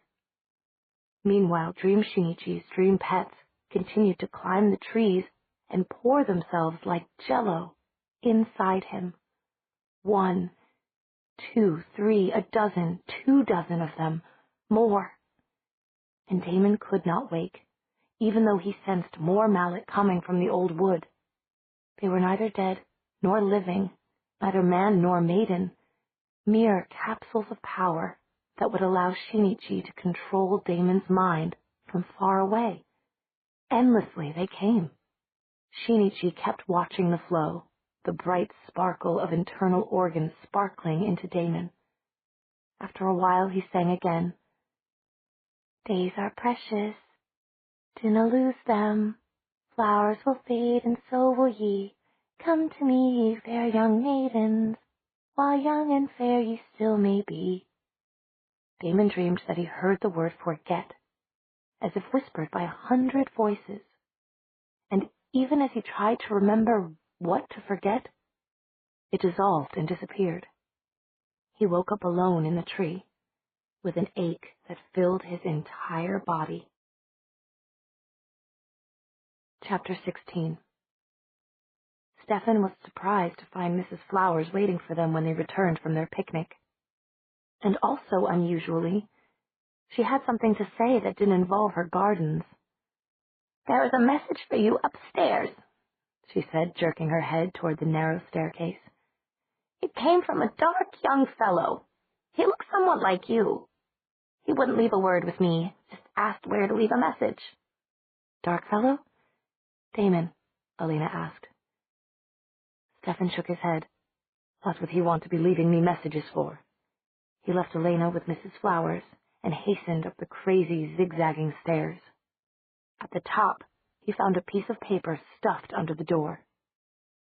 It was a thinking of you card, sans envelope. Stefan, who knew his brother, doubted that it had been paid for, with money at least. Inside, in heavy black felt-tipped pen, were the words, "Don't need this. Thought St. Stephen might. Meet me tonight at the tree where the humans crashed. No later than 4:30 a.m. I'll give you the scoop. D." That was all, except for a web address. Stefan was about to throw the note in the wastebasket when curiosity assailed him. He turned on the computer, directed it to the proper website, and watched. For a while nothing happened. Then very dark gray letters on a black screen appeared. To a human it would have appeared to be a completely blank screen. To vampires, with their higher visual acuity, the gray on black was faint but clear. Tired of that lapis lazuli? Want to take a vacation in Hawaii? Sick of that same old liquid cuisine? Come and visit She No She. Stefan started to close the page, but something stopped him. He sat and stared at the inconspicuous little ad beneath the poem until he heard Elena at the door. He quickly closed the computer and went to take the picnic basket from her. He said nothing about the note or what he'd seen on the computer screen, but as the night went on, he thought more and more. "Oh, Stefan, you'll break my ribs. You squeezed all my breath out." "I'm sorry. I just need to hold you." "Well, I need to hold you too." "Thank you, Angel." Everything was quiet in the room with the high ceiling. One window was open, letting the moonlight through. In the sky, even the moon seemed to creep stealthily along, and the shaft of moonlight followed it on the hardwood floor. Damon smiled. He had had a long, restful day, and now he meant to have an interesting night. Getting through the window wasn't quite as easy as he'd expected. When he arrived as a huge, glossy black crow, he was expecting to balance on the windowsill and change to human form to open the window. But the window had a trap on it. It was linked by power to one of the sleepers inside. Damon puzzled over it, preening himself viciously, afraid to put any tension on that thin link, when something arrived beside him in a flutter of wings. It looked like no respectable crow ever registered in the sighting book of any ornithologist. It was sleek enough, but its wings were tipped with scarlet, and it had golden, shining eyes. "Shinichi?" Damon asked. "Who else?" came the reply as a golden eye fixed on him. "I see you have a problem, but it can be fixed. I'll deepen their sleep so that you can cut the link." "Don't," Damon said reflexively. "If you so much as touch either of them, Stefan will—" The answer came in soothing tones. "Stefan's just a boy, remember? Trust me. You do trust me, don't you?" And it worked out exactly as the demonically colored bird said it would. The sleepers inside slept more deeply, and then more deeply still. A moment later the window opened, and Damon changed form and was inside. His brother and she, the one he always had to watch. She was lying asleep, her golden hair lying across the pillow and lying across his brother's body. Damon tore his eyes away. There was a medium-sized, slightly outdated computer on the desk in the corner. He went over to it and without the slightest hesitation turned it on. The two on the bed never stirred. Files. Aha. Diary. How original a name. Damon opened it and examined the contents. Dear Diary, I woke up this morning and, marvel of marvels, I'm me again. I walk, talk, drink, wet the bed. Well, I haven't yet, but I'm sure I could if I tried. I'm back. It's been one hell of a journey.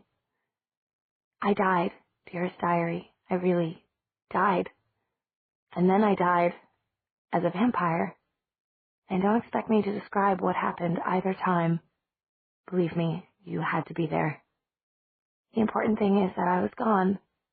But now I'm back again, and oh, dear patient friend who has been keeping my secret since kindergarten. I am so glad to be back. On the debit side, I can never live with Aunt Judith or Margaret again. They think I'm resting in peace with the angels. On the credit side, I can live with Stefan. This is the compensation for all I've been through. I don't know how to compensate those who went to the very gates of hell for me. Oh, I'm tired and, might as well say it, eager for a night with my darling. I'm very happy. We had a fine day, laughing and loving and watching each of my friends' faces as they saw me alive, and not insane, which I gather is how I have been acting the past few days. Honestly, you'd think great spirits in the sky could have dropped me off with my marbles all in order. Oh well, love ya, Elena. Damon's eyes skimmed over these lines impatiently. He was looking for something quite different. Ah, yes. This was more like it. My dearest Elena, I knew you would look here sooner or later. I hope you never have to see it at all. If you're reading this, then Damon is a traitor, or something else has gone terribly wrong. A traitor? That seemed a little strong, Damon thought, hurt, but also burning with an intense desire to get on with his task. I'm going out to the woods to talk to him tonight. If I don't come back, you'll know where to start asking questions. The truth is that I don't exactly understand the situation. Earlier today, Damon sent me a card with a web address on it. I've put the card under your pillow, love. Oh, damn, thought Damon. It was going to be hard to get that card without waking her. But he had to do it. Elena, follow this web link. You'll have to dither with the brightness controls because it's been created for vampire eyes only. What the link seems to be saying is that there is a place called She No She. Literally translated, it says, as the death of death, where they can remove this curse which has haunted me for almost half a millennium. They use magic and science in combination to restore former vampires to simple men and women, boys and girls. If they truly can do this, Elena, we can be together for as long as ordinary people live. That's all I ask of life. I want it. I want to have the chance to stand before you as an ordinary, breathing, eating human. But don't worry. I'm just going to talk with Damon about this. You don't need to command me to stay. I would never leave you with all the goings-on in Fell's Church right now. It's too dangerous for you, especially with your new blood and your new aura. I realize that I'm trusting Damon more than I probably should. But of one thing I am certain. He would never harm you. He loves you. How can he help it? Still, I have to meet with him at least on his terms, alone at a particular location in the wood. Then we'll see what we see. As I said before, if you're reading this letter, it means that something has gone drastically wrong. Defend yourself, love. Don't be afraid. Trust yourself and trust your friends. They can all help you. I trust Matt's instinctive protectiveness for you, Meredith's judgment, and Bonnie's intuition. Tell them to remember that. I'm hoping that you never have to read this with all my love, my heart, my soul. Stefan. P.S. Just in case. There is $20,000 in $100 bills under the second floorboard from the wall, across from the bed. Right now, the rocking chair is over it. You'll see the crack easily if you move the chair. Carefully, Damon deleted the words in his file. Then with one corner of his mouth quirked up, he carefully, silently typed in new words with a rather different meaning. He read them over. He smiled brilliantly. He'd always fancied himself a writer. No formal training, of course, but he felt he had an instinctive flair for it. And that was step one accomplished, Damon thought, saving the file with his words instead of Stefan's. Then, noiselessly, he walked to where Elena was sleeping, spooned behind Stefan on the narrow bed. Now for step two. Slowly, very slowly, Damon slipped his fingers under the pillow on which Elena's head rested.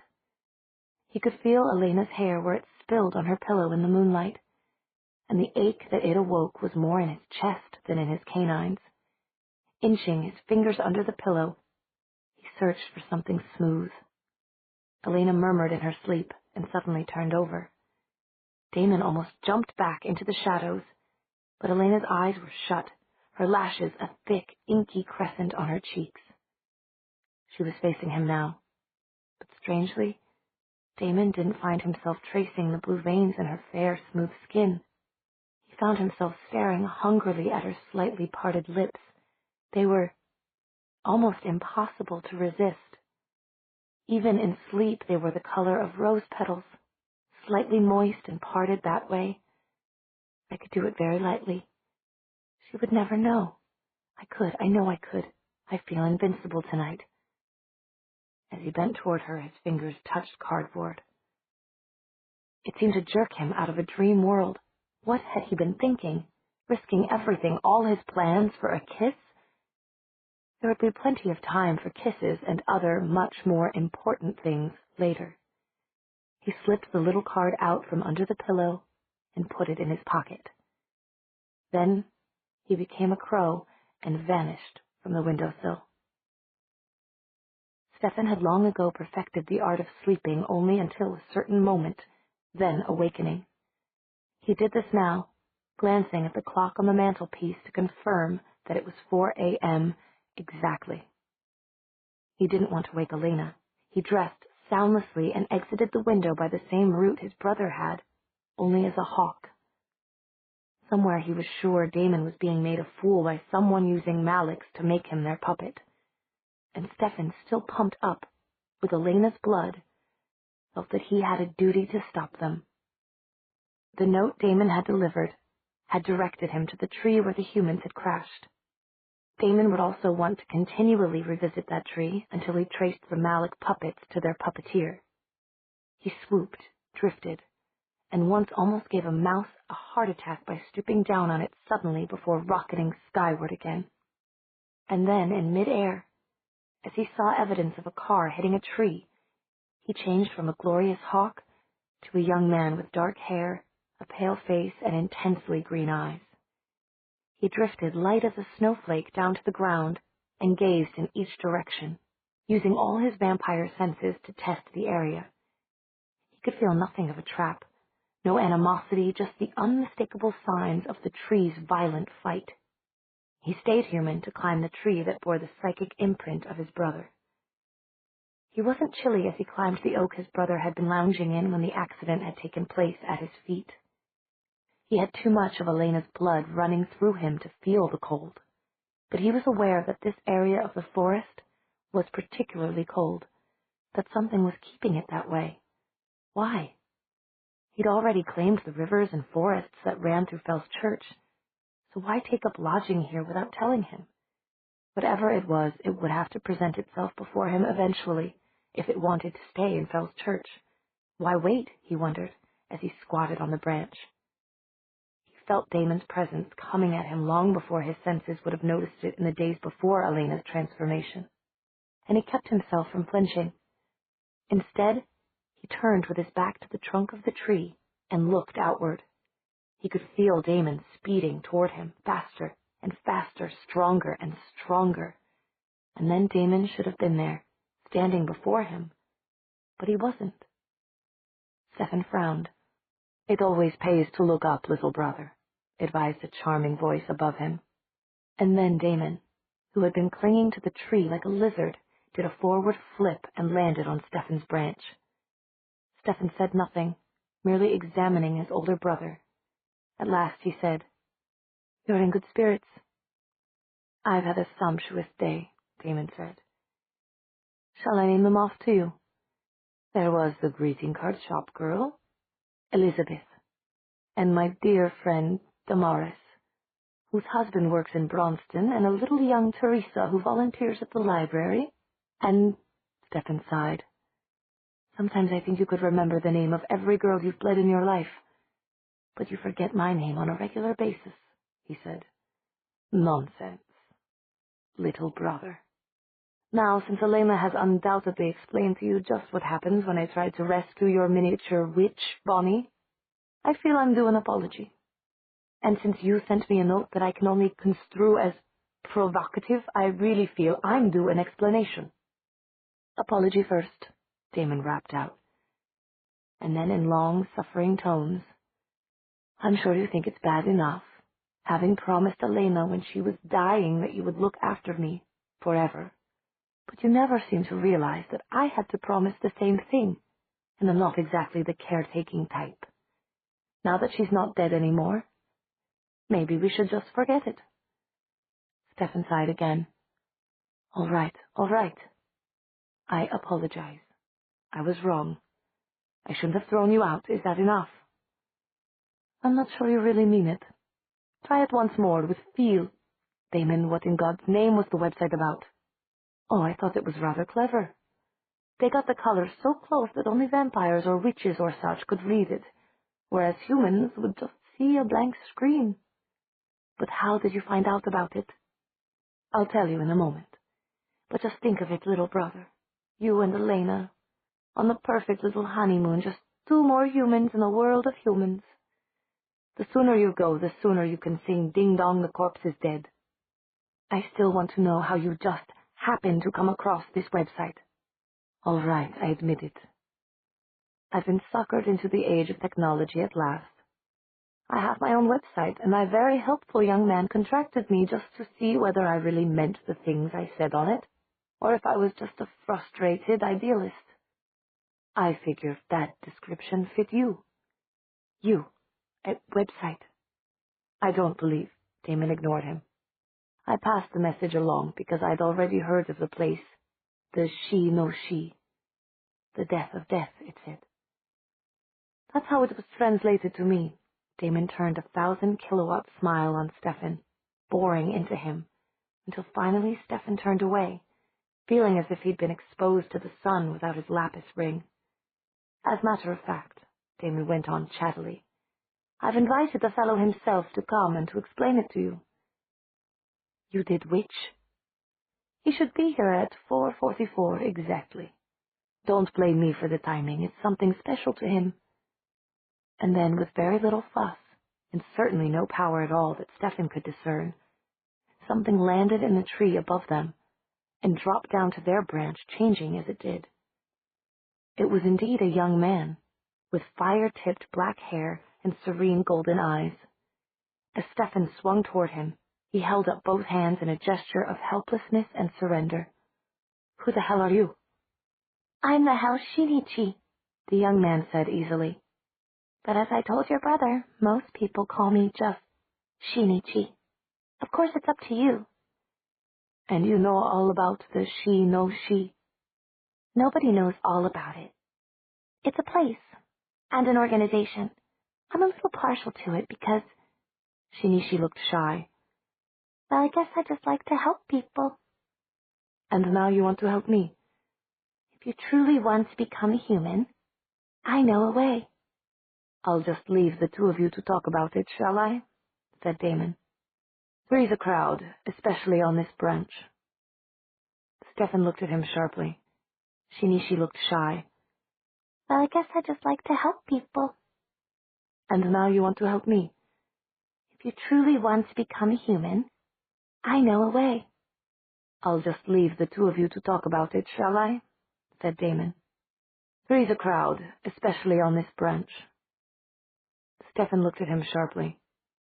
If you have any slightest thought of stopping by the boarding house, with Damaris already waiting for me, honestly, little brother. And Damon changed to a crow form before Stefan could ask him to give his sworn word. Elena turned over in bed, reaching automatically for a warm body next to her. What her fingers found, however, was a cool, Stefan-shaped hollow. Her eyes opened. Stefan? The darling. They were so in tune that it was like being one person.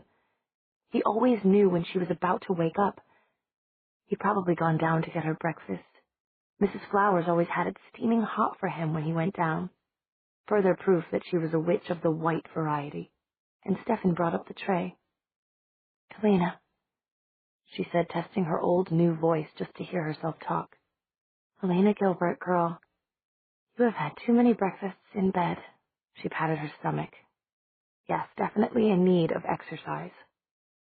All right then, she said, still aloud. Start with limbering up and breathing. Then some mild stretching, all of which she thought could be put aside when Stefan showed up. But Stefan didn't show up, even when she lay exhausted from a full hour's routine. And he wasn't coming up the stairs bringing up a cup of tea either. Where was he? Elena looked out their one-view window and caught a glimpse of Mrs. Flowers below. Elena's heart had begun beating hard during her aerobic exercise and had never really slowed down properly. Though it was likely impossible to start a conversation with Mrs. Flowers, this way she shouted down, Mrs. Flowers? And wonder of wonders, the lady stopped pinning a sheet on the clothesline and looked up. Yes, Elena, dear. Where's Stefan? The sheet billowed around Mrs. Flowers and made her disappear. When the billow straightened out, she was gone. But Elena had her eyes on the laundry basket. It was still there. She shouted, Don't go away! And hastened to put on jeans and her new blue top. Then, hopping down the stairs as she buttoned, she burst out into the back garden. Mrs. Flowers? Yes, Elena, dear. Elena could just see her between billowing yards of white fabric. Have you seen Stefan? Not this morning, dear. Not at all? I get up with the dawn, regular. His car was gone then, and it hasn't come back. Now Elena's heart was pounding in good earnest. She'd always been afraid of something like this. She took one deep breath and ran back up the staircase without pausing. Note. He'd never leave her without a note. And there was no note on his pillow.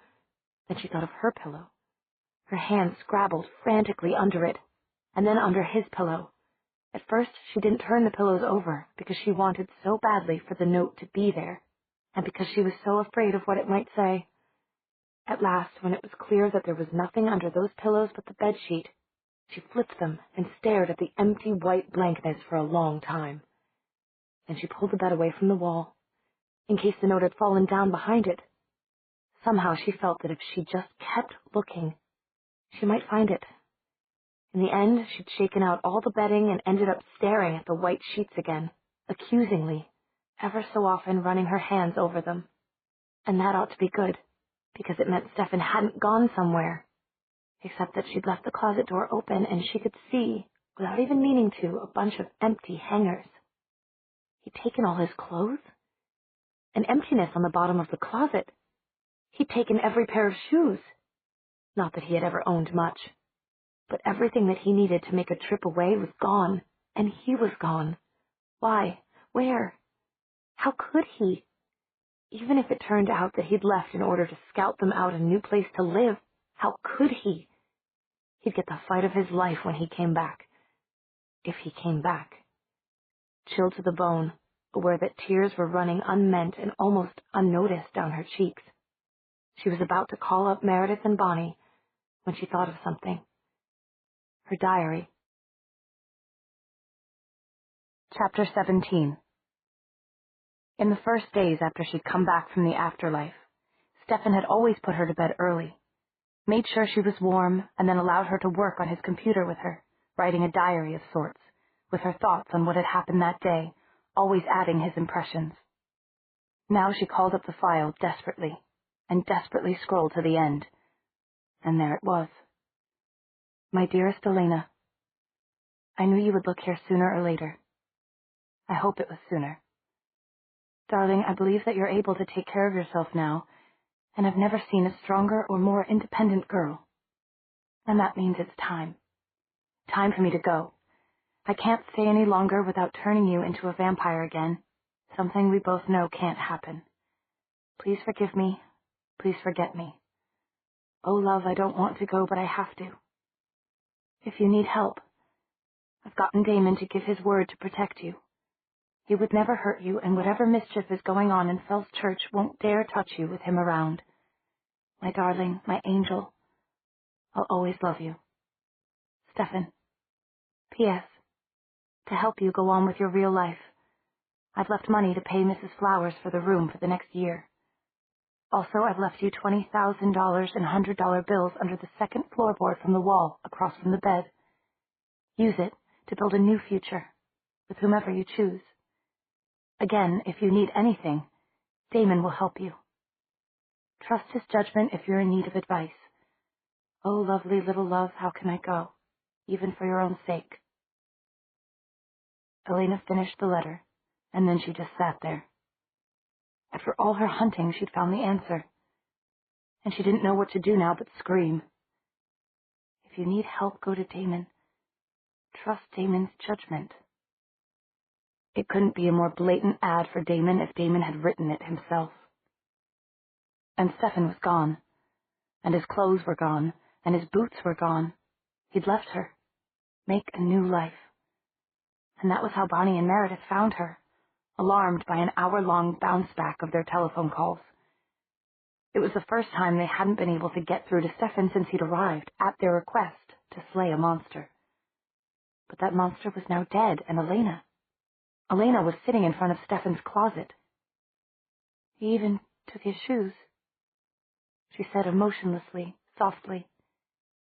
He took everything, but he paid for the room for a year, and yesterday morning he bought me a Jaguar. Elena, don't you see? Elena cried. This is my awakening. Bonnie predicted that it would be sharp and sudden and that I would need both of you. And Matt? He wasn't mentioned by name, Bonnie said gloomily. But I think we'll need his help, Meredith said grimly. When Stefan and I were first together, before I became a vampire, I always knew, Elena whispered, that there would come a time when he would try to leave me for my own good. Suddenly she hit the floor with her fist, hard enough to hurt herself. I knew. But I thought I would be there to talk him out of it. He's so noble, so self-sacrificing. And now, he's gone. You really don't care, Meredith said quietly, watching her. Whether you stay human or become a vampire? You're right, I don't care. I don't care about anything, as long as I can be with him. When I was still half a spirit, I knew that nothing could change me. Now I'm human and as susceptible as any other human to the change, but it doesn't matter.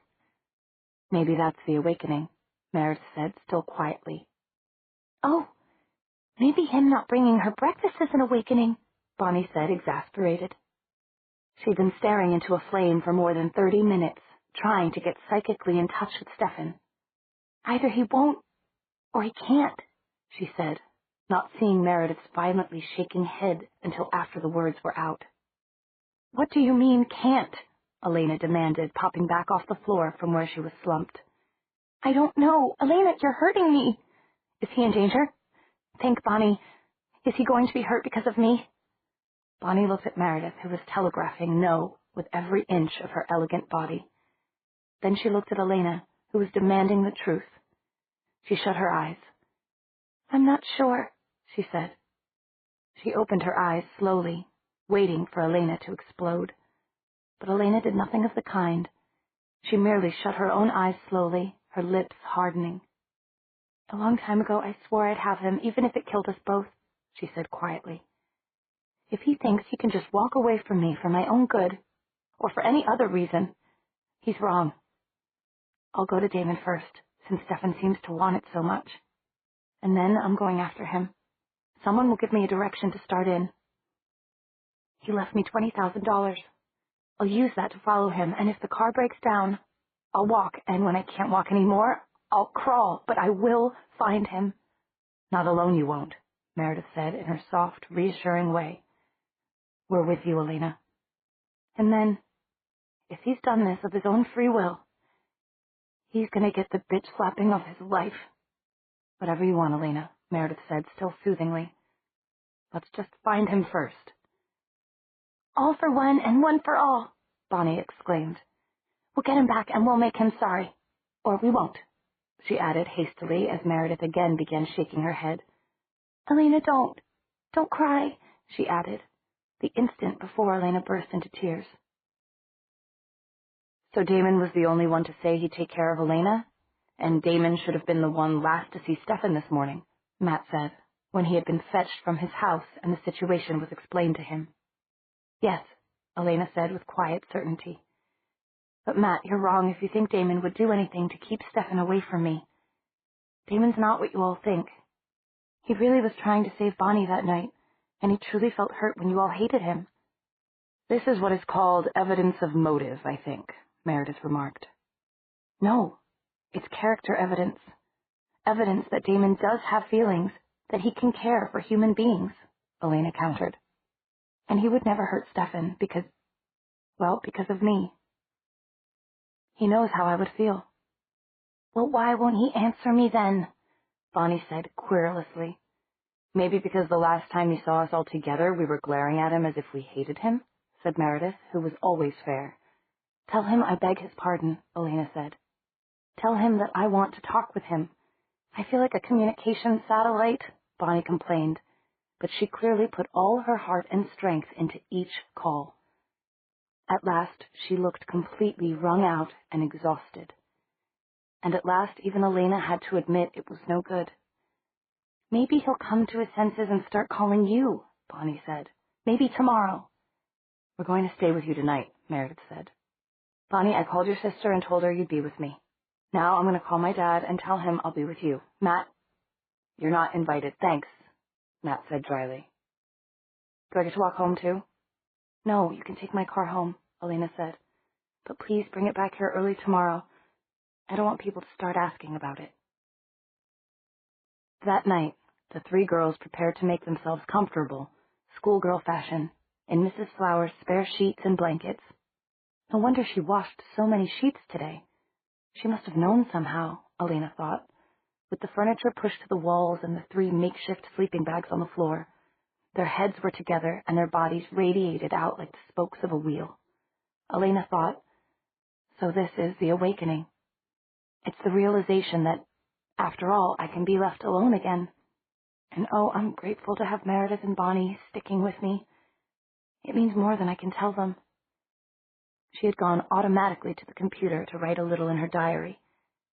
But after the first few words, she found herself crying again, and had been secretly glad when Meredith took her by the shoulders and more or less forced her to drink hot milk with vanilla, cinnamon, and nutmeg, and when Bonnie had helped her into her pile of sleeping blankets and then held her hand until she went to sleep. Matt had stayed late, and the sun was setting as he drove home. It was a race against darkness, he thought suddenly, refusing to be distracted by the Jaguar's expensive new car smell. Somewhere in the back of his mind, he was pondering. He hadn't wanted to say anything to the girls, but there was something about Stefan's farewell note that bothered him. The only thing was, he had to make sure it wasn't just his injured pride speaking. Why hadn't Stefan ever mentioned them? Elena's friends from the past, her friends in the here and now. You'd think he'd at least give the girls a mention, even if he'd forgotten Matt in the pain of leaving Elena permanently. What else? There definitely was something else, but Matt couldn't bring it to mind. All he got was a vague, wavering image about high school last year and, Miss Hilden, the English teacher. Even as Matt was daydreaming about this, he was taking care with his driving. There was no way to avoid the old wood entirely on the long single-lane road that led from the boarding house to Fells Church proper. But he was looking ahead, keeping alert. He saw the fallen tree even as he came around the corner and hit the brakes in time to come to a screeching stop, with the car at an almost 90-degree angle to the road. And then he had to think. His first instinctive reaction was, Call Stefan. He could just lift the tree right off the ground. But he remembered fast enough that thought was knocked away by a question. Call the girls? He couldn't make himself do it. It wasn't just a question of masculine dignity. It was the solid reality of the mature tree in front of him. Even if they all worked together, they couldn't move that thing. It was too big, too heavy. And it had fallen from the old wood so that it lay directly across the road, as if it wanted to separate the boarding house from the rest of the town. Cautiously, Matt rolled down the driver's side window. He peered into the old wood to try to see the tree's roots or, he admitted to himself, any kind of movement. There was none. He couldn't see the roots, but this tree looked far too healthy to have just fallen over on a sunny summer afternoon. No wind, no rain, no lightning, no beavers, no lumberjacks, he thought grimly. Well, the ditch on the right side was shallow at least, and the tree's crown didn't quite reach it. It might be possible. Movement. Not in the forest, but on the tree right in front of him. Something was stirring the tree's upper branches. Something more than wind. When he saw it, he still couldn't believe it. That was part of the problem. The other part was that he was driving Elena's car, not his old jalopy.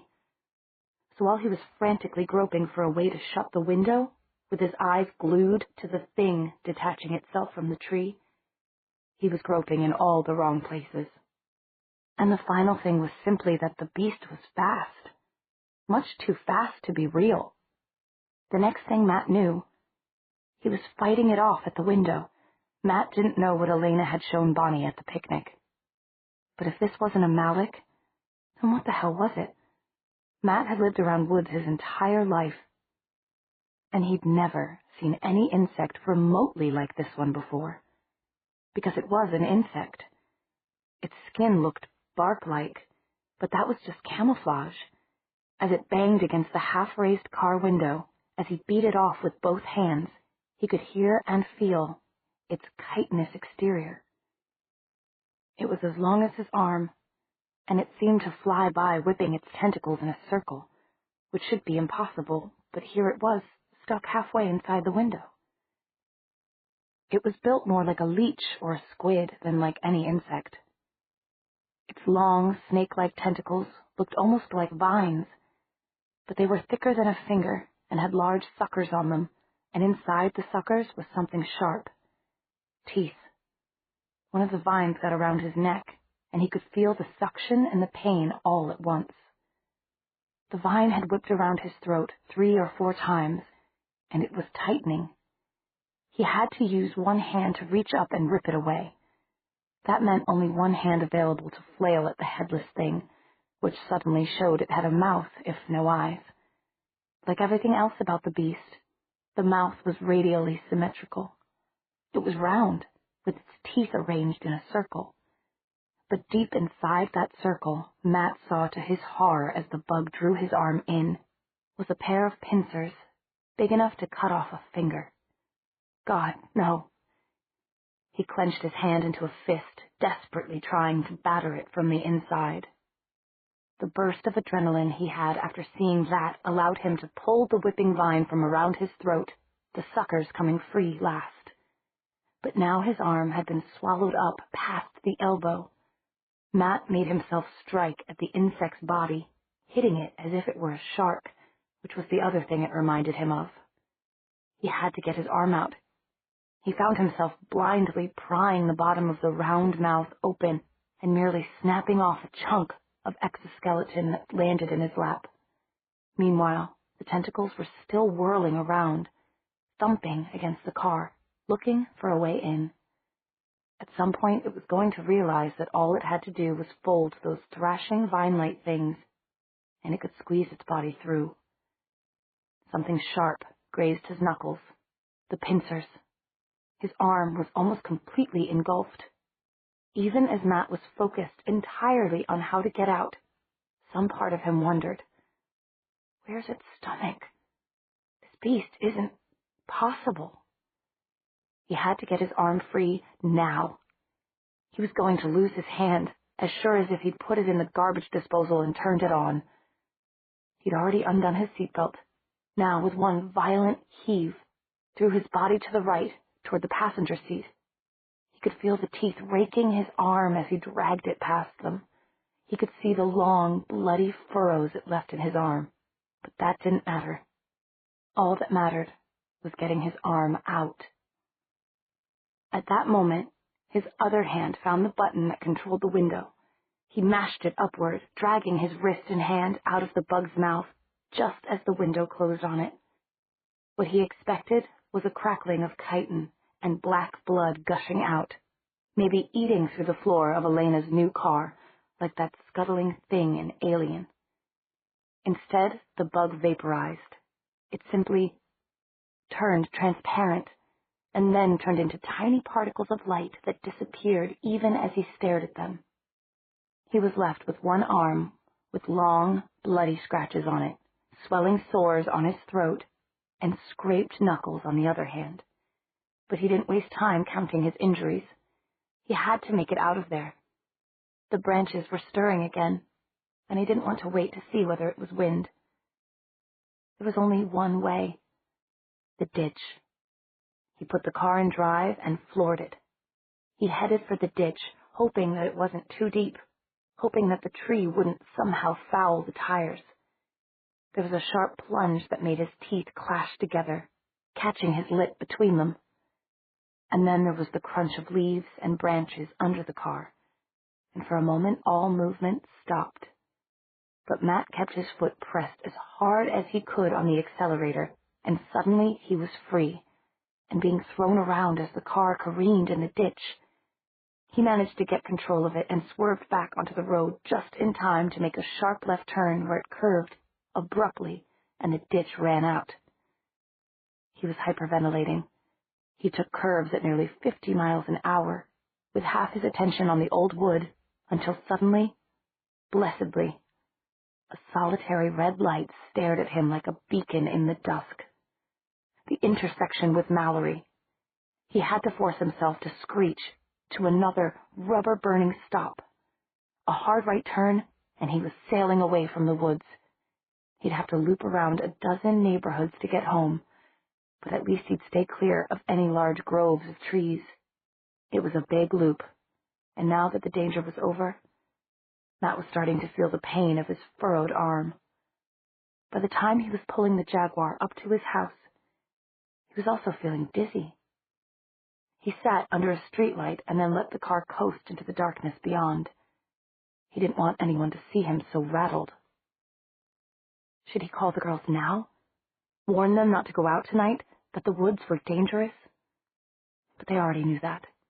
Meredith would never let Elena go to the old wood, not now that Elena was human. And Bonnie would kick up a huge, noisy fuss if anyone ever mentioned going out in the dark. After all, Elena had shown her those things that were out there, hadn't she? Malik. An ugly word for a genuinely hideous creature. What they really needed was for some official people to go out and clear the tree away. But not at night. Nobody else was likely to be using that lonely road tonight, and sending people out there, well, it was like handing them over to the Malik on a platter. He would call the police about it first thing tomorrow. They'd get the right people out there to move that thing. It was dark and later than he'd imagined. He probably should call the girls after all. He just wished his head would clear. His scratches itched and burned. He was finding it hard to think. Maybe if he just took a moment to breathe. He leaned his forehead against the steering wheel, and then the dark closed in. Chapter 18. Matt woke fuzzily to find himself still behind the steering wheel of Elena's car. He stumbled into his house, almost forgetting to lock the car, and then fumbling with keys to unlock the back door. The house was dark. His parents were asleep. He made it up to his bedroom and collapsed on the bed without even taking off his shoes. When he woke again, he was startled to find it was 9 a.m., and his mobile phone was ringing in his jeans pocket. Meredith? We thought you were coming over early this morning. I am, but I've got to figure out how first, Matt said, or rather croaked. His head felt twice its usual size, and his arm at least 4 times too big. Even so, something in the back of his mind was calculating how to get to the boarding house without taking the old wood road at all. Finally, a few neurons lit up and showed him. "Matt, are you still there?" "I'm not sure. Last night... God, I don't even remember most of last night. But on the way home... Look, I'll tell you when I get there. First I have to call the police." "The police?" "Yeah, look, just give me an hour, okay? I'll be there in an hour." When he finally arrived at the boarding house, it was closer to 11 than to 10.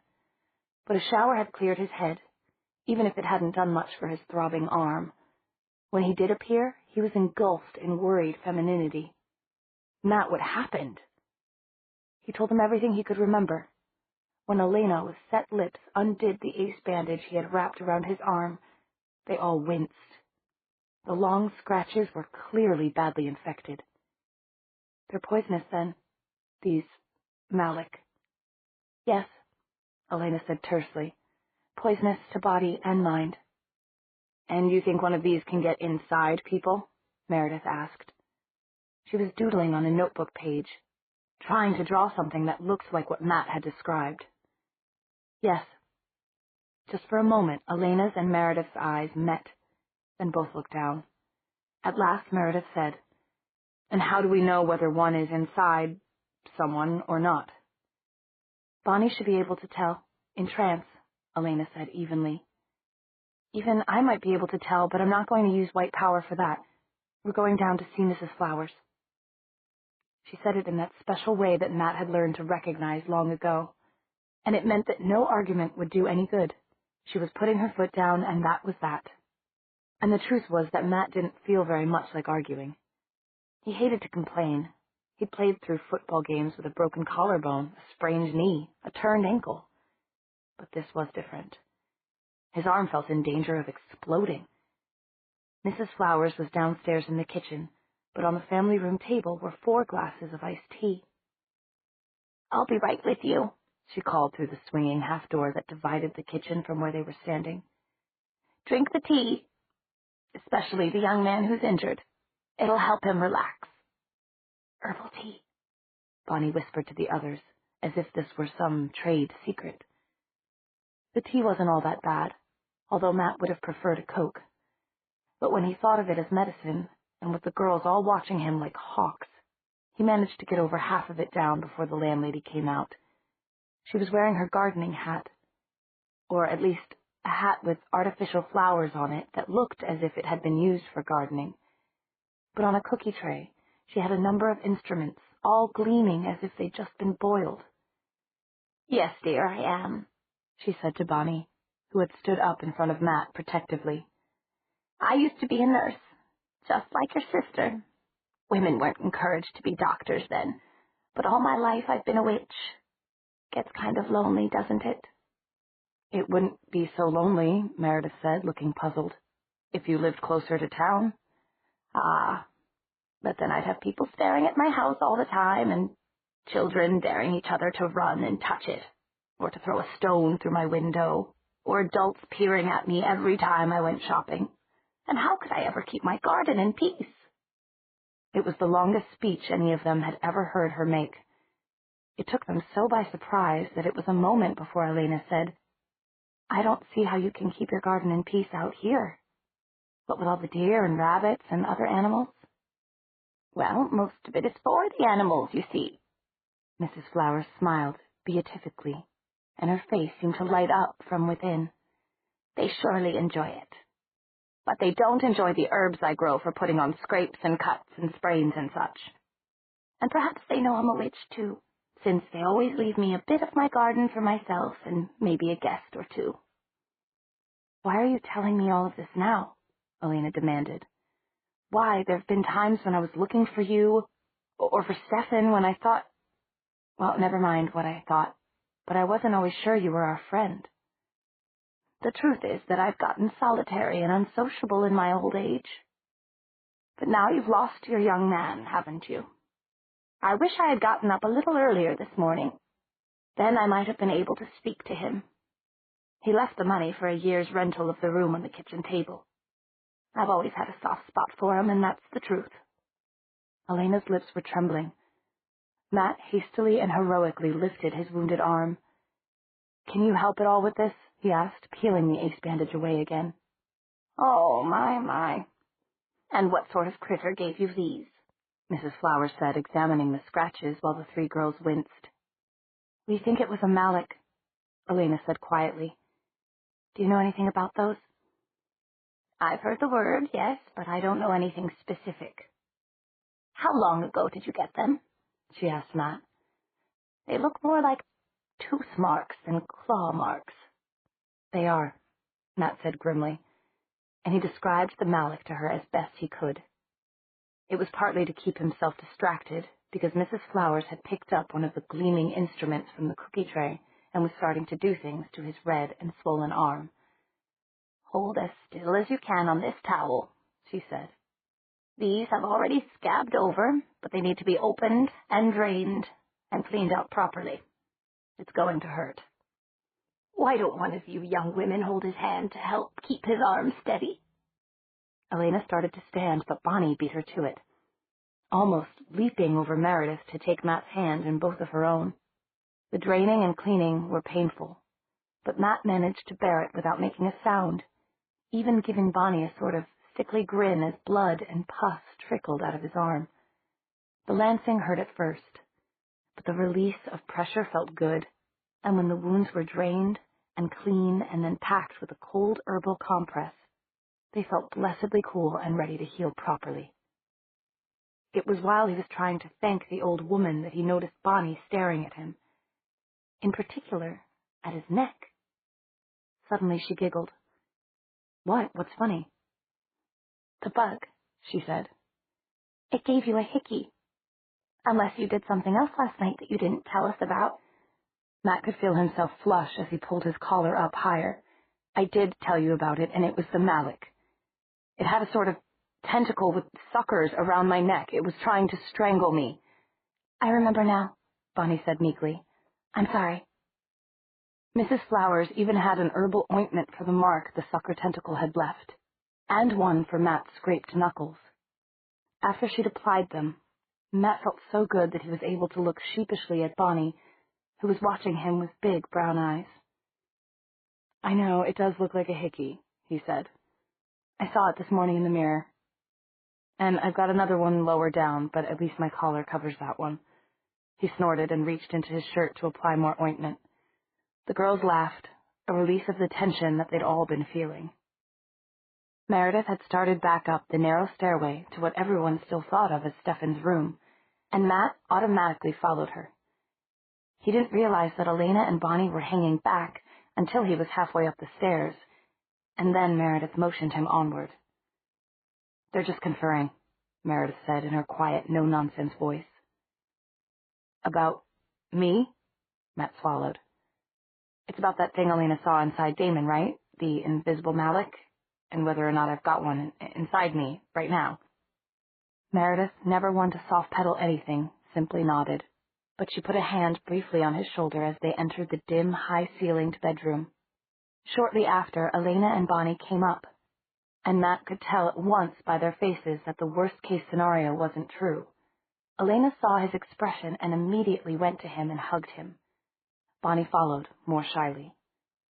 "Feel okay?" Elena said, and Matt nodded. "I feel fine," he said. Like wrestling alligators, he thought. Nothing was nicer than hugging soft, soft girls. "Well, the consensus is that you don't have anything inside you that doesn't belong there. Your aura seems clear and strong now that you're not in pain." "Thank God," Matt said, and he meant it. It was at that moment that his mobile phone rang. He frowned, puzzled at the number displayed, but he answered it. "Matthew Honeycutt?" "Yes." "Hold, please." A new voice came on.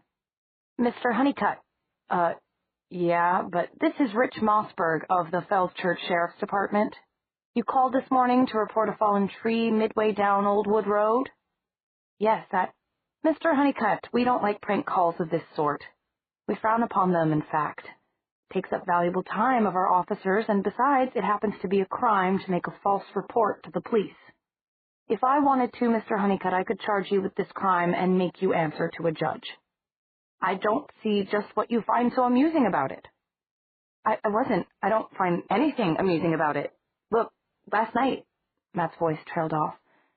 What was he going to say?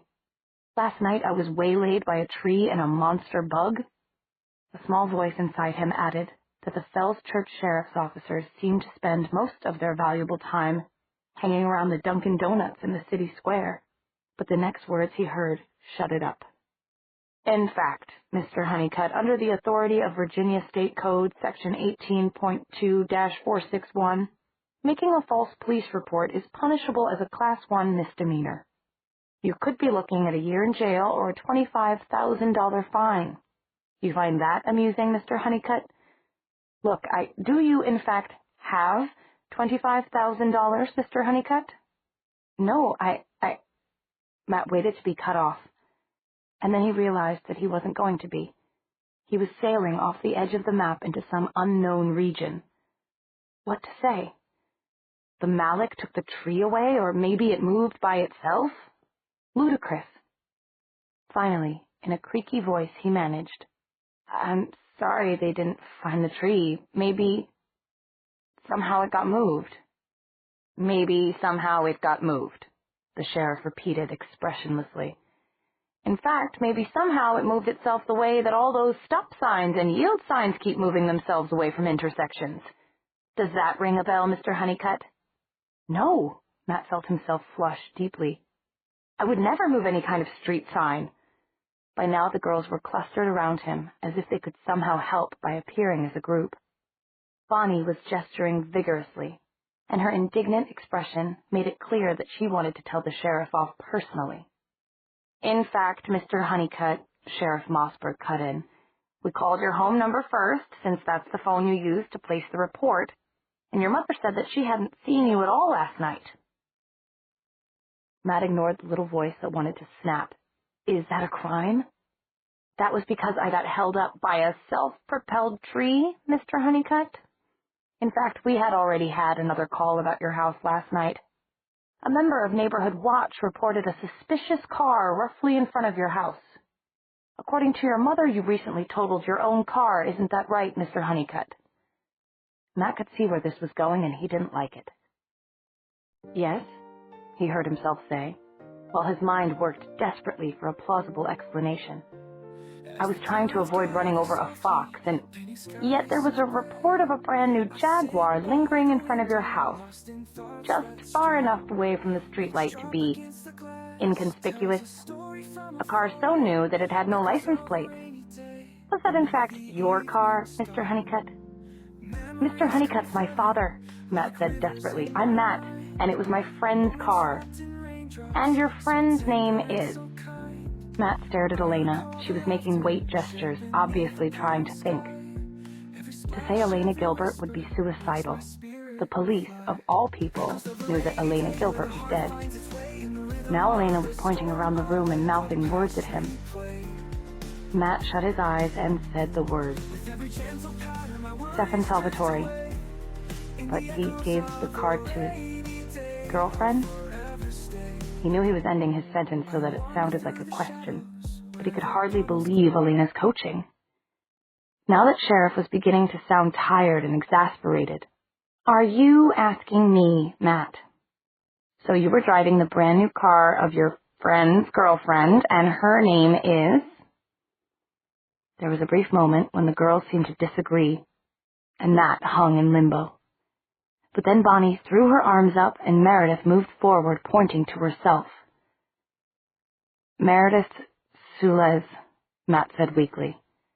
He heard the hesitation in his own voice, and he repeated, huskily, but with more conviction. Meredith Sulez.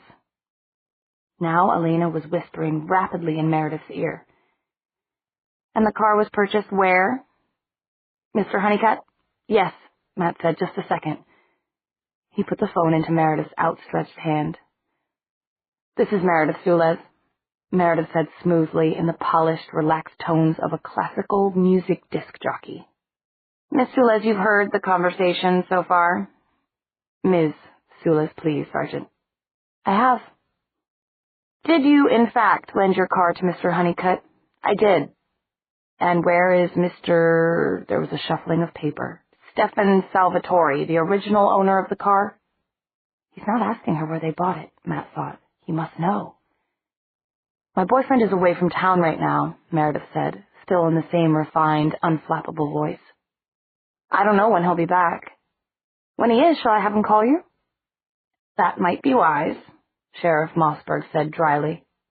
These days, very few cars are bought with cash on the line, especially brand new Jaguars. I'd like your driver's license number also. And in fact, I'd very much like to speak to Mr. Salvatore when he returns. That may be very soon, Meredith said a bit slowly, but following Elena's coaching. Then she recited her driver's license number from memory. Thank you, Sheriff Mossberg said briefly. That will be all for... May I just say one thing? Matt Honeycutt would never, ever remove stop signs or yield signs. He's a very conscientious driver and was a leader in his high school class. You can speak to any of Robert E. Lee High School teachers or even the principal if she's not on vacation. Any one of them will tell you the same thing. The sheriff did not seem to be impressed. You can tell him from me that I'll be keeping an eye on him in the future. In fact, it might be a good idea if he stopped in the sheriff's department today or tomorrow, he said, and then the phone went dead. Matt burst out, Stefan's girlfriend? You, Meredith? What if the car dealer says the girl was a blonde? How are we going to work that out? We aren't, Elena said simply from behind Meredith. Damon is. All we have to do is to find him. I'm sure he can take care of Sheriff Mossberg with a little mind control if the price is right. And don't worry about me, she added gently. You're frowning, but everything is going to be fine. You believe that? I'm sure of it. Elena gave him another hug and a kiss on the cheek. I'm supposed to stop by the sheriff's department today or tomorrow, though. But not alone, Bonnie said, and her eyes were sparkling with indignation. And when Damon goes with you, Sheriff Moosberger will end up being your best friend. All right, Meredith said. So what are we doing today? The problem, Elena returned, tapping an index finger against her upper lip, is that we've got too many problems at once, and I don't want anybody, and I mean anybody, going out alone. It's clear that there are Malik in the old wood, and that they're trying to do unfriendly-type things to us. Kill us, for one. Matt basked in the warm relief of being believed. The conversation with Sheriff Mossberg had shaken him more than he wanted to show. So we make up task forces, Meredith said, and we split the jobs between them. What problems do we need to plan for? Elena ticked off the problems with her fingers. One problem is Caroline. I really think someone should try to see her. At the very least, to try and find out if she has one of those things inside her. Another problem is Tammy. And who knows who else. If Caroline is contagious, somehow she might have spread it to some other girl or guy. Okay, Meredith said. And what else? Someone needs to contact Damon. Try to find out from him anything he knows about Stefan leaving. And also try to get him to go into headquarters with us to influence Sheriff Mossberg. Well, you'd be better on that last team since you're the only one Damon's likely to talk to, said Meredith. And Bonnie should be on it so she can keep... No calling today, Bonnie pleaded. I'm so sorry, Elena, but I just can't. Not without a day of rest between. And besides, if Damon wants to talk to you, all you need to do is to walk. Not into the forest, but near it, and call to him yourself. He knows everything that's going on. He'll know you're there. Then I should go with Elena, Matt reasoned. Since that sheriff is my problem, I'd like to go by the place where I saw the tree. At once there was a protest from all three girls. I said I'd like to, Matt said. Not that we should plan for it. That's one spot we know is too dangerous. All right, Elena said. So Bonnie and Meredith will visit Caroline, and you and I will go Damon hunting, all right? I'd rather go Stefan hunting, but we just don't have enough information yet. Right, but before you go, maybe stop by Jim Bryce's house. Matt has an excuse to stop by any time. He knows Jim. And you can check on Tammy's progress as well, Meredith suggested. Sounds like plans A, B, and C, Elena said, and then spontaneously they all laughed. It was a clear day, with a hot sun shining overhead. In the sunlight, despite the minor annoyance of Sheriff Mossberg's call, they all felt strong and capable. None of them had any idea that they were about to walk into the worst nightmare of their lives. Bonnie stood back as Meredith knocked at the front door of the Forbes home. After a while of no answer and silence inside, Meredith knocked again. This time Bonnie could hear whisperings and Mrs. Forbes hissing something and Caroline's distant laughter. Finally, just as Meredith was about to ring the bell, the height of discourtesy between neighbor and neighbor in Fell's Church, the door opened. Bonnie neatly slipped a foot in, keeping it from being shut again. "Hi, Mrs. Forbes, Meredith faltered. "We just wanted to see if Caroline was any better," she finished in a tinny-sounding voice. Mrs. Forbes looked as if she'd seen a ghost and she'd spent all night running from it. "No, she's not better. She's still sick." The woman's voice was hollow and distant, and her eyes scanned the ground just over Bonnie's right shoulder. Bonnie felt fine hairs on her arms and the back of her neck stand up. "Okay, Mrs. Forbes." Even Meredith sounded false and hollow. Then someone said suddenly, "Are you all right?" And Bonnie realized it was her own voice. "Caroline isn't well. She's not seeing anyone," whispered the woman.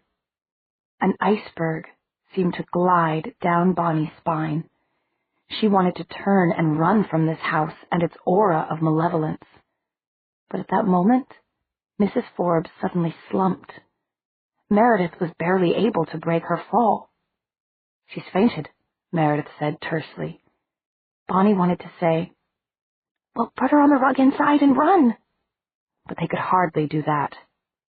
"We've got to take her inside," Meredith said flatly. "Bonnie, are you okay to go?" "No," Bonnie said just as flatly. "But what choice do we have?" Mrs. Forbes, small as she was heavy. Bonnie held her feet and followed Meredith step by reluctant step into the house. "We'll just put her on her bed," Meredith said. Her voice was shaky. There was something about the house that was terribly unsettling, as if waves of pressure kept bearing down on them. And then Bonnie saw it, just a glimpse as they stepped into the living room. It was down the hallway, and it could have been the play of light and shadow there, but it looked for all the world like a person scuttling like a lizard, but not on the floor, on the ceiling. Chapter 19. Matt was knocking at the Bryce's door with Elena at his side. Elena had disguised herself by stuffing all her hair into a Virginia Cavaliers baseball cap and wearing wraparound sunglasses from one of Stefan's drawers. She was also wearing an overlarge maroon and navy Pendleton shirt donated by Matt and a pair of Meredith's outgrown jeans. She felt sure that no one who had known the old Elena Gilbert would ever recognize her dressed like this. The door opened very slowly to reveal not Mr. or Mrs. Bryce, nor Jim, but Tamara. She was wearing, well, close to nothing. She had on a thong bikini bottom, and it looked handmade, as if she'd cut a regular bikini bottom with scissors, and it was beginning to come apart. On top she had 2 round decorations made of cardboard with sequins pasted on, and a few strands of colored tinsel. On her head she wore a paper crown, which was clearly where she'd gotten the tinsel. She'd made an attempt to glue strands onto the bikini bottoms as well. The result looked like what it was, a child's attempt to make an outfit for a Las Vegas showgirl or stripper. Matt immediately turned around and stood facing away, but Tammy threw herself at him and plastered herself to his back. "Matt, honey butt," she cooed. "You came back. I knew you would. But why'd you bring this ugly old whore with you? How can we—" Elena stepped forward then, because Matt had whirled with his hand up. She was sure that Matt had never struck a female in his life, especially a child, but he was also oversensitive about 1 or 2 subjects, like her. Elena managed to get between Matt and the surprisingly strong Tamara. She had to hide a smile when contemplating Tammy's costume. After all, only a few days ago she hadn't understood the human nakedness taboo at all. Now she got it, but it didn't seem nearly as important as it once had. People were born with their own perfectly good skins on. There was no real reason in her mind to wear false skins over those unless it was cold or somehow uncomfortable without them. But society said that to be naked was to be wicked. Tammy was trying to be wicked in her own childish way. "Get your hands off me, you old whore," Tamara snarled as Elena held her away from Matt. And then she added several rather lengthy expletives. "Tammy, where are your parents? Where's your brother?" Elena said. She ignored the obscene words. They were just sounds, but saw that Matt had gone white around the lips. "You apologize to Elena right now. Apologize for talking that way," he demanded. "Elena's a stinking corpse with worms in her eye sockets," Tamara sang glibly. "But my friend says she was a whore when she was alive. A string of four-letter words that made Matt gasp. Cheap whore. You know, nothing's cheaper than something that comes free." "Matt, just don't pay any attention," Elena said under her breath, and she repeated, "Where are your parents and Jim?" The answer was littered with more expletives, but it amounted to the story, truthful or not, that Mr. and Mrs. Bryce had gone away on vacation for a few days, and that Jim was with his girlfriend, Isabel. "Okay, then, I guess I'll just have to help you get into some more decent clothes," Elena said. "First, I think you need a shower to get these Christmas doodads off." Just try. The answer was somewhere between the whinny of a horse and human speech. "I glued them on with perma-stick," Tammy added, and then began giggling on a high and hysterical note. "Oh my God, Tamara, do you realize that if there isn't some solvent for this, you may need surgery?" Tammy's answer was foul. There was also a sudden foul smell. No, not a smell, Elena thought. A choking, gut-curdling stench. "Oops," Tammy gave that high, glassy giggle again. "Pardon-moi. At least it's natural gas." Matt cleared his throat. "Elena, I don't think we should be here, with her folks gone and all." "They're afraid of me," Tamara giggled. "Aren't you?" Very suddenly in a voice that had dropped several octaves. Elena looked Tamara in the eye. "No, I'm not. I just feel sorry for a little girl who was in the wrong place at the wrong time. But Matt's right, I guess. We have to go." Tammy's whole manner seemed to change. "I'm so sorry. I didn't realize I had guests of that caliber. Don't go, please, Matt." Then she added in a confidential whisper to Elena, "Is he any good?" "What?" Tammy nodded at Matt, who immediately turned his back to her. He looked as if he felt a terrible, repulsive fascination for Tammy's ridiculous appearance. "Him? Is he any good in the sack?" "Matt, look at this." Elena held up a small tube of glue. "I think she actually did perma-stick that stuff to her skin. We have to call Child Protective Services or whatever, because nobody took her to the hospital right away. Whether her parents knew about this behavior or not, they shouldn't have just left her. I just hope they're all right. Her family," Matt said grimly as they walked out the door, with Tammy coolly following them to the car and shouting lurid details about what a good time they had had, the three of them. Elena glanced at him uneasily from her place in the passenger seat. With no ID or driver's license, of course, she knew she shouldn't drive. "Maybe we'd better take her to the police first. My God, that poor family." Matt said nothing for a long time. His chin was set, his mouth grim. "I feel somehow as if I'm responsible. I mean, I knew there was something wrong with her. I should have told her parents then." "Now you're sounding like Stefan. You're not responsible for everyone you meet." Matt gave her a grateful glance, and Elena continued, "In fact, I'm going to ask Bonnie and Meredith to do one other thing, which proves you're not. I'm going to ask them to check on Isabel Saito, Jim's girlfriend.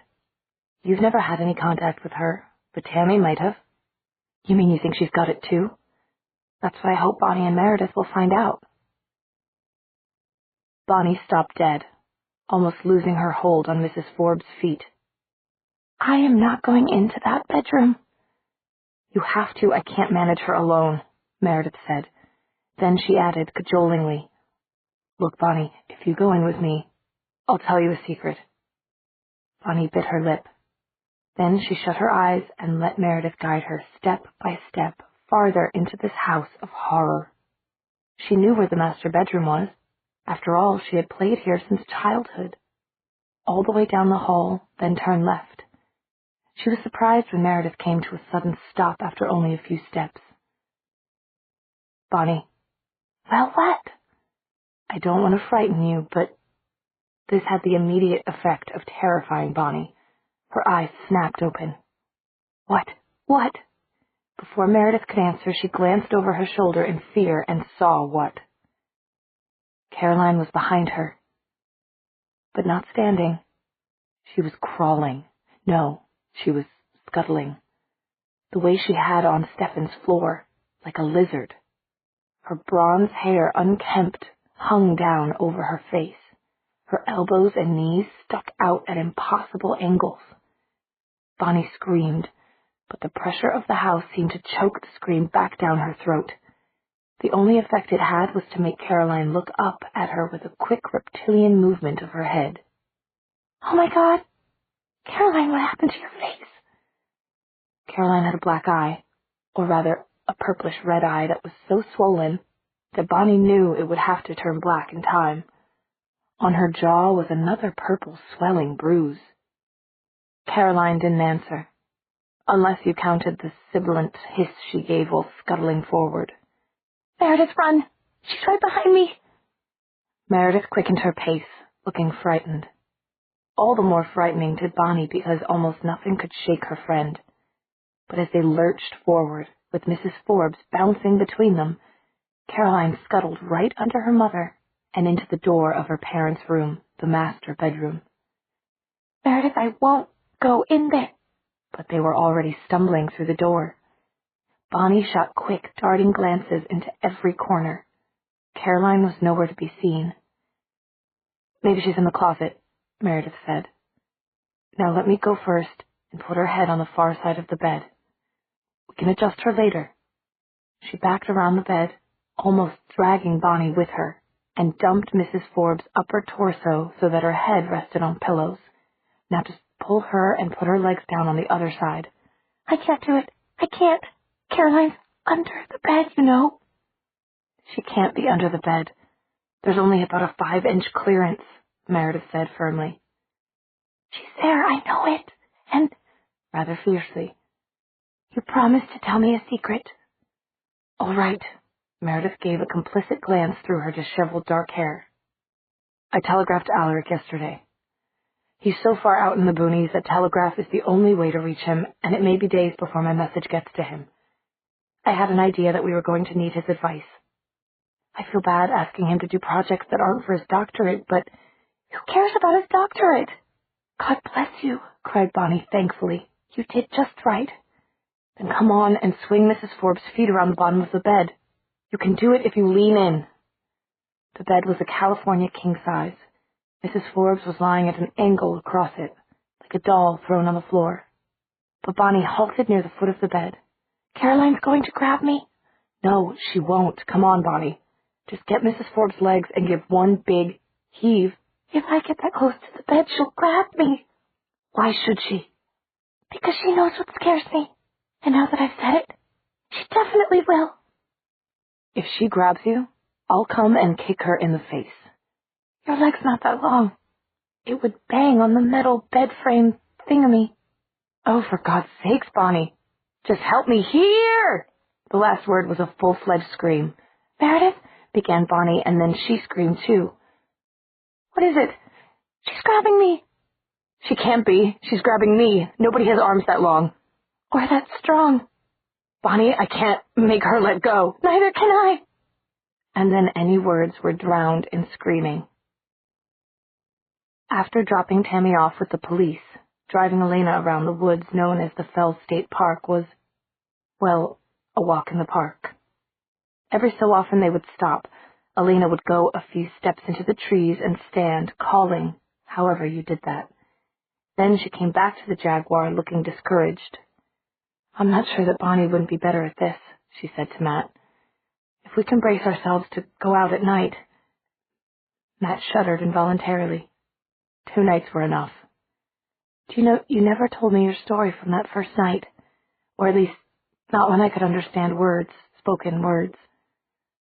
Well, I was driving around like this, except almost on the other side of the old wood, near the lightning split oak area, right? When right in the middle of the road something appears. A fox? Well, it was red in the headlights, but it wasn't like any fox I've ever seen. And I've been driving this road since I could drive. A wolf? Like a werewolf, you mean? But no. I've seen wolves by moonlight, and they're bigger. This was right in between. In other words, Elena said, narrowing her lapis lazuli eyes, a custom-made creature? Maybe. It sure was different from the Malik that chewed my arm up. Elena nodded. Malik could take all sorts of different forms from what she understood, but they were siblings in one way. They all used power, and they all needed a diet of power to live. And they could be manipulated by a stronger power than they had. And they were venomous enemies of humans. So all we really know is that we don't know anything? Right. That was the place back there, where we saw it. It just suddenly appeared in the middle of the... Hey! Go right here! Just like that? It was just like that? The Jaguar screeched, almost to a stop, turning right, not into a ditch, but into a small lane that no one would notice unless they were looking directly at it. When the car stopped, they both stared up the lane, breathing hard. Neither had to ask whether the other had seen a reddish creature zip across the road, bigger than a fox, but smaller than a wolf. They looked up at the narrow lane. The million-dollar question. Should we go in? Matt asked. No keep-out signs, and hardly any houses on this side of the wood. Across the street and down a way, there's the Dunstans. So we go in? We go in. Just go slowly. It's later than I thought. Meredith, of course, was the one to calm down first. All right, Bonnie, she said. Stop it, now. It's not going to do any good here. Bonnie didn't think she could stop it. But Meredith had that special look in her dark eyes, the one that meant she was serious, the look she'd had before laying Caroline out on Stefan's floor. Bonnie made a supreme effort and found that somehow she was able to hold in the next shriek. She looked dumbly at Meredith, feeling her own body shake. Good, Bonnie, now, Meredith swallowed. Pulling doesn't do any good either, so I'm going to try peeling her fingers off. If anything happens to me, if I get pulled under the bed or anything, then you run, Bonnie. And if you can't run, then you call Elena and Matt. You call until you get an answer. Bonnie managed something almost heroic then. She refused to picture Meredith being pulled under the bed. She wouldn't let herself imagine how that would look as Meredith, struggling, disappeared, or how she would feel, all alone after that.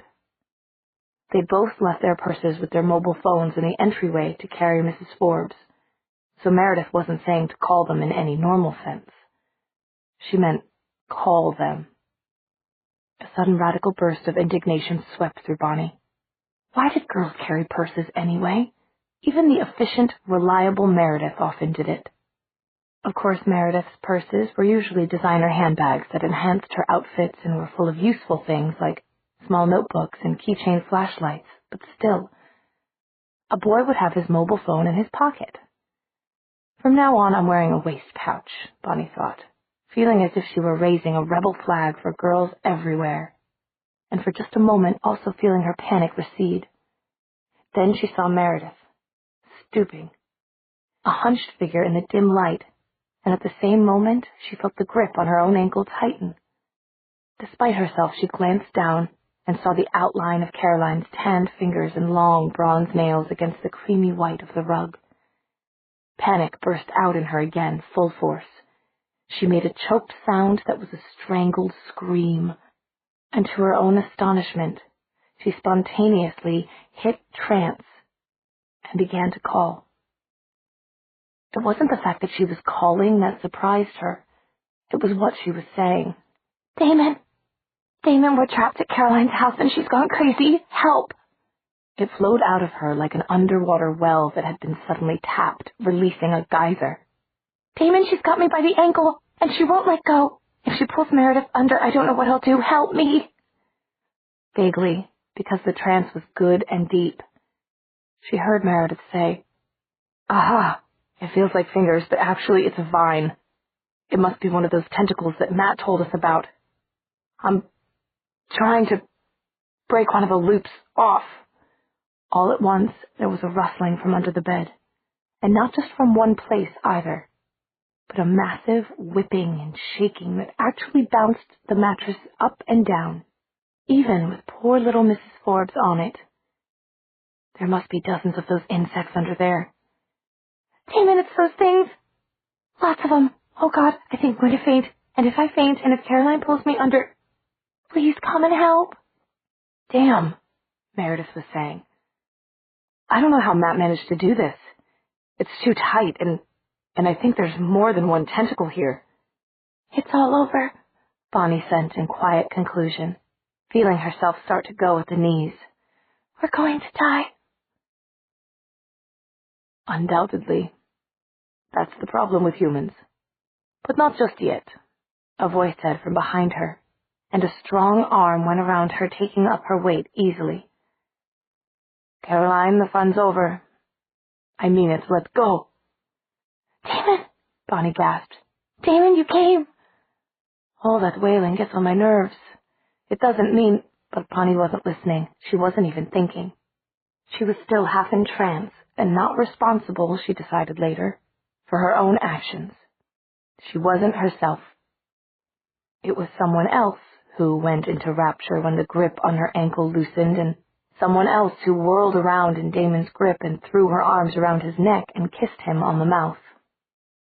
It was someone else, too, who felt Damon startle, with his arms still around her, and who noticed that he made no attempt to pull away from the kiss. That person also noticed, when at last she leaned back, that Damon's skin, pale in the dim light, looked almost as if he had flushed. And that was when Meredith straightened up slowly, painfully, from the other side of the bed, which was still jouncing up and down. She hadn't seen anything of the kiss, and looked at Damon as if she couldn't believe he was really here. She was at a great disadvantage, and Bonnie knew she knew it. This was one of those situations where anyone else would have been too flustered to speak or even stammer. But Meredith just took a deep breath and then said quietly, Damon, thank you. Do you think... would it be too much trouble to make the Malik let go of me as well?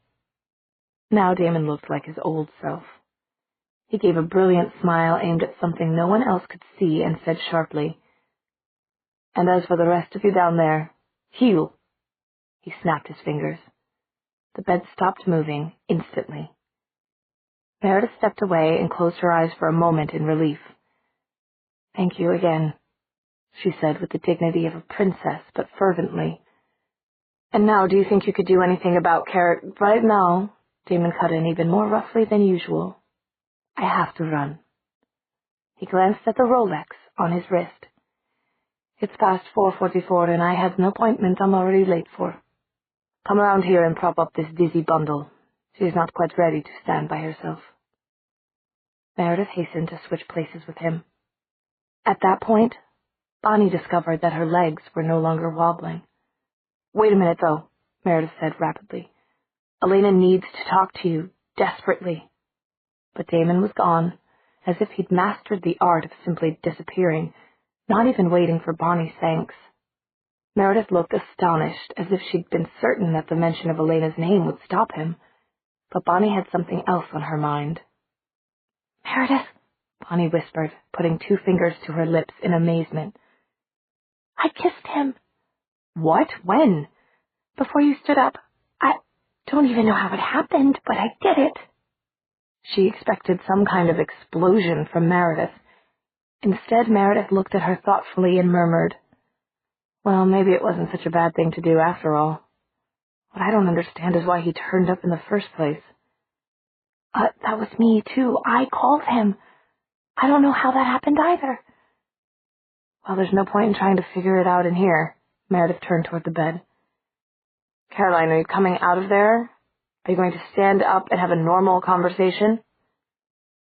There was a menacing and reptilian hiss from under the bed, along with the whipping of tentacles and another noise that Bonnie had never heard before, but which terrified her instinctively, like the snapping of giant pincers.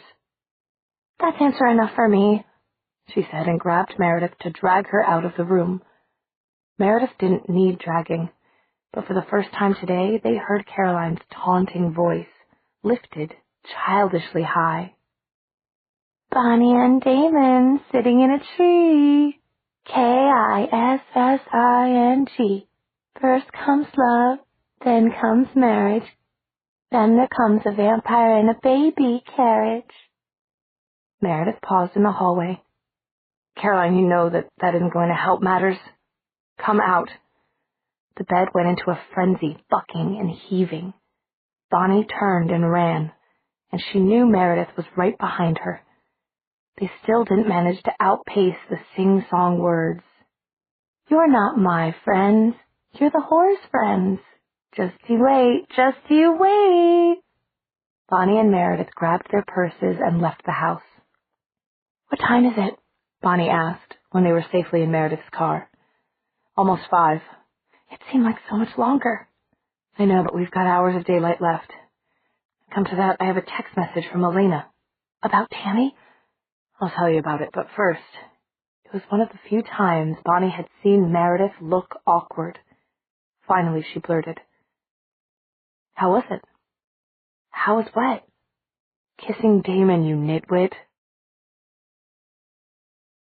Chapter 20. Oh, Bonnie melted back into the bucket seat. It was like kapow, zap, Zoe, like fireworks. You're smirking. I am not smirking, Bonnie said with dignity. I am smiling in fond remembrance. Besides, if you hadn't called him, we'd still be stuck in that horror of a room. Thank you, Bonnie, you saved us. Abruptly, Meredith was at her most serious and sincere. I guess Elena was maybe right when she said he didn't hate all humans, Bonnie said slowly. But I just realized I couldn't see his aura at all. All I could see was black, smooth, hard black, like a shell around him. Maybe that's how he protects himself. He makes a shell so no one can see inside. Maybe, Bonnie said, but there was a worried note in her voice. And what about that message from Elena? It says that Tammy Bryce is definitely acting strangely and that she and Matt are going out to check out the old wood. Maybe that's who they're going to meet. Damon, I mean, at 4:44, like he said. Too bad we can't call her. I know, Meredith said grimly. Everyone in Fell's Church knew that there was no reception in the old wood or the cemetery area. But go ahead and try anyway. Bonnie did, and as usual got a no-service message. She shook her head. No good. They must already be in the woods. Well, what she wants is for us to go ahead and get a look at Isabel Saito, because she's Jim Bryce's girlfriend. Meredith made a turn. That reminds me, Bonnie. Did you get a look at Caroline's aura? Do you think she has one of those things inside her? I guess so. I saw her aura and yuck. I never want to see it again. She used to be a kind of deep, bronzy green, but now she's muddy brown with black lightning zigzagging all through. I don't know if that means one of those things was inside her, but she sure didn't mind cuddling up to them. Bonnie shuddered. Okay, Meredith said soothingly. I know what I would say if I had to make a guess. And if you're going to be sick, I'll stop. Bonnie gulped. I'm all right.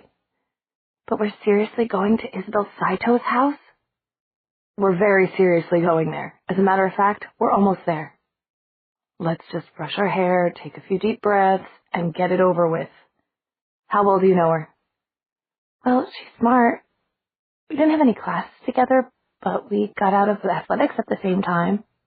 She had a jumpy heart or something, and I used to get that terrible asthma. From any exertion except dancing, which you could keep up all night, Meredith said dryly. I don't know her very well at all. What's she like? Oh, nice. Looks a bit like you, except Asian. Shorter than you. Elena's height, but skinnier. Sort of pretty, a little shy, the quiet type, you know? Sort of hard to get to know, and nice.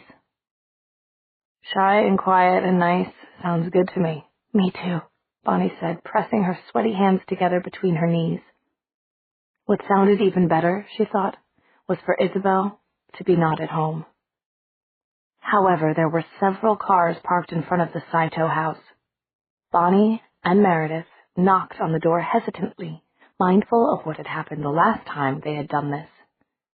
It was Jim Bryce who answered, a tall, lanky boy who hadn't filled out yet and stooped a bit. What Bonnie found amazing was the change in his face as he recognized Meredith. When he'd answered, he'd looked awful. His face white under a medium tan. His body somehow crumpled. When he saw Meredith, some of the color came to his cheeks, and he seemed to smooth out like a piece of paper. He stood taller. Meredith didn't say a word. She just stepped forward and put her arms around him. He clutched at her as if he was afraid she'd run away, and buried his face in her dark hair. Meredith, just breathe, Jim. Breathe. You don't know what it's been like. My parents left because my great-grandpa's really sick. I think he's dying. And then Tammy. Tell me slowly and keep breathing. She threw knives, Meredith. Butcher knives. She got me in the leg here.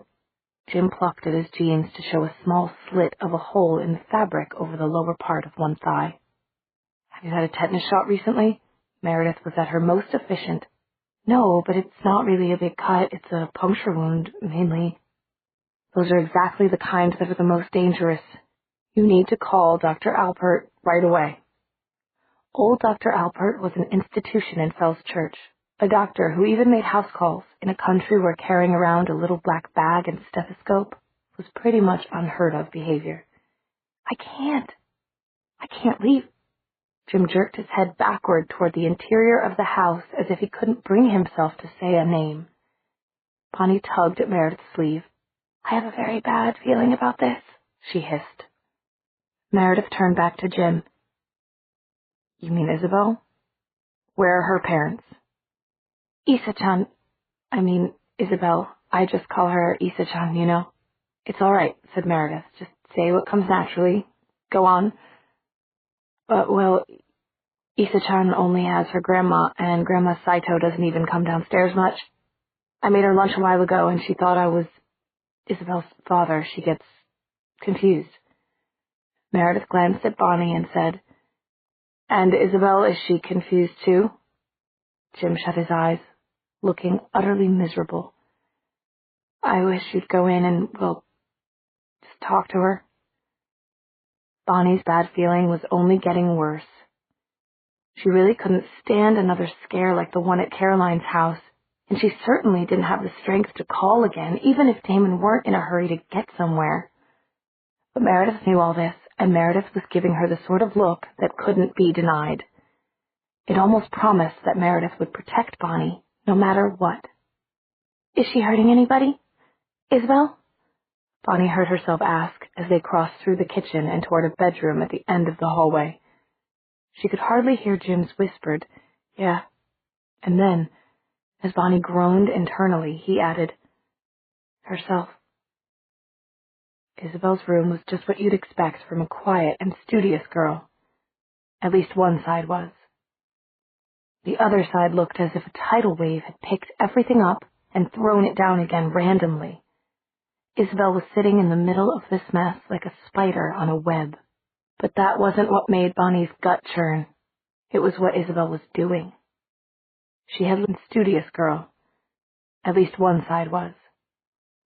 The other side looked as if a tidal wave had picked everything up and thrown it down again randomly. Isabel was sitting in the middle of this mess like a spider on a web. But that wasn't what made Bonnie's gut churn. It was what Isabel was doing. She had laid out beside her what looked a lot like Mrs. Flower's kit for cleaning out wounds, but she wasn't healing anything. She was piercing herself. She had already done her lip, her nose, one eyebrow, and her ears, many times.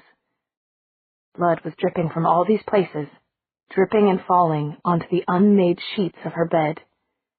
Bonnie saw all that as Isabel looked up at them with a frown, except that the frown was only half there.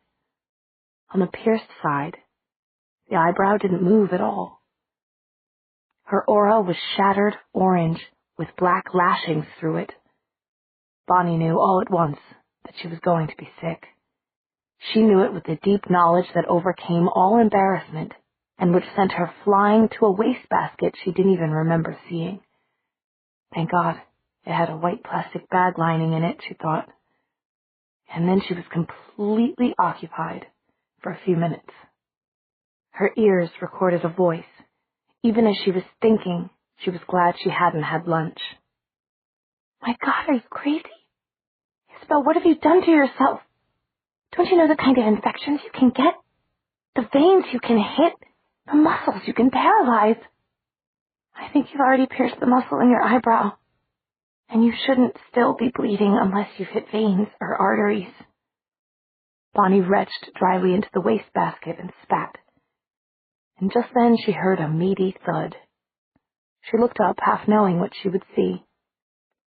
But it still was a shock. Meredith was doubled over from what must have been a punch in the stomach. The next thing Bonnie knew, she was beside Meredith. Oh my God, did she stab you?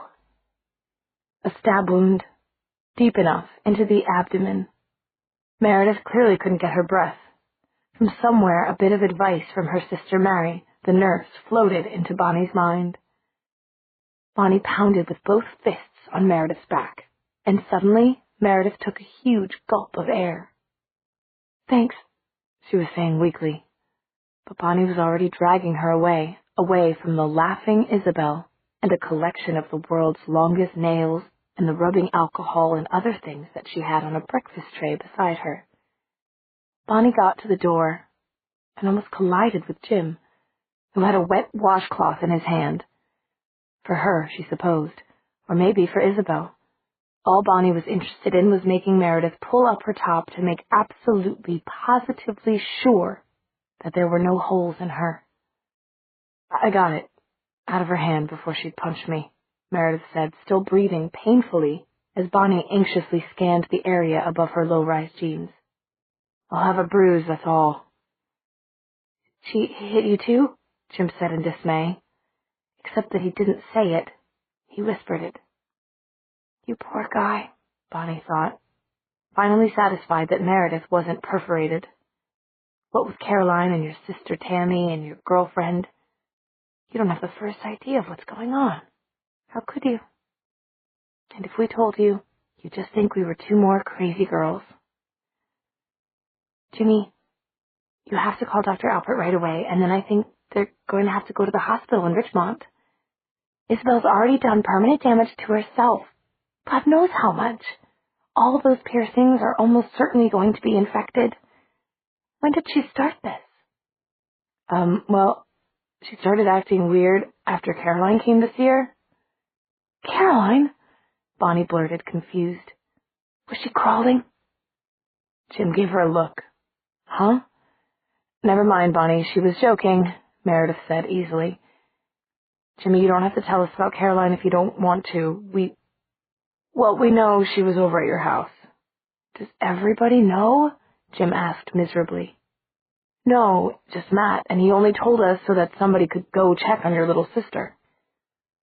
Jim looked guilty and stricken at once. The words poured out of him as if they'd been bottled up, and now the cork was out of the bottle. I don't know what's going on anymore. All I can tell you is what happened. It was a couple days ago, late evening, Jim said. Caroline came over, and, I never even had a crush on her. It's like, sure, she's good-looking, and my parents were away and all, but I never thought I was the kind of guy. Never mind that now. Just tell us about Caroline and Isabel.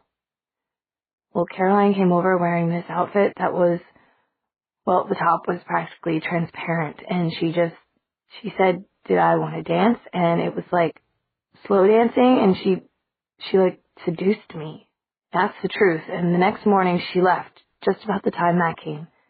That was the day before yesterday, and then I noticed Tammy acting crazy.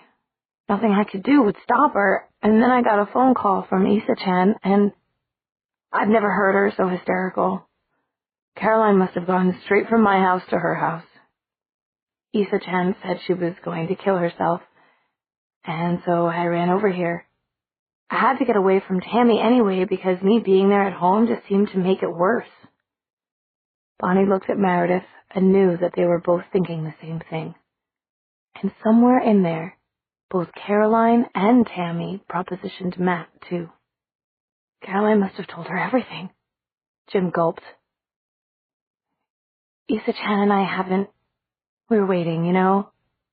But all Issa-chan would say to me was that I was going to be sorry. You'll be sorry. Just wait and see. Over and over and over. And God, I am sorry. Well, now you can stop being sorry and start calling the doctor. Right now, Jimmy. Meredith gave him a swat on the behind. And then you need to call your parents. Don't give me those big brown puppy dog eyes. You're over 18. I don't know what they can do to you for leaving Tammy alone all this time. But me, no buts. I mean it, Jimmy. Then she did what Bonnie knew she would, but was dreading. She approached Isabel again. Isabel's head was down. She was pinching her navel with one hand. In the other, she held a long, shining nail. Before Meredith could even speak, Isabel said, "So you're in on it, too. I heard the way you called him Jimmy. You're all trying to take him away from me. All you bitches are trying to hurt me. Yurusenai! Zetai yurusenai! Isabel, don't. Can't you see that you're hurting yourself? I'm only hurting myself to take away the pain. You're the one who's really doing it, you know? You're pricking me with needles. Inside." Bonnie jumped inside her own skin, but not just because Isabel suddenly gave a vicious thrust of the nail. She felt heat sweep up into her cheeks. Her heart began to pound even faster than it was already going. Trying to keep one eye on Meredith, she pulled her mobile phone out of her back pocket where she'd stashed it after the visit to Caroline's house. Still with half her attention on Meredith, she went on the internet and rapidly entered just 2 search words. Then, as she made a couple of selections from her hits, she realized that she could never absorb all the information in a week, much less a few minutes. But at least she had a start. Just now, Meredith was backing away from Isabel. She put her mouth close to Bonnie's ear and whispered, "I think we're just antagonizing her. Did you get a good look at her aura?" Bonnie nodded. "Then we probably should leave the room at least." Bonnie nodded again. "Were you trying to call Matt and Elena?" Meredith was eyeing the mobile phone. Bonnie shook her head and turned the phone so Meredith could see her 2 search words. Meredith stared, then lifted dark eyes to Bonnie's in a kind of horrified recognition. Salem Witches. Chapter 21. "It actually makes a horrible kind of sense," Meredith said. They were in Isabel's family room, waiting for Dr. Alpert. Meredith was at a beautiful desk made of some black wood ornamented with designs in gilt, working at a computer that had been left on. The Salem girls accused people of hurting them, witches, of course. They said they were pinching them and pricking them with pins. "Like Isabel blaming us," Bonnie said, nodding. "And they had seizures and contorted their bodies into impossible positions." "Caroline looked as if she were having seizures in Stefan's room," said Bonnie. "And if crawling like a lizard isn't contorting your body into an impossible position, here, I'll try it." She got down on the Saito's floor and tried to stick her elbows and knees out the way Caroline had. She couldn't do it. "See?" Oh my God. It was Jim at the doorway of the kitchen, holding, almost dropping, a tray of food. The smell of miso soup was sharp in the air, and Bonnie wasn't sure if it made her feel hungry or if she was too sick to ever be hungry again. "It's okay," she told him hastily, standing up. "I was just trying something out." Meredith stood up too. "Is that for Isabel?" "No, it's for Obasan. I mean, Isa-chan's grandma, Grandma Saito. I told you to call everybody whatever comes out naturally. Obasan is fine, just like Isa-chan," Meredith said softly and firmly to him. Jim relaxed a hair. "I tried to get Isa-chan to eat, but she just throws the tray at the wall. She says that she can't eat, that somebody's choking her." Meredith glanced significantly at Bonnie. Then she turned back to Jim. "Why don't you let me take it? You've been through a lot. Where is she?" "Upstairs, second door on the left. If she says anything weird, just ignore it." "All right. Stay near Bonnie." "Oh, no," Bonnie said hastily. "Bonnie is going with." She didn't know if it was for her own protection or Meredith's, but she was going to stick like glue. Upstairs, Meredith turned the hall light on carefully with her elbow. Then they found the second door on the left, which turned out to have a doll-like old lady in it. She was in the exact center of the room, lying on the exact center of a futon. She sat up and smiled when they came in. The smile turned a wrinkled face almost into the face of a happy child. "Megumi-chan, Beniko-chan, you came to see me," she exclaimed, bowing where she sat. "Yes," Meredith said carefully. She put the tray down beside the old lady. "We came to see you, Miss Saito." "Don't play games with me. It's Inari-chan. Or are you mad at me?" "All these Chans. I thought Chan was a Chinese name. Isn't Isabel Japanese?" whispered Bonnie from behind Meredith. One thing the doll-like old woman was not, was deaf. She burst into laughter, bringing up both hands to cover her mouth girlishly. "Oh, don't tease me before I eat. Itadakimasu." She picked up the bowl of miso soup and began to drink it. "I think Chan is something you put at the end of someone's name when you're friends. The way Jimmy was saying, Isa-chan," Meredith said out loud. "And itadakimasu is something you say when you start eating, and that's all I know." Part of Bonnie's mind noted that the friend's Grandma Saito had just happened to have names starting with M and B. Another part was calculating where this room was with relation to the rooms below it. Isabel's room in particular. It was directly above it. The tiny old woman had stopped eating and was watching her intently. No, you're not Beniko-chan and Megumi-chan. I know it. But they do visit me sometimes, and so does my dear Nobuhiro. Other things do, too, unpleasant things. But I was raised a shrine maiden. I know how to take care of them." A brief look of knowing satisfaction passed over the innocent old face. "This house is possessed, you know," she added. "Kore ni wa kitsune ga karanda iso da ne." "I'm sorry, Mrs. Saito, what was that?" Meredith asked. "I said there's a kitsune involved in this somehow." "A kitsune?" Meredith repeated quizzically. "A fox, silly girl," the old woman said cheerfully. "They can turn into anything they like, don't you know? Even humans. Why, one could turn into you, and your best friend wouldn't know the difference." "So, a sort of were-fox, then?" Meredith asked. But Grandma Saito was rocking back and forth now, her gaze on the wall behind Bonnie. "We used to play a circle game," she said. "All of us in a circle and one in the middle blindfolded. And we would sing a song. Ushiro no shounen dare. Who is standing behind you? I taught it to my children, but I made up a little song in English to go with it." And she sang, in the voice of the very old or the very young, with her eyes fixed innocently on Bonnie all the while. "Fox and turtle had a race. Who's that far behind you? Whoever came in second place, who's that near behind you? Would make a nice meal for the winner. Who's that close behind you? Lovely turtle soup for dinner. Who's that right behind you? Bonnie felt hot breath on her neck. Gasping, she whirled around and screamed and screamed. Isabel was there, dripping blood onto the mats that covered the floor. She had somehow managed to get past Jim and to sneak into the dim upstairs room without anyone seeing or hearing her. Now she stood there like some distorted goddess of piercing, or the hideous embodiment of every piercer's nightmare. She was wearing only a pair of very brief bikini bottoms. Otherwise she was naked except for the blood and the different kinds of hoops and studs and needles she had put through the holes.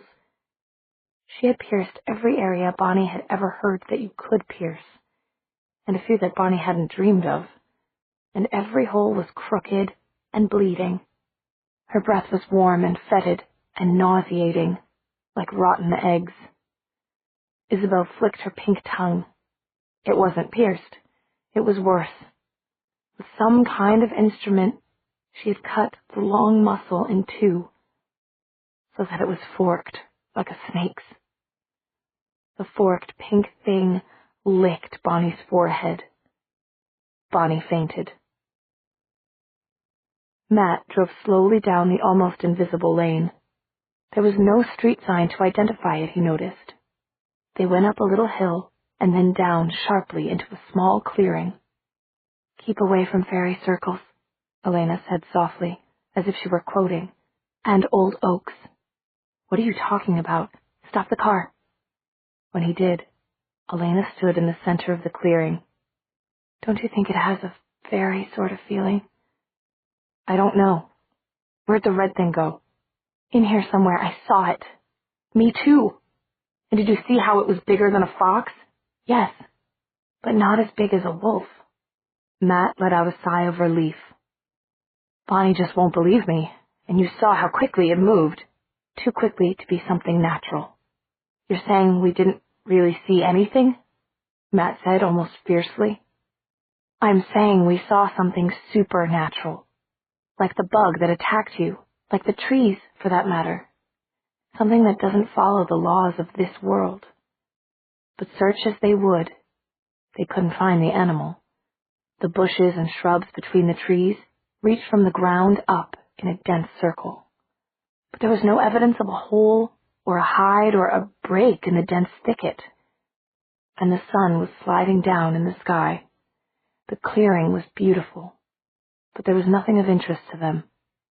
Matt had just turned to say so to Elena when he saw her stand up quickly in alarm. "What's—" He followed her gaze and stopped. A yellow Ferrari blocked the way back to the road. They hadn't passed a yellow Ferrari on their way in. There was only room for one car on the one-lane road. Yet there the Ferrari stood. Branches broke behind Matt. He whirled. "Damon." "Whom were you expecting?" The wraparound Ray-Bans concealed Damon's eyes completely. "We weren't expecting anyone," Matt said aggressively. "We just turned in here." The last time he'd seen Damon, when Damon had been banished like a whipped dog from Stefan's room, he wanted to punch Damon in the mouth very much, Elena knew. She could feel that he wanted it again now. But Damon wasn't the same as he'd been when he'd left that room. Elena could see danger rising off him like heat waves.